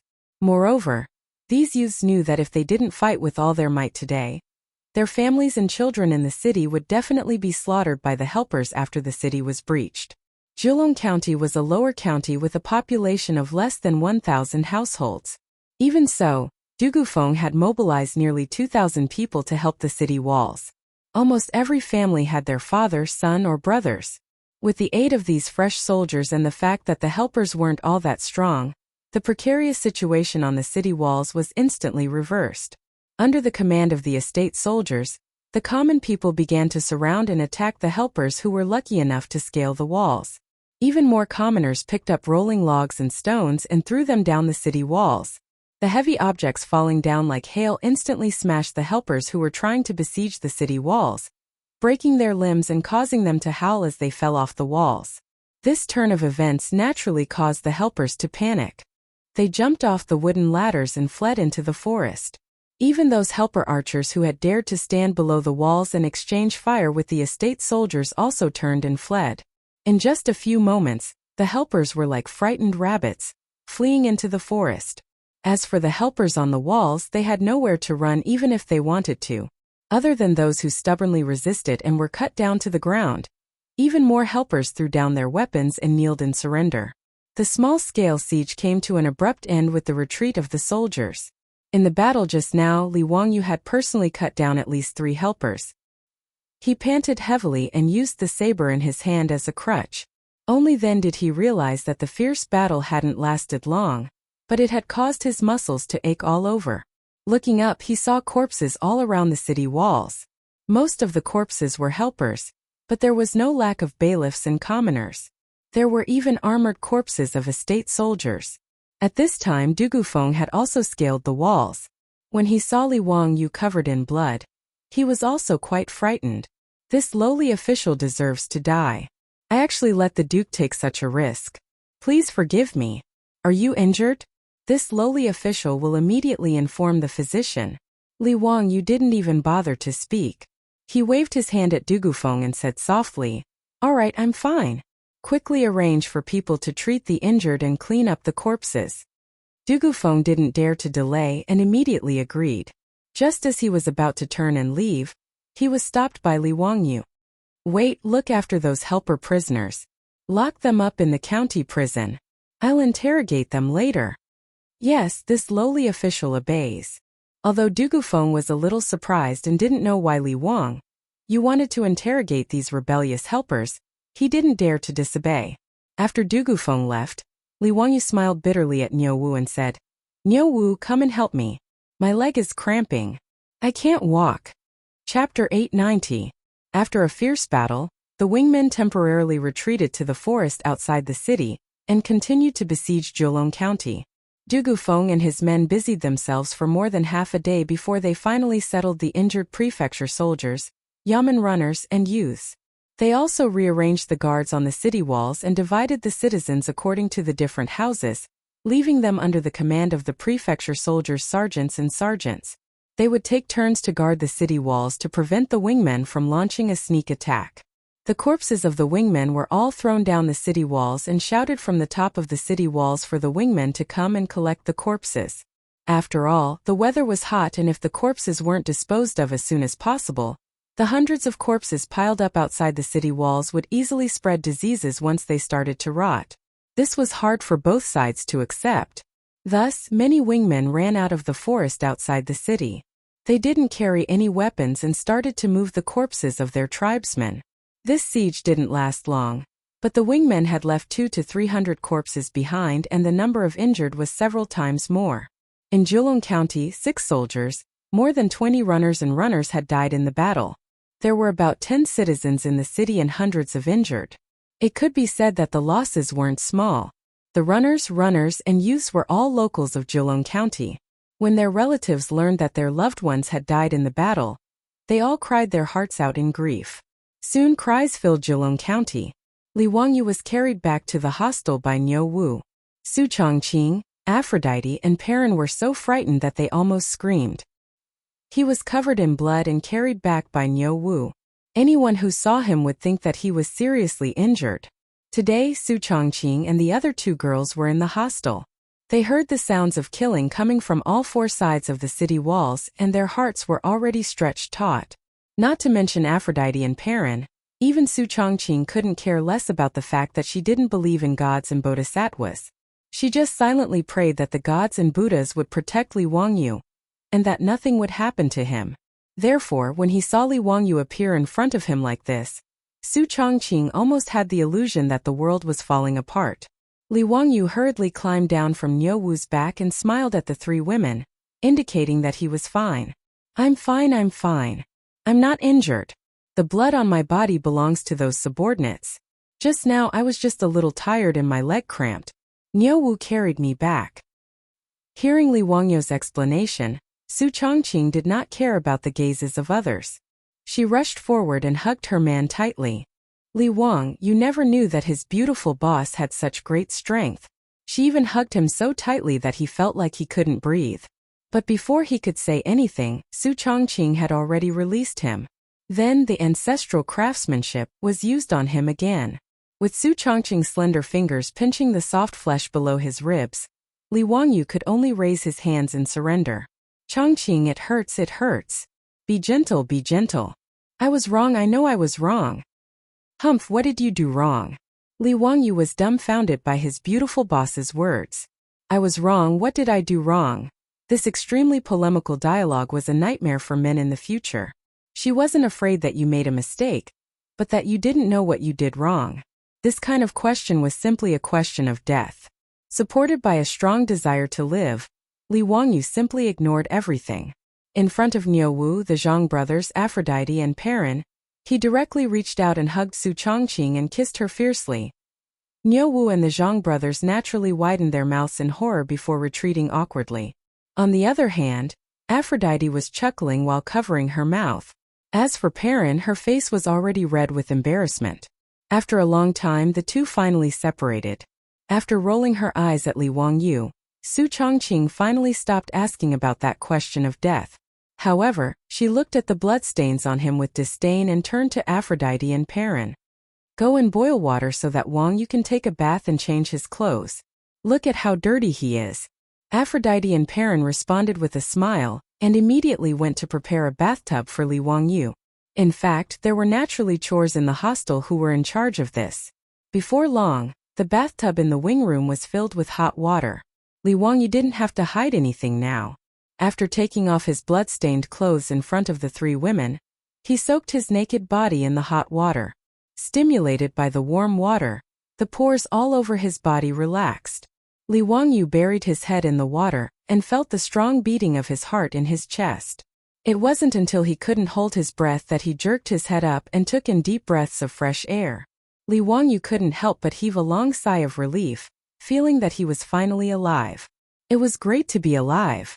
3 pairs of smooth palms landed on his body and began to help him rub off the dried blood on his body. Li Wangyu closed his eyes and silently enjoyed the massage from his women while thinking about what to do next. Although Zhejiang County wasn't under Li Wangyu's rule, as the founding county duke of the Tang dynasty, he enjoyed a salary from the imperial court and was supported by the people of the Tang dynasty. Therefore, he naturally had to be responsible for the people of the Tang dynasty. Although many of them had died in today's battle, there were still several thousand of them surrounding Zhejiang County, even if those who were injured were included. It was obviously unrealistic to send people through the blockade and report to Chengdu County's Izhou Governor General's office. However, Zhejiang County was too close to Chengdu County. Moreover, there were many scholars and scholars trapped in Zhejiang County. Even the chief of the Izhou Governor General's office was trapped here. As time passed, the officials might not be able to seal off the news even if they wanted to. As long as Zhejiang County could hold on for 7 to 8 days, there was no need to worry about reinforcements not arriving. However, the problem was that it was too difficult to defend Zhejiang County for so many days with the current strength of its defenses. If the officials attacked a few more times like today, Zhejiang County would probably fall. The reason was simple. After today's battle, most of the remaining soldiers were injured. If they continued to fight, their battle strength would be affected. Moreover, the bailiffs and citizens had suffered even more losses and needed to rest. As for the youths in the city, they were only normal citizens and could only assist the soldiers. They could not truly be used as soldiers. Now they had to think of a way to strengthen the defense of Julong County. Li Wangyu closed his eyes and pondered for a long time. Suddenly, he opened his eyes and stood up from the bathtub, giving Su Chongqing and the others a fright. "Wang Yu, what are you panicking for? The officials have not attacked yet. I have been paying attention to the movements outside the city." Li Wangyu stepped out of the bathtub and carelessly put on his clothes. He explained, "Chongqing, I am such a pig. How could I forget about the gunpowder? No, I have to find Dugufeng and have him gather saltpeter, charcoal, and sulfur in the city." When Su Chongqing heard him say this, she also reacted and her face lit up with joy. Gunpowder, even the most primitive gunpowder, was a godly weapon in the Tang dynasty. Yesterday there was a bug in the system and chapter 887 and 888 were duplicated. If there is a duplicate subscription, please delete this book from the bookshelf and add it again to refresh. Chapter 891. Li Wangyu created gunpowder to make firecrackers and fireworks for fun. However, he did not give the gunpowder to Pai Lupi as a weapon because Li Wangyu felt that gunpowder was too overbearing, and that it would be harmful to heaven and earth if it was turned into a weapon. However, after experiencing the battle today, he realized that his thoughts were too naive. Swords and spears could kill people, bows and arrows could kill people, and gunpowder could also kill people. Since the purpose was to kill people, it would be too stupid to say that using gunpowder to kill people was harmful to heaven and earth. From Li Wangyu's point of view, any weapon that could kill those people outside the city was a good weapon. He called Niu Wu over and told him to find Dugufeng and collect saltpeter, sulfur, and charcoal in the city to make gunpowder. "Lang Jun, you still want to make exploding rods at this time? Many people in the city are in mourning. Isn't it inappropriate to set off exploding rods at this time?" Niu Wu was puzzled. Although he was the one who created the gunpowder with Li Wangyu, Niu Wu knew that the purpose of gunpowder was to make exploding rods and fireworks. Now that Julong County was facing a huge crisis, how could his Lang Jun be in the mood to make these things? When Li Wangyu heard this, he was so angry that he wanted to kick Niu Wu. "Idiot, who told you that I want to make exploding rods? Then you want to make fireworks? Do you want to shoot fireworks into the night sky as a warning to the outside world?" Li Wangyu was almost angered to death by this uncultured fellow, but he was too lazy to continue explaining. "If I tell you to go, then go. Remember, collect as much as you can and transport it all. Yes, transport it all to the county government. I need it urgently, so do not neglect it. This is related to whether Julong County can be defended or not." Li Wangyu originally wanted to transport it to the hostel, but after thinking about it, it was safer to transport something as dangerous as gunpowder to the county government. Yes, when Niu Wu saw that Li Wangyu was serious, he knew that his Lang Jun was not joking. He quickly ran to inform Dugufeng to collect the materials. After Dugufeng received Niu Wu's notice, although he was suspicious in his heart, he did not dare to be negligent. When he heard that County Duke who wanted to collect these items, which were related to the defense of the city, he immediately led the bailiffs to collect these 3 items from all over the city. Charcoal was easy. Even if they didn't have enough, they could always order people to build a kiln to burn it. Sulfur was barely acceptable. After all, sulfur had many uses. Whether it was used as medicine or repelling insects at home, it was useful. Even paper mills needed sulfur to bleach paper. There was also a paper-making workshop in Julong County. Dugufeng led a group of yamen runners to collect sulfur from all over the place. They collected all the sulfur stored in the medicine shops, paper mills, and the homes of the commoners. They managed to gather quite a bit of sulfur. The only thing they couldn't find was nitrate. Saltpeter could be used to make leather, but there were no leather workshops in Julong County. Saltpeter was mainly used to treat moisture and skin diseases. However, the amount used was not large. Therefore, the medicine stores in the county did not have much saltpeter in stock. Dugufeng searched the entire county, but he could only find less than half a kilogram of saltpeter. When Li Wangyu found out about this, he also frowned. To make gunpowder, the amount of saltpeter needed was much more than sulfur. Now that Julong County was besieged, Where could he find saltpeter? If he didn't have enough saltpeter, or in other words potassium nitrate, how could he make gunpowder? Wouldn't that mean that he had the dragon slaying skill but no dragon to kill? When Su Chongqing found out about this, he originally hoped that Li Wangyu would be able to make gunpowder and kill everyone to save the people of Zhejiang County. However, he didn't expect that he would be hit in the head by the lack of raw materials.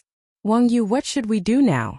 Without enough saltpeter, it's impossible to make gunpowder. Let's make as much as we have.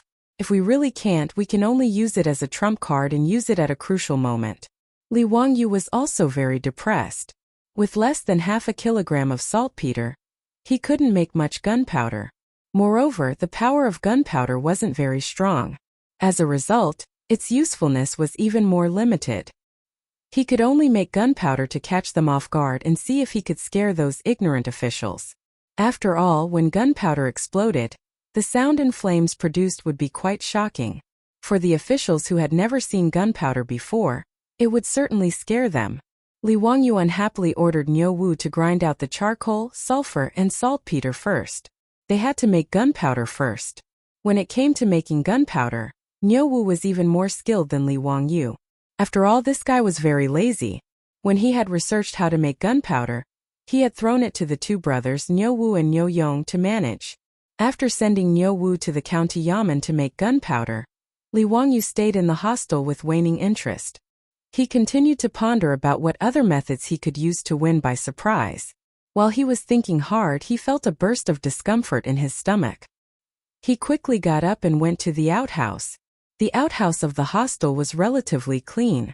However, no matter how clean the outhouse of the Tang dynasty was, it was still limited. There was no need to talk about the smell. It was unavoidable. Moreover, the floor and corners of the outhouse were often cleaned. But there were still layers of white crystals.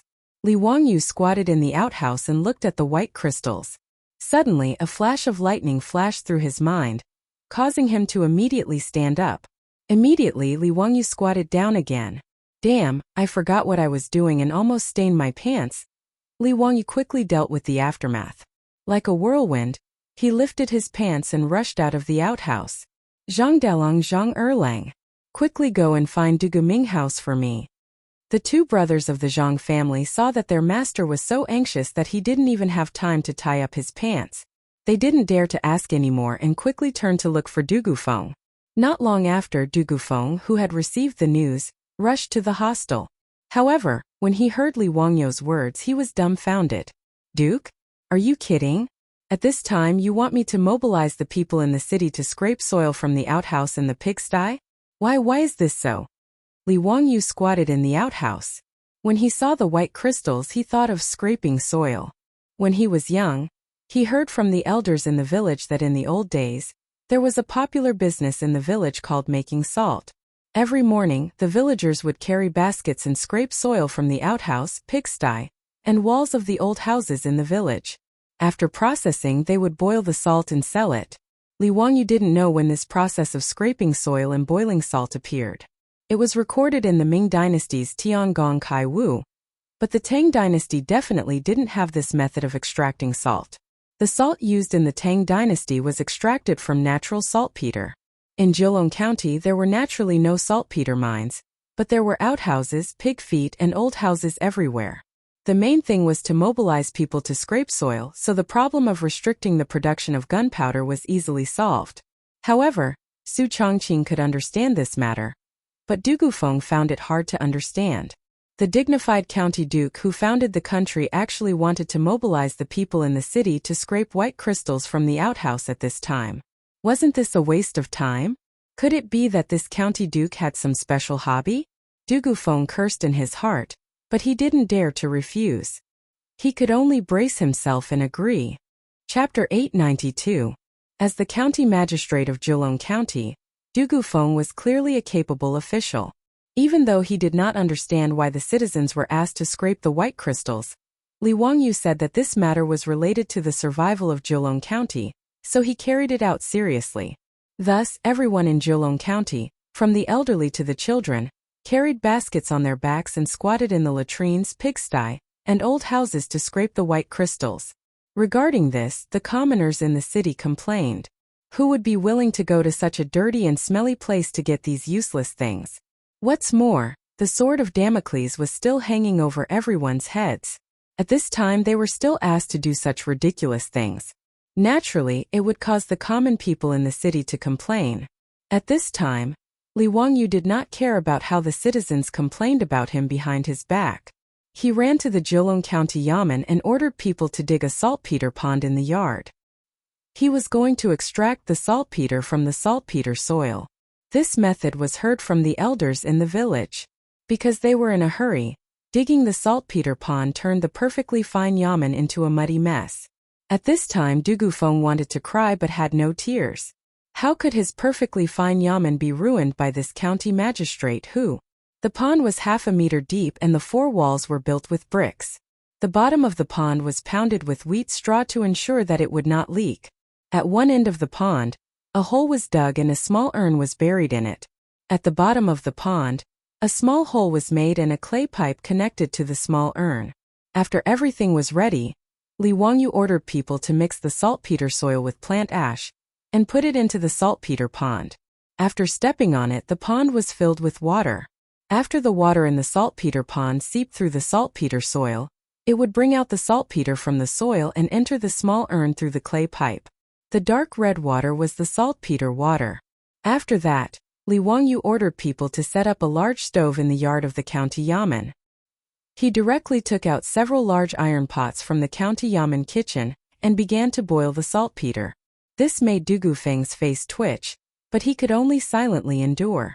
The dark red nitric acid was poured directly into the iron pot and boiled over a large fire. Only when the white salt was boiled out from the bottom of the pot, and the nitric acid was boiled into a thick liquid, did the job finally come to an end. Li Wangyu ordered people to take out the boiled nitrate water and put it into the tao pong. He then placed it in a cool place to store it carefully. After the boiled nitrate water cooled down, the sides and bottom of the pot were filled with white crystals. This was the refined nitrate. When the saltpeter was extracted, Niu Wu, Dugufeng, and the others were stunned. How could they have imagined that the soil scraped from the side of the latrine could actually produce saltpeter? This completely subverted their understanding. Lang Jun, this is really salt. Then how could the latrine produce nitrate? This is really an eye-opener. Dugufeng even turned to Li Wangyu and bowed deeply. This lowly official only knows now that Duke knows everything from the heavens to the earth. You are truly a learned man. However, this lowly official still does not understand why Duke ordered this lowly official to collect things like saltpeter, sulfur, and charcoal. Li Wangyu smiled at Dugufeng and spat out 2 words. It's a secret. These words immediately made Dugufeng, the county magistrate, speechless. He looked at Li Wangyu with a face full of hidden bitterness. Niu Wu, who was at the side, quickly pinched his thigh to prevent himself from laughing out loud and being recorded in a small black book by his narrow-minded Lang Jun. In fact, he still did not know what Li Wangyu wanted to do with gunpowder. In Niu Wu's understanding, gunpowder was used to make explosive rods and fireworks. As for using gunpowder to kill people, he would never have thought of that. The method of making gunpowder naturally needed to be kept a secret. Li Wangyu did not wish for such a dangerous thing to be spread all over the streets. Originally, only the 2 brothers Niu Yong and Niu Wu knew how to make gunpowder. Li Wangyu had also repeatedly warned the 2 of them not to leak any information to the outside world. Now that they were in Jilong County, Niu Yong was not by his side and he could not trust anyone else. Li Wangyu could only summon the 2 brothers Zhang Xian and Zhang Xian and instruct them to learn how to make gunpowder with Niu Wu. Li Wangyu was not worried about his own troops. After repeatedly warning the 3 of them to pay attention to their safety and avoid using metal tools, Li Wangyu had Dugufeng prepare a secluded courtyard for Niu Wu and the other 2 in the county yamen and began producing gunpowder. In less than half a day, Niu Wu and the other 2 used a roller to grind sulfur, charcoal, and saltpeter into powder. They carefully mixed them together according to the ratio that Li Wangyu had taught them. After making a few caddies of gunpowder, Niu Wu went to ask Li Wangyu for instructions on what to do with the gunpowder. Li Wangyu had already thought about how to make these gunpowder into killing weapons. Making guns and cannons was out of the question. If he wanted a second-rate electronic business student to know how to make guns, it would be impossible unless Laozi appeared. Moreover, with the current level of metal smelting and processing in the Tang dynasty, Li Wangyu estimated that he would have to ask a deity to help him bring over a set of machinery from the future. Only then would he be able to make firearms. This was a complete industrial system. It was impossible for it to be as easy as it was written in novels, where the Tang dynasty of over 1,000 years ago could achieve industrialization. However, although he could not make guns and cannons, Li Wangyu still had other ways to make use of the gunpowder. Making explosive packs was one of the simplest ways. In movies and TV dramas, the kind of explosive that often appeared on screen, wrapped like a quilt, was actually also called a group of explosives. Spread loose powdered explosives in the middle of a cloth or paper, wrap it up like a package, and then tie it up with a rope. A must-have explosive pack for home, traveling, murder, and arson would be complete. If one was a little crazy and buried some broken stones and tiles in the explosive pack, the effect would be even better. Li Wangyu directly asked Du Gufeng to bring silk and instructed Niu Wu and the others to tightly wrap the gunpowder in it. At the same time, he also accidentally sprinkled some broken stones inside. The several caddies of gunpowder that Niu Wu and the others ground were all wrapped in a square explosive pack. Lang Jun, what the hell is this thing? If it explodes, it will be too big. How big of a brazier do you need to light this thing? Until now, Niu Wu still thought that this thing that Li Wangyu had made was just a weird-looking explosive rod. Seeing Niu Wu throw the several caddies of gunpowder up and down like a toy, Li Wangyu's back was covered in cold sweat. F***ck. This bastard Niu Wu who could scare people to death. Did he really think that the thing in his hand was just for listening to the sound? Stop! Li Wangyu shouted loudly, scaring Niu Wu. The explosive pack in his hand almost fell to the ground, scaring Li Wangyu so much that his heart almost stopped beating. Although he knew that the gunpowder wouldn't explode even if it fell, who could say for sure about this kind of thing? If the several caddies of gunpowder in front of him exploded, there was no need to think about the consequences. He wouldn't even have to collect the corpse. He, Li Wangyu, could only pray that the heavens would let him transmigrate again. Li Wangyu could only angrily kick Niu Wu, who had almost scared him to death. With a dark face, he signaled the Zhang brothers to carry the explosive pack and follow him. He had to find a place to test the power of the explosive pack. Chapter 893. Li Wangyu was a kind person. In order to extract the nitrate, he had already turned the Jilong County Yamen upside down. If he were to test the power of the explosive in the Yamen, well, he was actually afraid that Du Gufeng would fight him to the death. If he accidentally blew up the Yamen, no matter how thick-skinned Li Wangyu was, he would not be able to face Du Gufeng. After asking Du Gufeng, Li Wangyu decided to go to the military camp's drill ground to test it out. Du Gu Minghouse, weren't you very puzzled when I asked you to collect sulfur and other materials? Now it's time to reveal the truth. I'll let you see what a divine weapon is. Haha, with this item, those subordinates are nothing to be afraid of. I can easily turn them into ashes.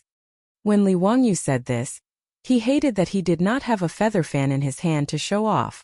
With a feather fan and a silk headband, he could turn them into ashes while talking and laughing. Wasn't he talking about him? Li Wangyu did not hide it from Du Gufeng. After all, the explosive was made to be used. Only by letting Du Gufeng see its power could the Jilong County magistrate be at ease. Du Gufeng looked at the explosive in the arms of the Zhang brothers, but he was still suspicious. A squarish package made of silk and linen was the so-called divine weapon? How was he going to kill the enemy? Was he going to throw it from the city wall to kill those subordinates? Wasn't that a joke? Du Gufeng racked his brains, but he still could not figure out what Li Wangyu was trying to do. Duke, may I ask what this item is called? What is it used for? Haha, Du Gu Minghouse, you may not know, but this item is called explosive. Well, thunderbolt sky-shaking thunder. Don't think it looks ordinary, but it can explode like a thunderbolt. Its power is so great that it can almost split the sky open. Using it to kill the enemy is as easy as chopping vegetables. Li Wangyu originally wanted to call it explosive bag, but he immediately felt that this name was not cool at all. Thus, he casually came up with the name Thunderbolt Rumbling Thunder. However, it was not only Du Gufeng who did not believe his words. Even Niu Wu and the Zhang brothers could not help but look at each other with smiles in their eyes. In Niu Wu's opinion, their Lang Jun was just spouting nonsense to fool the Jilong County magistrate. What bullsh*t Thunderbolt? The explosives in Zhang Xian's arms were personally made by the three of them. Niu Wu had also explained to the Zhang brothers that the mixture of sulfur, charcoal and saltpeter was used to make explosive rods and fireworks. The exploding rods and fireworks that were set off in the residence were made from these herbs. The explosion that Li Wangyu made was as loud as thunder. The Zhang brothers were naturally aware of this. Therefore, regardless of whether it was Niu Wu or the Zhang brothers, this so-called thunderbolt heaven-shaking thunder they made was actually just a big firework explosion. Thunderbolt rumbling thunder at most. This explosion only contained a little too much gunpowder. Normally, the exploding rods that Niu Wu made would contain at most 1 or 2 grams of gunpowder. However, the explosives in front of them contained at least 7 to 8 kilograms of gunpowder. Niu Wu estimated that after this big explosive rod was ignited, it would definitely cause a huge commotion. Could it be that Lang Jun was planning to use this loud noise to scare those people to death? In short, in Niu Wu and the Zhang brothers' opinion, their Lang Jun was just fooling the honest people. In fact, Du Gufeng was also skeptical of Li Wangyu's words. How could he really believe in the thunderbolt rumbling thunder? The group walked to the drill ground in the city. Li Wangyu looked at the drill ground, which was about the size of a soccer field in his previous life, and nodded his head in satisfaction. Such a spacious area was perfect for testing the explosives. It would also prevent them from accidentally injuring other people due to the narrow space. Li Wangyu ordered people to set up a wooden stake in the middle of the drill ground and hung the explosives on it. He pondered for a moment, then turned his head to Du Gufeng and ordered, "Dugu Minghouse, get people to find a few more pigs. This Duke wants to test the power of the thunderbolt rumbling thunder." Du Gufeng was even more confused about what Li Wangyu wanted to do. However, he could only helplessly order the bailiffs to find a few more pigs. According to Li Wangyu's instructions, the bailiffs tied up the pigs that were making a mess and placed them 5 to 6 meters away from the drill ground. After everything was ready, Li Wangyu led the group to the edge of the drill ground. He took out a match and had a smirk on his face. "Which one of you wants to test the power of this Duke's thunderbolt rumbling thunder? This is an unprecedented feat. This Duke will give the glory of releasing this thunderbolt rumbling thunder to all of you. Oh right, find someone who can run fast. Don't get blown up by the thunderbolt rumbling thunder. That would be too unjust. Husband, let me do it. This explosive rod. No, it's the thunderbolt rumbling thunder. I haven't released such a big one yet. I think it will be very satisfying." Niu Wu rubbed his hands and smiled. Li Wangyu rolled his eyes at him and ignored his words. Instead, he turned his gaze to the bailiffs behind Du Gufeng. To be honest, Li Wangyu wasn't very confident in the powder that he made, which was the fuse. Although it was simple to make a fuse, it was just a paper wrapped in gunpowder and twisted into a rope. Then, a layer of rice paste was brushed on the outside to prevent the paper from falling apart. However, after the fuse was made, Li Wangyu secretly tested it a few times. He discovered that the burning speed was not uniform. It was sometimes fast and sometimes slow. This was actually very normal. When the powder was twisted by hand, the gunpowder wouldn't be spread evenly. Even when he was setting off firecrackers in his previous life, Li Wangyu had almost burned his finger because the fuse of some firecrackers burned too fast.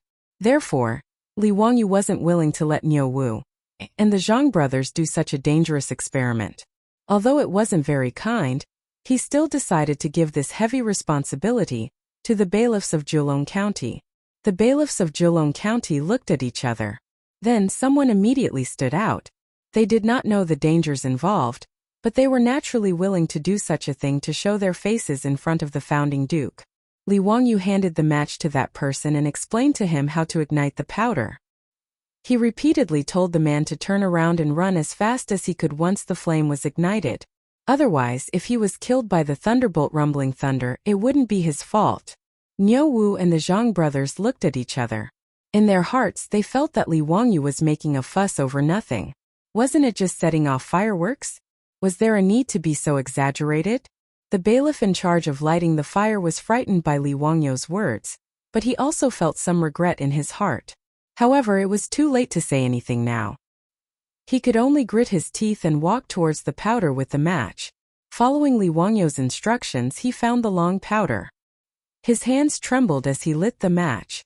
Then he gently moved to the side of the powder. Sizzle! A light sound was heard. Then a puff of smoke rose. The powder was ignited and quickly burned. The bailiff, who had never seen a fuse burn, was stunned. He didn't move for a long time. When Li Wangyu saw the smoke rise, he knew that the fuse had been ignited. Seeing that the bailiff was still standing there, he quickly shouted, "Run!" The bailiff was stunned for a moment. Then he reacted and immediately turned around to run. After he ran 40 to 50 steps, he heard a loud bang behind him. Then there was a buzzing sound in his ears. After that, he couldn't hear anything.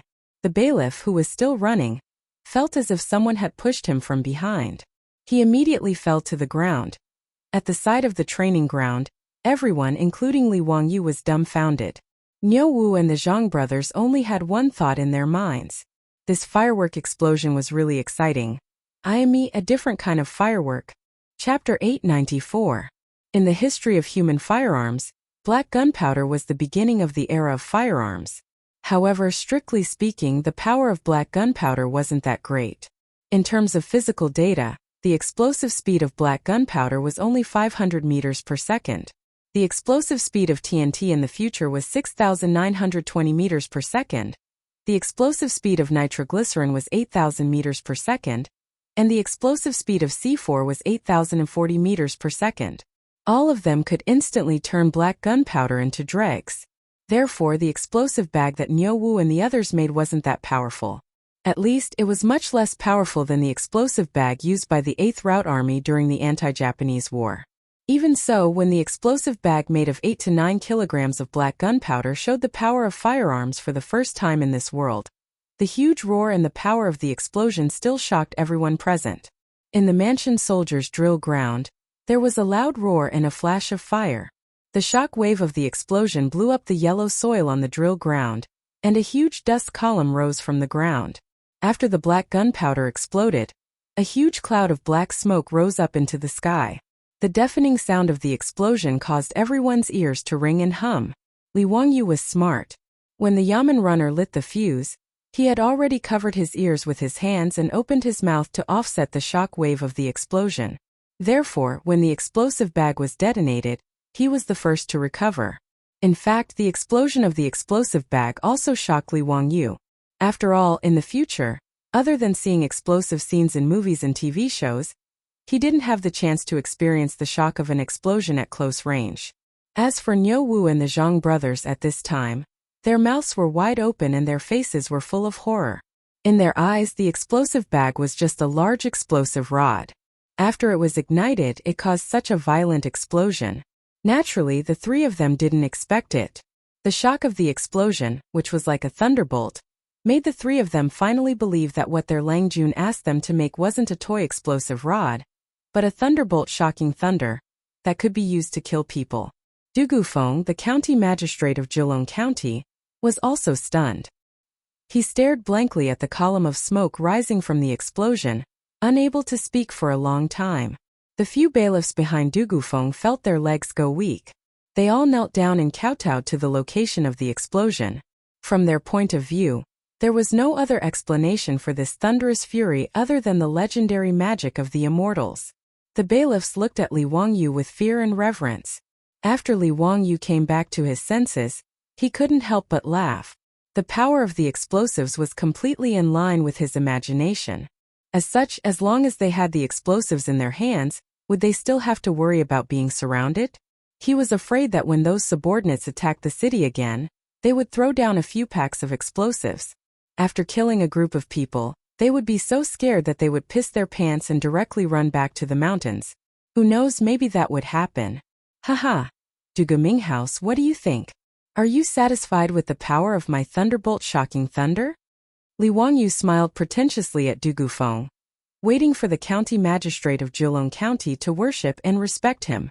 However, his words were like a blind man throwing flirtatious glances. Du Gufeng rubbed his ears hard and shouted, "Duke, what did you say? I can't hear you." Li Wangyu silently rolled his eyes. Damn it, he forgot to tell them to cover their ears. Obviously, there was only ringing in their ears. Whatever he said would be a waste of breath.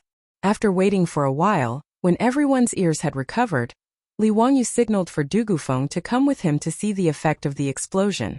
However, Li Wangyu felt that he had forgotten something. After looking around, he slapped his forehead. It seemed that he had forgotten about the brave warrior who lit the fuse. When he turned back to look for that person, he finally saw that Yamen runner struggling to get up from the ground. However, he seemed to have suffered some injuries. His face seemed to have been cut by the flying pebbles, and there was already blood flowing down. Li Wangyu hurriedly had Niu Wu and the Zhang brothers check on the Yamen runner. When the black gunpowder exploded, the shock wave wasn't very strong. However, the pebbles that Li Wangyu mixed in were fatal. Fortunately, the Yamen runner ran quickly. At a distance of 50 to 60 steps, the flying pebbles no longer had any lethality. They only scratched his skin. Although it looked like he was bleeding, it was only a superficial wound. After confirming that the Yamen runner didn't suffer any injuries, Li Wangyu and Du Gufeng encouraged him and ordered him to see a doctor. Only then did everyone continue to check on the effect of the explosion. The pillar that originally hung the bag of gunpowder had long disappeared. On the ground of the training ground, which was very sturdy, there was a 1 meter wide and half a meter deep crater from the explosion. As for the pitiful second senior brothers who were a few meters away from the explosion, there was no need to mention them. They were all dead on the ground, bleeding from their mouths and noses. Even the bodies of the pigs were riddled with holes from the flying pebbles.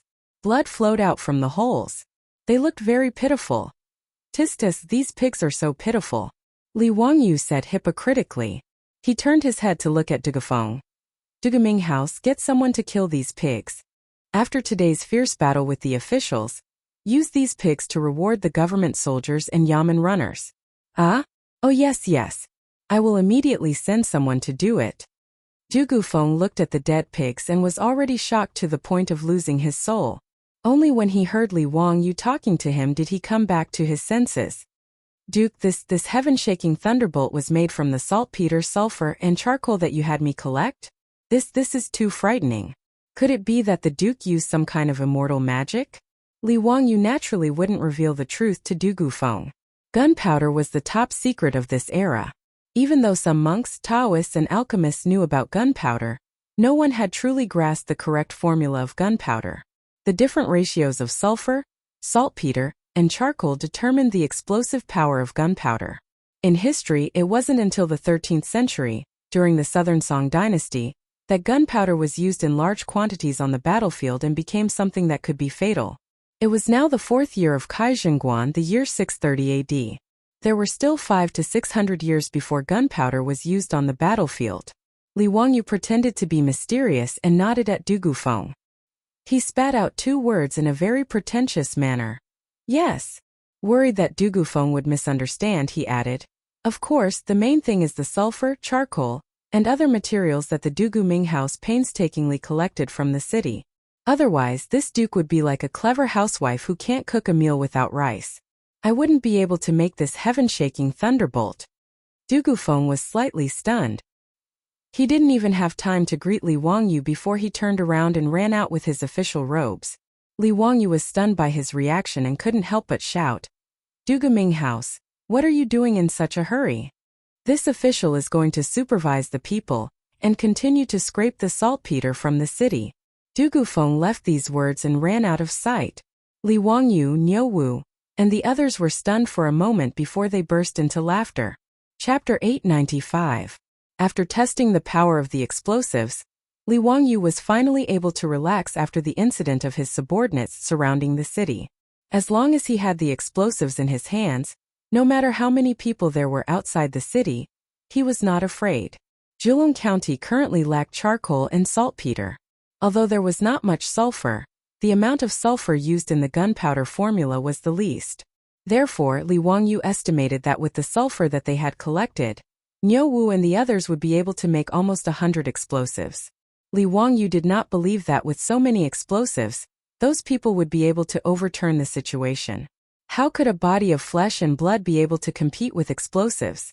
After relaxing, Li Wangyu finally thought of the strangeness of the rebellion. Why did those people suddenly attack Zhejiang County? Li Wangyu did not believe that just because the son of a tribe leader was whipped by Du Gufeng, it would lead to such a crisis. In his opinion, this was more like a premeditated attack. Li Wangyu had asked Du Gufeng before. When he received the news of the rebellion, he immediately ordered people to seal the city gates and sent out a bailiff to deliver the message. However, the bailiff had fallen into the hands of the people. This meant that there were already people lying in ambush on the official road leading to Chengdu County. Their goal was to prevent Jilong County from calling for help, including the tactic of surrounding 3 and 1 and the 5 people risking their lives to attack the city. This meant that this matter was not as simple as it seemed. There must be a mastermind behind this. Li Wangyu couldn't figure out the reason, so he decided to interrogate the captured subordinates to see if he could find any clues to understand why they suddenly besieged Jilong County. There were about 40 to 50 people captured on the city walls. These people were all locked up in the county jail by Du Gufeng. Li Wangyu instructed Niu Wu and the Zhang brothers to quickly make the explosives. He then called Du Gufeng back and prepared to interrogate the people. After all, he didn't understand their language.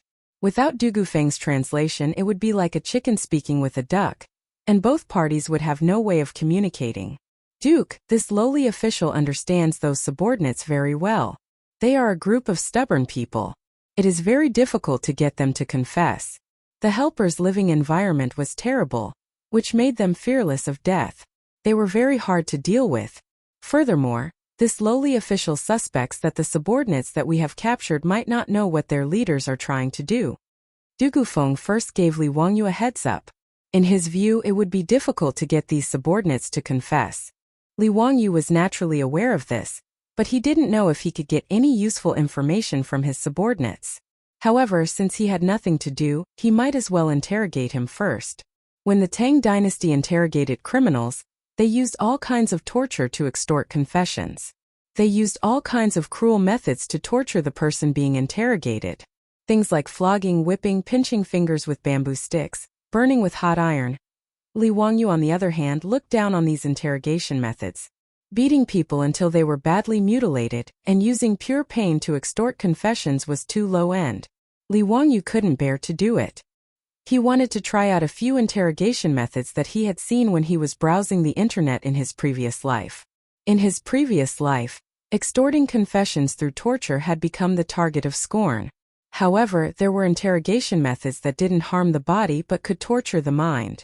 Dugu Minghouse, order people to prepare some thick coffins. Li Wangyu instructed Du Gufeng. His words naturally gave Du Gufeng a fright. Why would he want coffins for no reason? Could it be that this duke was planning to bury those subordinates alive? Duke, why do you need coffins? Naturally, to interrogate those subordinates. Li Wangyu's words, which came out of nowhere, made Du Gufeng even more puzzled. However, it was not good for him to continue asking. He could only arrange for bailiffs to go to a coffin shop in the city and requisition a few thick coffins. Looking at the empty coffins that the bailiffs carried into the county office, Du Gufeng didn't know how to complain. How annoying! This is really annoying. His county office of Jilong County had been tormented by Li Wangyu to the point that he couldn't even look at it anymore. The courtyard of the county office had been dug up into a mess. There were also a few iron pots and earthen stoves set up, and thick smoke was billowing out of them. Now, so many unlucky coffins had been brought in. It had completely overturned Du Gufeng's worldview. However, he was just a 7th-grade county magistrate. How could he dare to say no to Li Wangyu, the 2nd-grade county magistrate who had founded the country? He could only pinch his nose and endure. Li Wangyu directly ordered people to carry the coffins into the prison and find a secluded place to place them. Duke, the coffins are here. How do you want to interrogate those subordinates? I have already summoned all the experienced officials in the county office who are in charge of interrogation. All kinds of torture tools have been prepared. Duke, you only need to instruct them. Li Wangyu looked at the gloomy torture tools in the prison. There were even black bloodstains on the torture tools. He shook his head and said with a smile, "There is no need to use these messy tools. When interrogating a person, there is no need to make it so bloody and messy. Go find a few subordinates and directly put them in these coffins." Ah? Why is this? Du Gufeng and the bailiffs behind him who were in charge of interrogation in the county office were all stunned. Li Wangyu didn't explain. He just let them do as they were told. In fact, Li Wangyu's interrogation method was a type of sensory deprivation. After putting the subordinates in the thick coffins, the lid of the coffins was closed, and they were sealed in a secluded space that was isolated from sound. Other than being able to breathe, they couldn't feel the slightest stimulation from the outside world.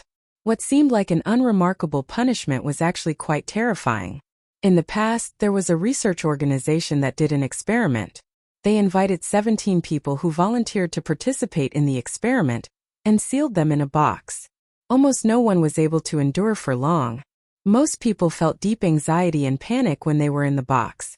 Being imprisoned for a few hours under sensory deprivation gave the prisoners the feeling of being locked up in an ordinary prison cell for weeks or even months. The reason Li Wangyu had Dugufeng find coffins and not other sealed boxes was to increase the psychological pressure on the subordinates. He didn't explain the theory to Dugufeng. As for whether this method, which he had seen on the internet, would be effective, Li Wangyu didn't know. He could only lock the subordinates in the coffins for a few hours before seeing the results. It didn't matter even if it didn't work. Li Wangyu was prepared to try other interrogation methods. For example, sleep deprivation.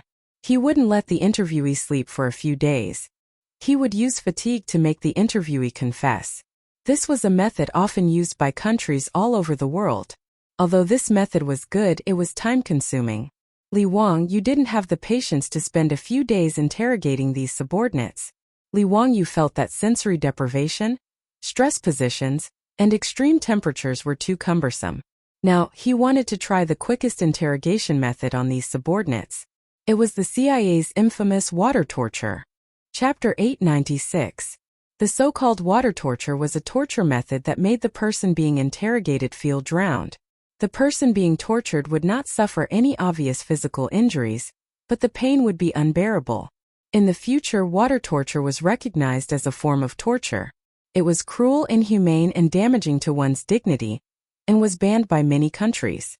However, the U.S. military and the CIA did not officially abolish waterboarding until 2009, when they were forced to do so. The tools of water torture were simple. The person would be tied up in a position where his feet were higher than his head. A wet towel would be used to cover his face, and water would be poured onto the towel. This form of torture would make the person feel suffocated and drowned. It was extremely cruel.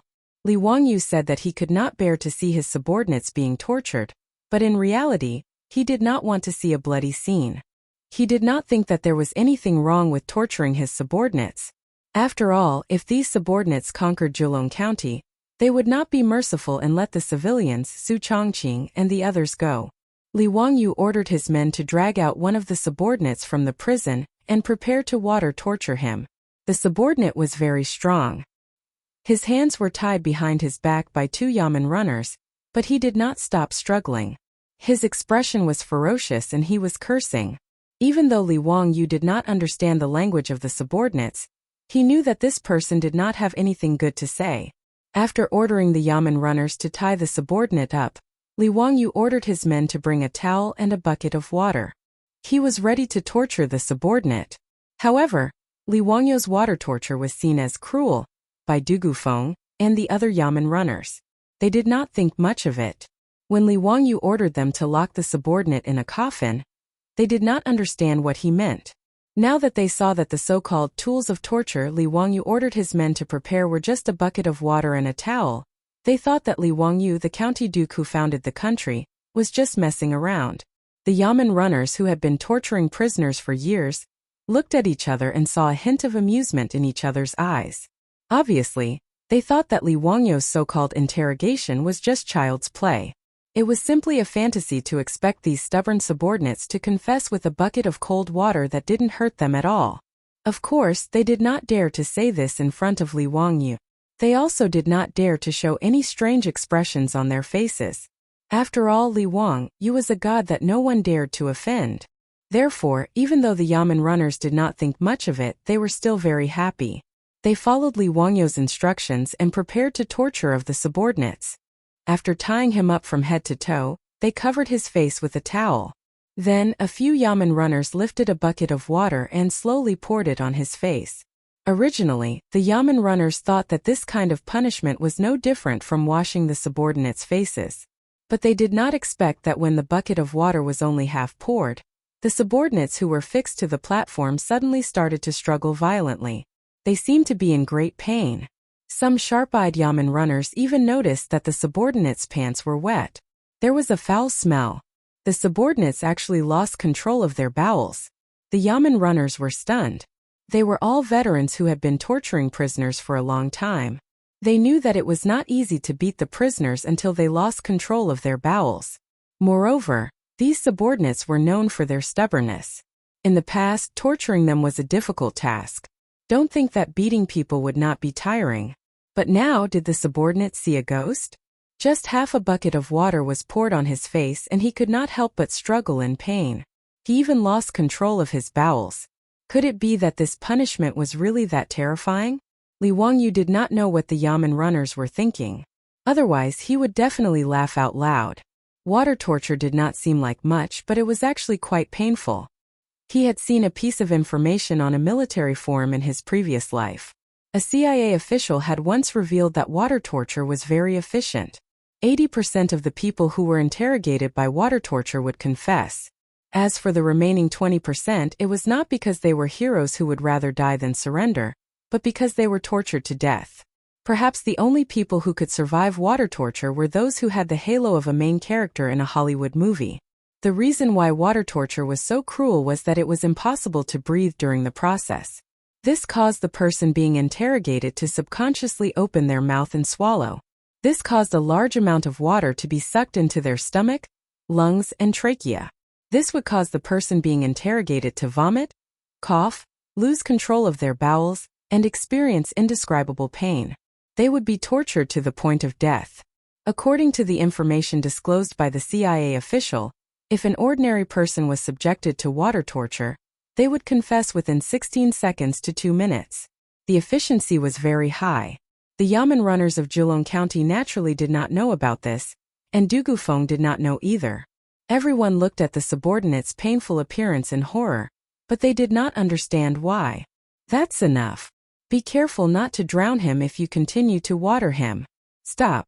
Dugu Minghouse, can I trouble you to ask him if he is willing to cooperate? Li Wangyu saw that the yamen runners were still pouring water on the subordinates' faces and hurriedly spoke to stop them. Dugufeng was stunned for a moment before he hurriedly nodded. Ah, yes. I will go ask him now.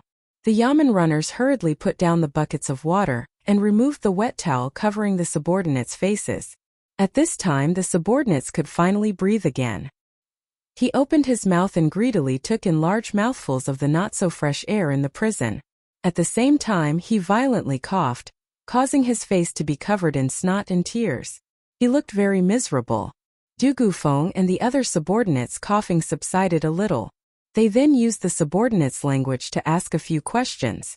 The previously incomparably tough subordinates were now acting out of character. Not only did they not dare to show any fierce expressions, they were instead obedient and pitiful like a lamb waiting to be slaughtered. Whatever Dugufeng asked, he obediently answered.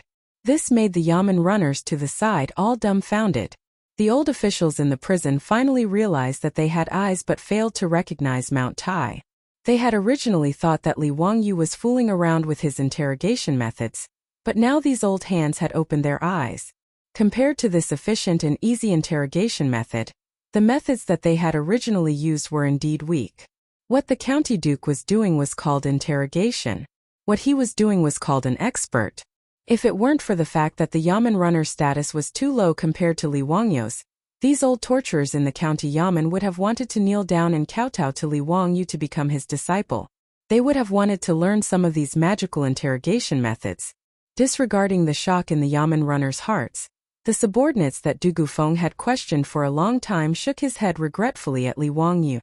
Duke, I have asked this person. He does not know why their tribe is besieging the county. He only said that the leader of the tribe had promised them that after they took Julong County, they would be free to plunder the wealth and women in the county. This answer was not out of Li Wangyu's expectations. He nodded and ordered the yamen runners to put down the subordinate. Then he grabbed a new subordinate.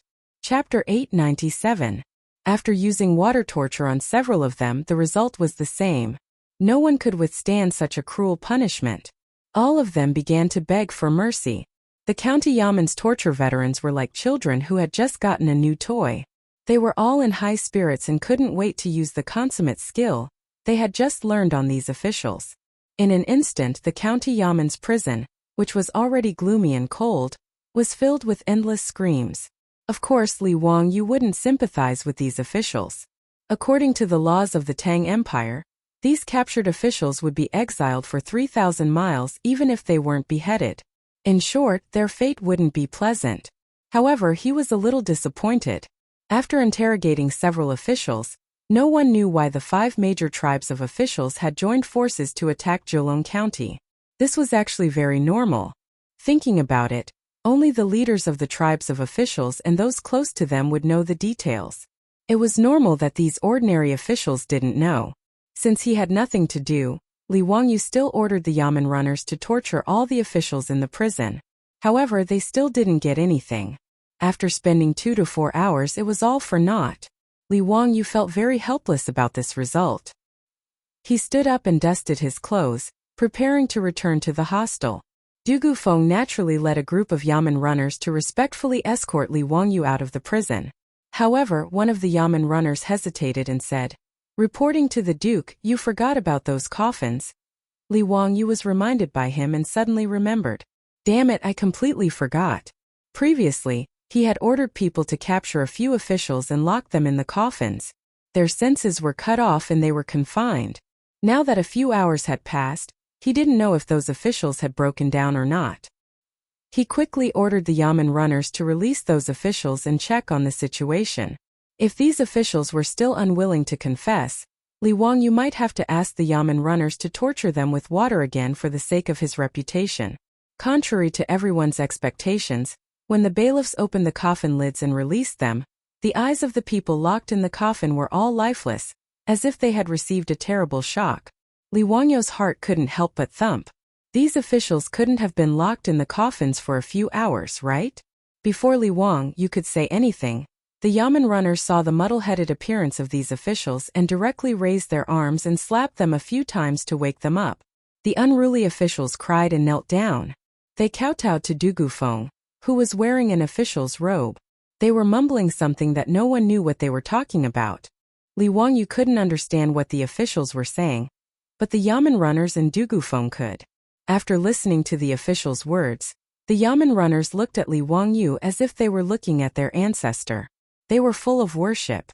It was no different from when the most fanatical obsessive fans saw their idol in the future.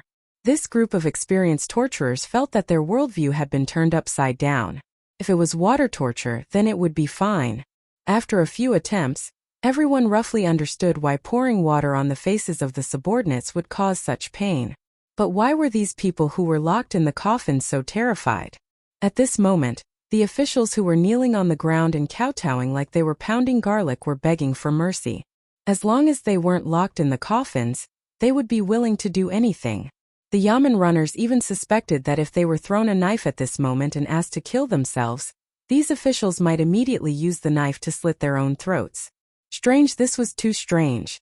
When the Yamen runners looked at the coffins placed in the prison, they couldn't help but shiver. They felt that these coffins were too strange. In their hearts, they were certain that this county magistrate who must have cast some kind of spell on the coffins to frighten these officials to such an extent. The Yamen runners made up their minds. In the future, these coffins couldn't be casually used by anyone who wasn't evil. In their opinion, locking people in these coffins that had been enchanted was even more terrifying than water torture. From now on, these thick coffins became the treasures of Jolong County's prison. Every day, the Yamen runners would burn incense and worship these coffins. When new Yamen runners arrived, they would immediately be informed of the origins of these coffins and their evil nature. Whenever a vicious prisoner was caught in the prison, the Yamen runners would lock them in the coffins. After being locked up for a few hours, they would be released. No matter how vicious the prisoner was, they would all be as obedient as quails. This added a mysterious aura to these coffins, and it led to many legends. Putting aside the misunderstanding caused by Li Wangyu's sudden decision to get a few coffins to replace the confinement room, one of the officials told Du Gufeng something that caught Du Gufeng's attention after being interrogated by Du Gufeng and the Yamen runners. Duke, this matter is rather strange. Li Wangyou's eyes flashed as he asked curiously, Dugu Minghouse, did you find out anything useful? Dugu Feng pondered for a moment before replying, I can't say that it's useful. However, according to this person, a Tang person appeared in their tribe a few days ago. He was led by the trusted aide of their tribe's chief. They carefully avoided the eyes and ears of others and secretly brought the Tang person to meet with their chief. Oh right, he also said that the Tang person had an extraordinary identity and wasn't a commoner. Oh? Then how did he know? This person said that he was slacking off and was sleeping in a tree when he accidentally saw this matter. As for that person's identity, it was because when he had peeked from the tree, he had noticed that although that Tang man was wearing hu robes, he was also wearing a silk inner robe. Thus, he was certain that that person was not a commoner. This official isn't sure if this matter has anything to do with the official's rebellion. Because cotton had not been introduced to China in large quantities in the early Tang dynasty, the commoners mostly wore hemp clothing. Only the nobles and wealthy merchants had the ability to wear silk clothing. If the Tang person that the official saw was wearing a silk undergarment, it meant that the person was either rich or noble. Li Wangyou pondered for a moment before saying, Dugu Minghouse, asked this person again. When did he see the Tang person appear in their tribe? Dugu Feng turned his head and asked a few more questions before replying. Duke, he said that it was 10 days ago. Then when did Dugu Minghouse's official kidnap a commoner's girl happen? Replying to the Duke, that was 3 days ago. Haha, that's interesting. Li Wangyou rubbed his chin and said, Dugu Minghouse, from what I know, these officials usually don't have much contact with the Tang people, right? Yes, Duke is right. The customs of the officials are poles apart from the Tang people. In addition, the Tang people mostly despise the officials for being vulgar and call them barbarians. Thus, other than those officials who come down the mountain to sell mountain products and buy goods, they rarely interact with them. Dugu Feng's words made Li Wangyou even more certain that the rebellion of the officials was a premeditated conspiracy. Chapter 898. Even the commoners of the Tang dynasty disdained to interact with the officials. Yet, the mysterious person went to the tribe of the officials and talked to the leader in secret. He even avoided the eyes and ears of the other officials in the tribe. Obviously, what they talked about was confidential. The mysterious Tang people, the rebellion of the officials, all these things happened within a few days. Li Wangyou would never believe that there was no connection between them, and that it was just a coincidence. But if the officials rebelled because someone was behind it, what was the purpose of this person? Rebellion? That was obviously impossible. It would be good if the officials could at most take over Julong County. Once the Izhou Governor-General knew about this, they would send troops to surround and suppress them. There would be no chance for them to rebel. In history, there was a larger-scale rebellion in the beginning of the Tang dynasty. In the 7th year of Wuda, the rebellion of the officials in Shizhou was huge. Li Yuan sent Dou Gui to lead the army into Shu to quell the rebellion. In the Battle of Fang Mountain alone, he captured 20,000 Tujia men, and killed the Tujia men until their souls flew away and scattered. After that, Dou Gui stayed in Izhou and became the governor of the Izhou Governor-General. He suppressed the officials until the 1st year of Xingguan. After that, the officials in Shu were quite afraid of the military power of the Tang dynasty. Hundreds of thousands of officials rebelled, but it was to no avail. Li Wangyou did not believe that the officials in Pengzhou were stupid. They would be courting death if they dared to go against the Tang dynasty with just a few thousand people. In that case, the goal of the rebellion was obviously this small Julong County. The idea of the leader of the guards was to escape back to the mountains and disappear without a trace after conquering Julong County before the arrival of the Tang army. But what was so attractive about this small Julong County that someone would want to do such a thing? Was it for money and food? Li Wangyou denied this guess again. When the officials told him that the leaders of their tribes had promised them that after the city was taken, they could take whatever they wanted in the city, the leaders of the tribes did not want a single cent. If that was the case, why did the leaders of the 5 tribes still want to drive their people to attack Julong County? What was their purpose? He asked Dugu Feng again and confirmed that there wasn't any large amount of money or grain stored in Julong County. Julong County was just an ordinary county in the Tang dynasty. How could there be many benefits in it? For a moment Li Wangyou didn't know what to do. He only knew that this matter was very strange. Since there was no clue for the time being, Li Wangyu was too lazy to think about it. In short, he had to guard the city well and wait for reinforcements to arrive. When the time came, he would capture the few deputy leaders and interrogate them. This would save him from wasting his brain cells here. After instructing Du Gufeng to look after the captives, Li Wangyu returned to the inn. After he told Su Chongqing about what had happened today, his beautiful boss had the same opinion as him. There had to be some hidden reason behind the rebellion of the officials. Even she couldn't figure out what their goal was. The two of them pondered for a long time but still couldn't figure it out. However, they were too lazy to continue investigating. In short, with the explosives in their hands, they didn't have to worry about the officials playing any tricks. The night passed silently. The next morning, after experiencing a great defeat, the officials who had rested for a day beat the bronze drum outside the city. They planned to attack the city again. When Li Wangyu dressed up and climbed up the city wall with a sword in hand, Niu Wu and the Zhang brothers had already arrived. Lang Jun, last night, the Zhang brothers and I worked through the night and made 30 thunderbolts. Today will let those damn officials have a taste of their own medicine. Niu Wu said to Li Wangyu proudly. In the turret behind him there were already many explosives. This scene made the corner of Li Wangyu's eyes twitch. This bastard, how could he just casually pile up such dangerous explosives? If someone outside the city accidentally ignited the explosives by shooting a fire arrow into the city, it would all be over. He immediately thought of Niu Wu's words and his face became even darker. Damn it, he forgot to tell them yesterday. Plus, he had been thinking about the rebellion of the officials and forgot that Niu Wu and the Zhang brothers had been making explosives in the county office. It was fine if they were making explosives, but what did this bastard just say? Working through the night? Then what did these three bastards use to light up the place? There were no electric lights in the Tang dynasty. They either used oil lamps or candles to light up the place. When making the gunpowder, there were oil lamps or candles next to them. How come these three bastards didn't die? Li Wangyu was so angry that he kicked each of them and scolded loudly. You three don't want to live anymore? What did I say before? When making gunpowder, there can't be a fire source. Are you King tired of living? Niu Wu smiled and rubbed his head. I was worried that the officials would attack the city today. Without these thunderbolts, many people would die. Don't worry, Lang Jun, we were very careful. Look, aren't we fine? Li Wangyu was so angry that he couldn't speak for a long time. You three just wait. When today's war is over, I will put you three in confinement.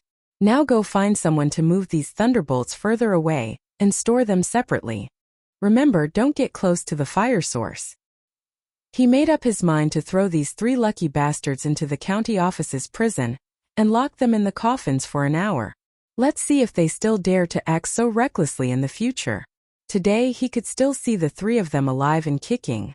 It was simply a blessing from the gods. Niu Wu and the Zhang brothers' ancestral graves were smoking. Yes, Niu Wu and the Zhang brothers saw that Li Wangyu was really angry, so they didn't dare to argue. They quickly ran away to move the explosives. Li Wangyu shook his head at the three of them. At this time he didn't have the energy to continue to cause trouble for them. In front of the city wall, more than 100 government soldiers were already on the battlefield. They led many of the city's youths and waited on the city wall. Accompanied by the deafening sound of the officials' drums, a black mass of officials appeared in the forest outside the city. Each of them held a weapon and looked at the people on the city wall, ready to attack at any time. Li Wangyu now had the explosives in his hands, so he wasn't too worried about this group of officials. Although Niu Wu and the rest only made 30 or so explosives, it was enough to make the officials suffer.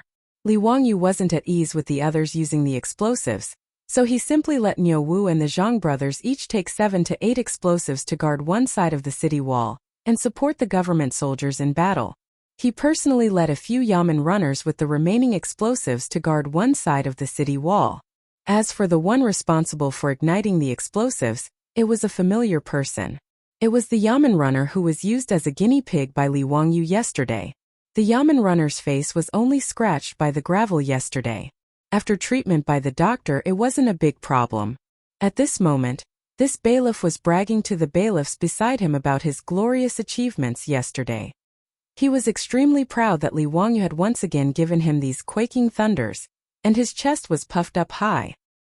He was even more disdainful of the bailiffs outside the city. Everything was ready. Just as another battle was about to begin, Li Wangyu heard someone exclaim behind him. He looked back in shock and saw that in Zheolong County City, there were billowing smoke in several directions. Chapter 899. Du Gufeng's face was full of fear.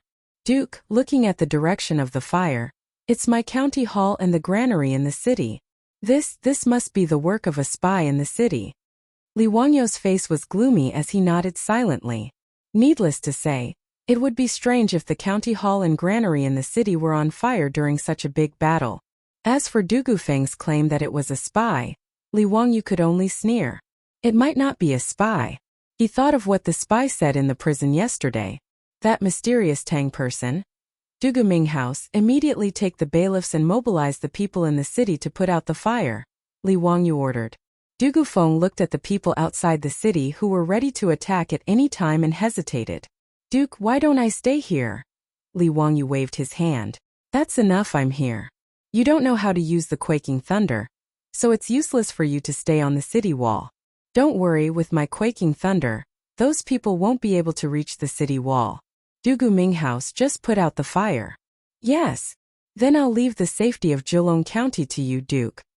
Dugu Feng knew that Li Wangyu was right and did not continue to insist. After bowing deeply to Li Wangyu, he led a few bailiffs and rushed down the city walls. He was prepared to gather the people in the city to put out the fire. Wait, Dugu Minghouse, take 10 more bailiffs with you. Li Wangyu called out to Dugu Feng again.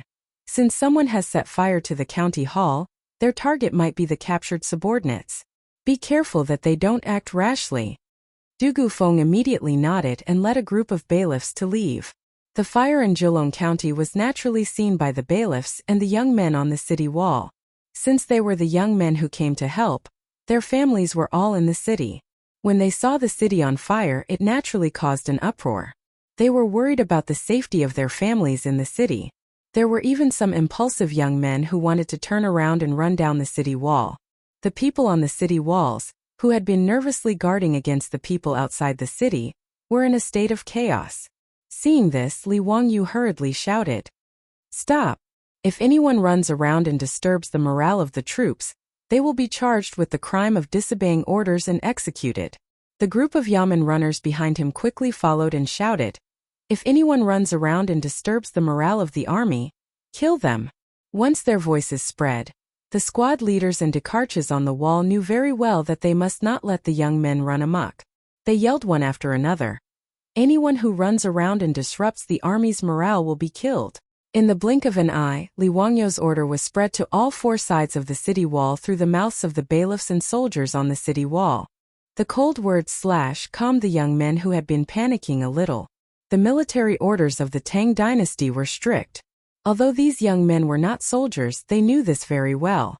Therefore, when the military order was passed down, even though the young men were worried about the safety of their relatives in the city, they dared not make a ruckus anymore. Li Wangyu did not have time to care about the situation in the city at the moment because the people outside the city had begun to attack the city. Naturally, the people outside the city could see the thick smoke rising from Zheolong County's county seat. How could the leader of the people let go of such a good opportunity? He immediately ordered his men to blow the horn and ordered the people in the tribe to attack the city amidst the chaos. The situation was basically the same as the day before. The fearless people on the city wall braved the rain of arrows from the soldiers on the city wall. After leaving behind dozens of corpses, they successfully leaned the crude wooden ladder against the city wall. The young men who were assisting in the defense of the city began to throw rolling logs and stones desperately to stop the people from climbing up. As for the archers outside the city, they had entered the range of their bows and were ready to suppress the defense on the city wall. Naturally, Li Wangyu did not give the archers a chance to do so. When the people gathered at the foot of the city wall, he immediately patted the shoulder of the yamen runner next to him. "Go, let these people see what it means to not offend the power of heaven. Let them have a taste of the sky tremor bomb." Yes, the yamen runner with a bloody scab on his face was so excited that his face was flushed red. He stood up and saluted Li Wangyu with a fist and palm salute. Then he rushed out with a bag of explosives in each hand. Li Wangyu, on the other hand, was distracted out of habit. The military salute of the Tang dynasty was really not that good. The fist salute was the military salute of the Tang dynasty. Compared to the common salute, the only difference was that they did not have to bow. He could not help but start to wonder if he should go back and suggest to Pai Lupi to come up with a standard military salute. The military salutes of the later countries were similar, but Li Wangyu felt that in the era of cold weapons, the chest-beating salute of the ancient Roman Republic was more domineering. When saluting, the right hand would beat the chest. Not only was it imposing, but it could also show off one's strength. He silently kept this in mind and planned to discuss it with Chang Yaojin and Yuqi Jingda when he returned to Chang. While he was thinking, he heard a sudden thunderclap outside the city wall. It made the battlefield, which was originally filled with war cries, suddenly quiet down. Then, 3 more explosions sounded in the other 3 directions of Zhejiang County. Obviously, Niu Wu and the Zhang brothers had made a move together. Several bags of explosives were thrown down the city wall. After the successive explosions, the people of the Tang dynasty roared furiously. The shock wave of the explosion and the flying gravel, with the explosives as the center, instantly cleared the area with a radius of 20 to 30 meters. The people who had been swarming toward the city wall like ants were suddenly cleared out by the sudden explosion. The deafening sound, the flames soaring into the sky, the black smoke column, and the human body parts flying in all directions, deeply shocked everyone's heart. For a moment, whether it was the soldiers of the Tang dynasty on the city wall, the young men or the people outside the city, they were all dumbfounded. They stopped, twisted their stiff necks, and stared blankly at the place where the explosion occurred. It seemed that they did not understand what had happened. On Li Wangyu's side of the city wall, the yamen runner responsible for throwing the bags of explosives was flushed. He roared at the people below the city wall. He used so much force that even the blue veins on his neck bulged. He didn't care whether those subordinates were scared silly or not. After roaring angrily, he once again chose a place where the subordinates were gathered. With a sinister grin, he ignited the explosive in his hand with a match and threw it out with all his might. Boom! Another loud sound came. After being struck by the fury of thunder twice in a row, looking at their companions who had been blasted beyond recognition and were badly mutilated, the soldiers below the city did not dare to continue attacking the city. They let out terrified roars, turning around and fleeing toward the forest outside the city. Many of the people were scared out of their wits by the explosion. They did not run away, but knelt on the ground and kowtowed incessantly. The soldiers on the city wall were not in the mood to shoot arrows to kill the people who fled. How could they not be shaken by this shocking explosion to the point that they were at a loss for what to do? Just like that, because of a few packs of explosives, the large-scale siege ended with a strong start and a weak finish just like that. Li Wangyu was naturally very satisfied with this result. He did not need to use a single soldier, and he could solve the problem with a few bags of explosives. Why not?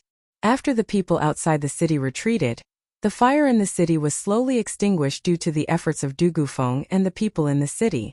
Recently, this old dragon has been updating 2 to 3 times a day, but there are still people who want to send me razor blades. It's too hard for me. Let's exchange the razor blades for tips. Chapter 900. The fire in Zhejiang County was set on fire during the crucial moment of the siege. It was obvious that someone had done it on purpose. Needless to say, the motive was to create chaos in the county in order to coordinate with the siege. However, the people outside the city who had taken the opportunity to attack the county were scared out of their wits and fled in panic because of the variable that was Li Wangyu's explosives. After the crisis in Zhejiang County was resolved, Li Wangyu ordered the 2 colonels to arrange the defense of the city wall. Then he led Niu Wu and the others to check on the fire in the county. When he found Du Gufeng, he saw that the county magistrate of Zhejiang County was covered in dirt. His light green official robe was also full of holes from the fire. Du Minghouse, how is it? Did you suffer a great loss? When Du Gufeng saw Li Wangyu, he quickly bowed, reporting to the Duke. Fortunately, Major Wang was organizing the people nearby to transport supplies for the soldiers. He led the people here in time and prevented the fire from spreading. After I arrived, I organized the people and put out the fire. It was only now that Li Wangyu noticed the middle-aged man beside Du Gufeng. His face was covered in soot, and even much of his beard had been charred. He was none other than Wang Yichuan, the major of the Yi province's governor-general's office, whom Li Wangyu disliked. When Wang Yichuan saw Li Wangyu looking at him, he hurriedly revealed a fawning smile. On his dark face, only a row of white teeth could be seen, which made Li Wangyu very amused. Wang Yichuan, who was previously afraid of death, led a group of people to put out the fire. This reduced Li Wangyu's dislike for him. Major Wang has worked hard. Wang Yichuan hurriedly bowed and saluted. Duke is too polite. This lowly official just happened to come by at the right time. I was organizing the people nearby to move rolling logs and stones when I saw that the granary was on fire. I hurriedly led the people to put out the fire.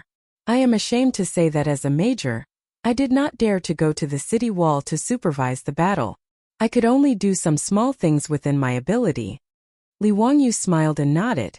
When this matter is over, I will definitely ask for a reward for Major Wang. Thank you for your kindness, Duke. On the other side, Du Gufeng had already led the scribes of the county government to make a rough inventory of the losses in the granary. He returned to report to Li Wangyu. Duke, this lowly official has already sent people to check. The loss of grain isn't too great. About a few dozen dawn were burned. It's not a big problem. That's good. How's the situation at the county yamen? Your Highness, there are no major problems with the county yamen. It seems that the arsonists only wanted to cause chaos in the city, and did not intend to rescue the officials locked up in the prison. Therefore, they only burned some official robes. When Li Wangyu heard that, he also rejoiced endlessly. Luckily, Niu Wu and the Zhang brothers had already finished making the explosives and moved them to the top of the city wall.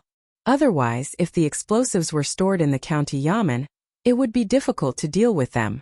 However, he agreed with Du Gufeng's words. The arsonist's purpose in setting the fire in Jilong County wasn't to burn the grain or rescue the officials. It was only to cooperate with the officials outside the city to attack the city and set the city on fire to cause panic. However, the arsonist would never have thought that the explosives made by Li Wang would turn the matter of the officials attacking the city into a joke. Furthermore, the arsonist's effort in setting the city on fire was completely in vain. Instead, he exposed himself. When Li Wangyu thought about what the officials told him yesterday, he couldn't help but feel slightly moved. He asked, Duguming House, are there many rich merchants in Jilong County? Du Gufeng shook his head. This county is a lower county and the population is less than 1,000 households. There are only a dozen or so families in the city that can be considered rich merchants. When Li Wangyu heard that, he nodded slightly. Today's fire in the city confirmed one of his suspicions. The person who colluded with the officials was also in Jilong County. According to the officials, the mysterious person wearing a silk undergarment gave Li Wangyu reason to suspect that the mysterious person was one of the rich merchants in Jilong County. He thought about it from left to right, but he still couldn't figure out the purpose of the officials attacking Jilong County. However, no matter what, the people who were related to Jilong County must be the local tycoons of Jilong County. There must be some secret that Li Wangyu and even Du Gufeng, the county magistrate of Jilong County, didn't know. That was why the mysterious person took the risk and cooperated with the officials to attack Jilong County to achieve his goal. Li Wangyu thought for a long time and came up with a solution that wasn't really a solution. Dugu Ming House, today is another great victory. Why don't you invite the Ming House to choose a restaurant in the city, and invite the rich merchants in Jilong County to celebrate today's victory?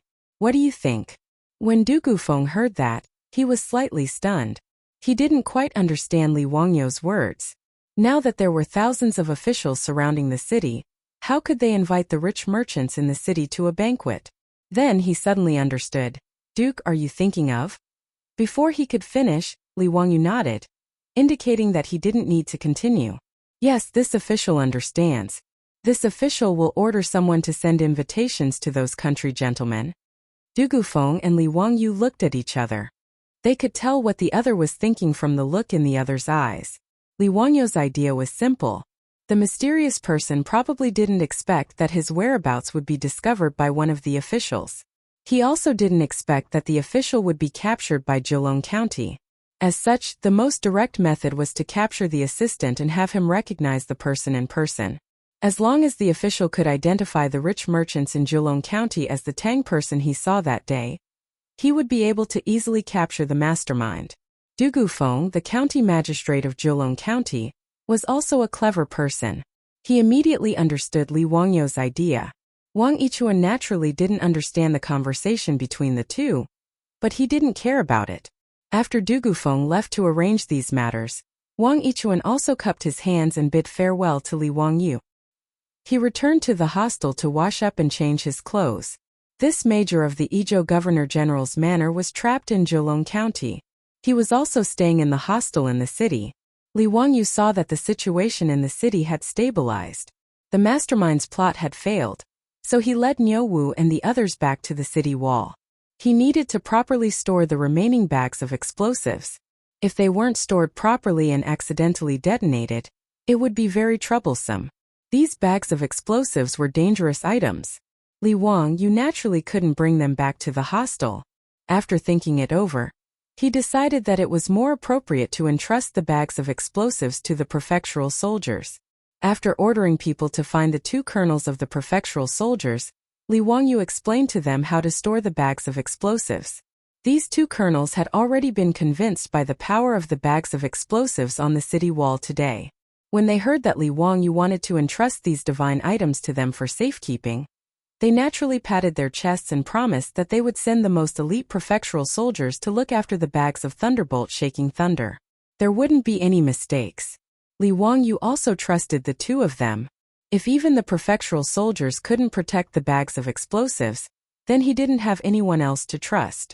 After ordering the prefectural soldiers to carefully move the bags of explosives away, one of the colonels couldn't help but sigh. If we had the Duke's thunderbolt shaking thunder back then, we wouldn't have suffered so much in Songzhou. When Li Wangyu heard this, he asked curiously, "Aren't you the prefectural soldiers of Pengzhou? Why were you stationed in Songzhou before?" There's only one more update today. Perfecting the plot definitely isn't because of playing games.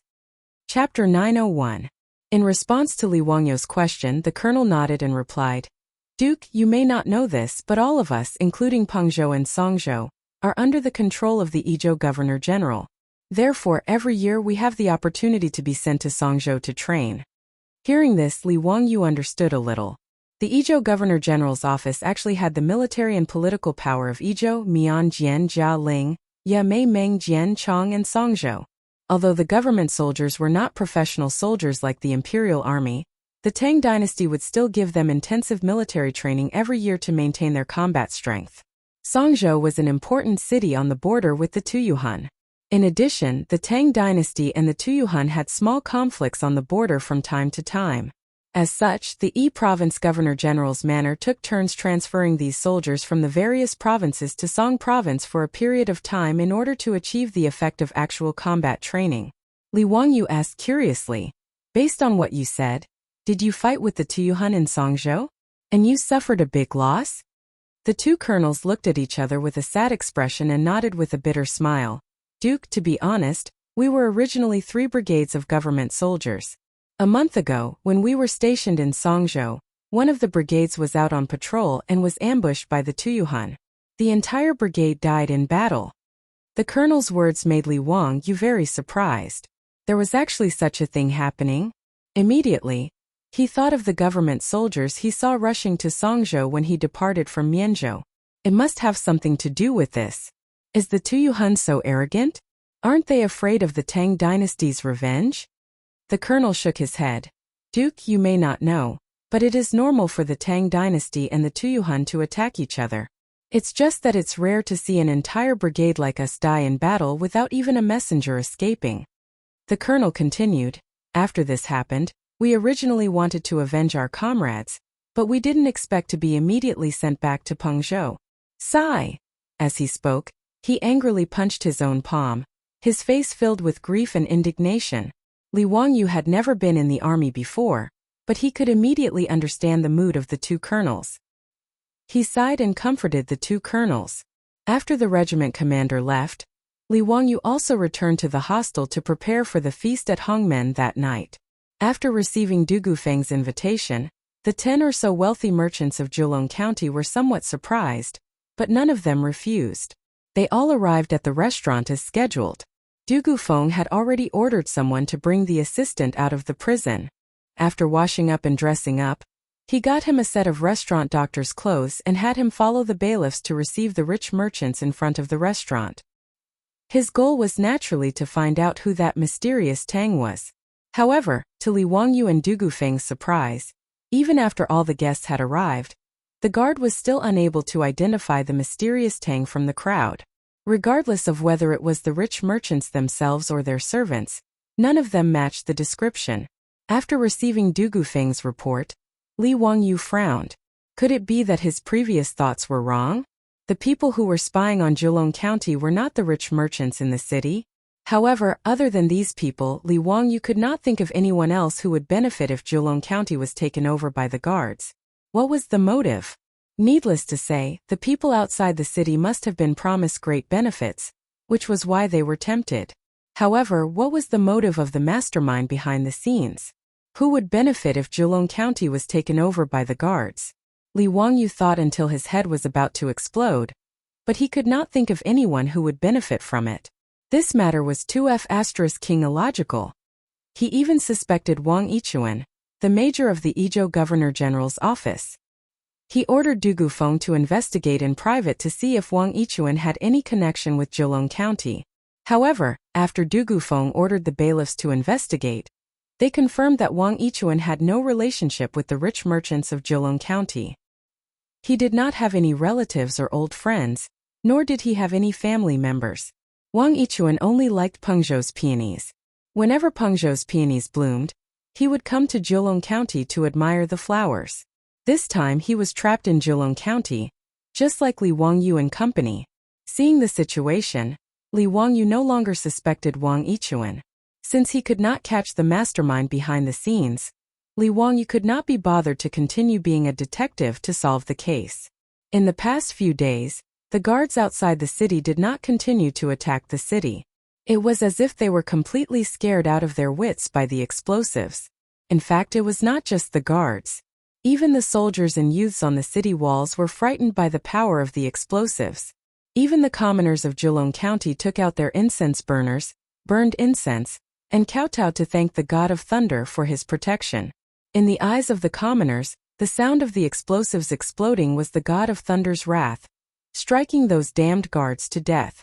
Julong County and the guards outside the city were in a stalemate. Early in the morning, when the sun rose as usual, the soldiers on the city wall who were in charge of guarding the city were surprised to find that the shadows of their subordinates who had appeared from time to time outside the city had disappeared. The forest outside the city was silent. Li Wangyu and Du Gufeng, who had been notified, hurried over. When they saw the situation, they were very suspicious. Did the guards give up and retreat, or were they deliberately trying to mislead the enemy? After the two discussed for a while, they ordered people to use ropes to hang a hanging basket and let a group of guards go down the city walls to check on the situation. It didn't take long for the soldiers to return with good news. The guards had all retreated, leaving only a mess in the camp in the forest. When the news came back, it immediately attracted the excited shouts of the guards and youths on the city walls. This time, the crisis of Julong County was completely resolved. Soon, another guard came to report that dust was rising on the official road in the south of the city. It seemed that a large group of cavalry was approaching. This made the guards and youths on the city walls nervous. Li Wangyu and Du Gufeng looked at each other. They did not see any panic in each other's eyes. The cavalry that appeared on the official road was undoubtedly the reinforcements of the province governor's mansion. Sure enough, it didn't take long for the cavalry to appear before everyone's eyes. The flag of the Tang army fluttering high in the air immediately caused the soldiers on the city walls to erupt into thunderous cheers. Du Gufeng was very cautious. He did not directly order people to open the city gates. Instead, he personally shouted at the cavalry below and asked for their identity. It was impossible for the guards to pretend to be the cavalry of the Tang dynasty. After all, the equipment of the Tang dynasty's cavalry could not be bought even if they pawned the guards' pants. After confirming the identity of the cavalry below, Du Gufeng immediately ordered people to open the city gates to welcome the reinforcements sent by the Yi province governor's mansion. This time, the Yi province governor's mansion had sent 3,000 cavalry to reinforce the besieged Zhejiang County. However, they did not expect that the guards had already escaped by the time they arrived. Li Wangyu did not expect that the person leading the cavalry to be the Yi province governor's mansion governor, Shi Gao Shilian. Chapter 902. Because the power of the governor was too great, after Li Er ascended to the throne, he transferred all the governors of the various governor manors away. He only appointed Zhong Wangyao as governor. The actual power and responsibility of the governor's office was managed by the governor's office. Therefore, the governor's office in Yizhou was the boss of Yi Mian Jian Jialing, Yamei Meng Jianjiang and Song prefectures. His position was equivalent to the Jidushi of the Tang dynasty. As for Gao Shilian, his background was even deeper. Although Li Wangyu had never met him, he knew the influence that Gao Shilian had in the imperial court. He was one of the 24 meritorious officials of the Lingyan Pavilion, the wife of Pai Lupi, and the uncle of Empress Zhang's son. Gao Shilian came from a famous family. He was very ambitious, loyal, and could recognize talents. He was known as the prime minister of the early Tang dynasty. Zhangsun Wuji and Empress Zhangsun were both brought up by their uncle, Gao Shilian, and were educated into talents. Even Pai Lupi was chosen by Gao Shilian at first sight. He felt that Pai Lupi's temperament was different from normal people, and that he would be able to achieve great things in the future. Therefore, he decided to marry Empress Zhangsun to Pai Lupi. In the first year of Zhengguan, Gao Shilian was punished for taking away the secret memorial that Wang Gui had given to Pai Lupi. He was demoted to the governor of An province and then transferred to the governor's office in Yizhou. In history, Gao Shilian was called back to Chang'an City by Pai Lupi the next year and became the Minister of Personnel and Duke of Su. Li Wangyu naturally knew Gao Shilian's position, so he was very surprised that Gao Shilian personally led troops to rescue Zhejiang County. Gao Shilian, the big shot of Yi province, had come here in person. Could it be that something had happened again? Li Wangyu did not want to meet Gao Shilian. It was fine if other people knew, but Gao Shilian might know that he ran away. If he met Gao Shilian and this guy insisted on escorting him back to Chang'an City, then it would be pointless. But now that he was in Zhejiang County, it was almost a well-known fact. So it was impossible to hide it. Therefore, even though Li Wangyu was unwilling, he could only obediently descend from the city wall and greet Gao Shilian. Sure enough, Gao Shilian was shocked when he heard that Li Wangyu was in Zhejiang County. County Duke Hu, why are you in Zhejiang County? Haha, this old man didn't expect that you would actually run to this old man's territory when the saints were searching all over the world for you. Li Wangyu rubbed his nose awkwardly. Sure enough, Gao Shilian knew about this. In fact, ever since Mitua and the other playboys failed to find Li Wangyu in Zhengzhou, Pai Lupi simply sent secret letters to all the governors of the Tang dynasty, asking them to keep track of the whereabouts of County Magistrate Hu. Once they found County Duke Hu, they would immediately send troops to escort him back to Chang. Wu Shixian had not received the letter when he arrived in Lizhou. Otherwise, he would have been escorted back to Chang'an and given to Pai Lupi to kick his ass. He had considered this possibility that day, so he deliberately set up a deceptive formation and played the trick of a cicada shedding its shell on the river boat. When Wu Shixian received Pai Lupi's secret letter, he smiled bitterly. He had fallen for Li Wangyu's trick and sent people to chase him along the waterway. Gao Shilian naturally received Pai Lupi's secret letter. So when Li Wangyu appeared in front of him, Gao Shilian could not help but stroke his beard and laugh. County Duke Hu, don't blame this old man for being rude. I finally found you. Let's go back to Chengdu County together.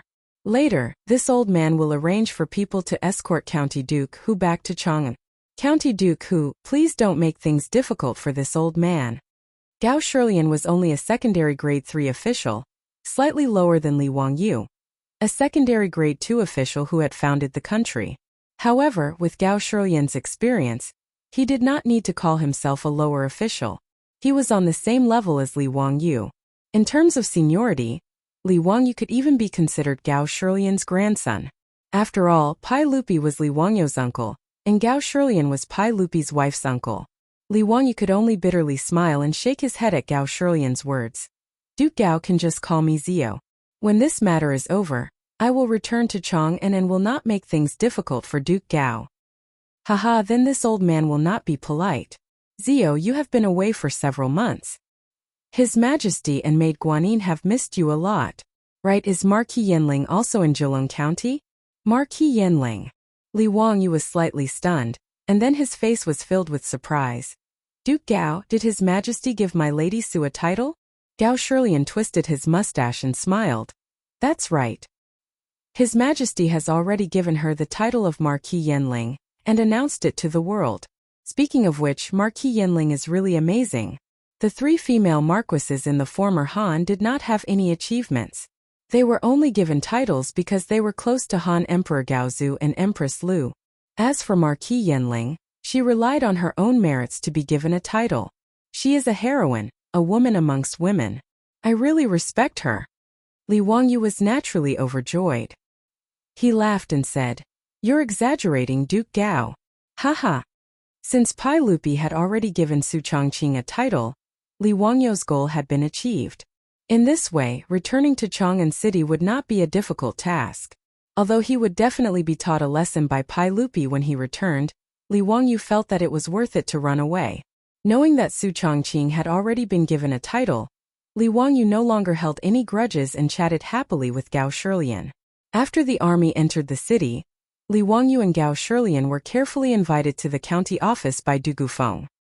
He also ordered people to invite Wang Yichuan, the major of the Izhou Governor-General's manor, to the county office. After everyone talked, Li Wangyu found out that Gao Shirlian was not clear about the situation in Zhejiang County. However, after the rebellion, although they tried their best to block the news, there were still many scholars and ladies from Chengdu County who came to admire the flowers. Even Wang Yichuan was trapped in Zhejiang County and could not leave. This matter could not be hidden for long. When people from Chengdu County went to the county office to report that their relatives had gone to Zhejiang County and never returned, the matter was quickly reported to the Izhou Governor-General's manor. The Governor-General's manor quickly sent out scouts and the matter of the rebellion was immediately exposed. After learning about this matter, Gao Shirlian was naturally furious. Originally, this kind of matter did not require him, the chief of the Izhou Governor-General, to personally deal with it. However, Gao Shirlian was like an old man who had gone crazy. Frankly speaking, he was just bored in Chengdu County. Thus, he decided to personally take action. He planned to lead the army and crush these reckless subordinates into smithereens. Gao Shirlian did not expect that he would make a wasted trip. Li Wangyu and Du Gufeng also told Gao Shirlian about the rebellion from beginning to end. When Gao Shirlian heard that there were Tang people who colluded with the rebels, he was also furious. To think that there was such a thing. Ziyu, do you know who is behind all this? Li Wangyu shrugged his shoulders helplessly. Wang Yichuan and Du Gufeng also looked helpless. Obviously, the mastermind behind this was very well hidden. Other than knowing that there was such a mysterious person, they did not even know his purpose, let alone find out who he was. Gao Shirlian pondered for a while and said, "Since that is the case, let's not bother about that person for now. When I lead the army to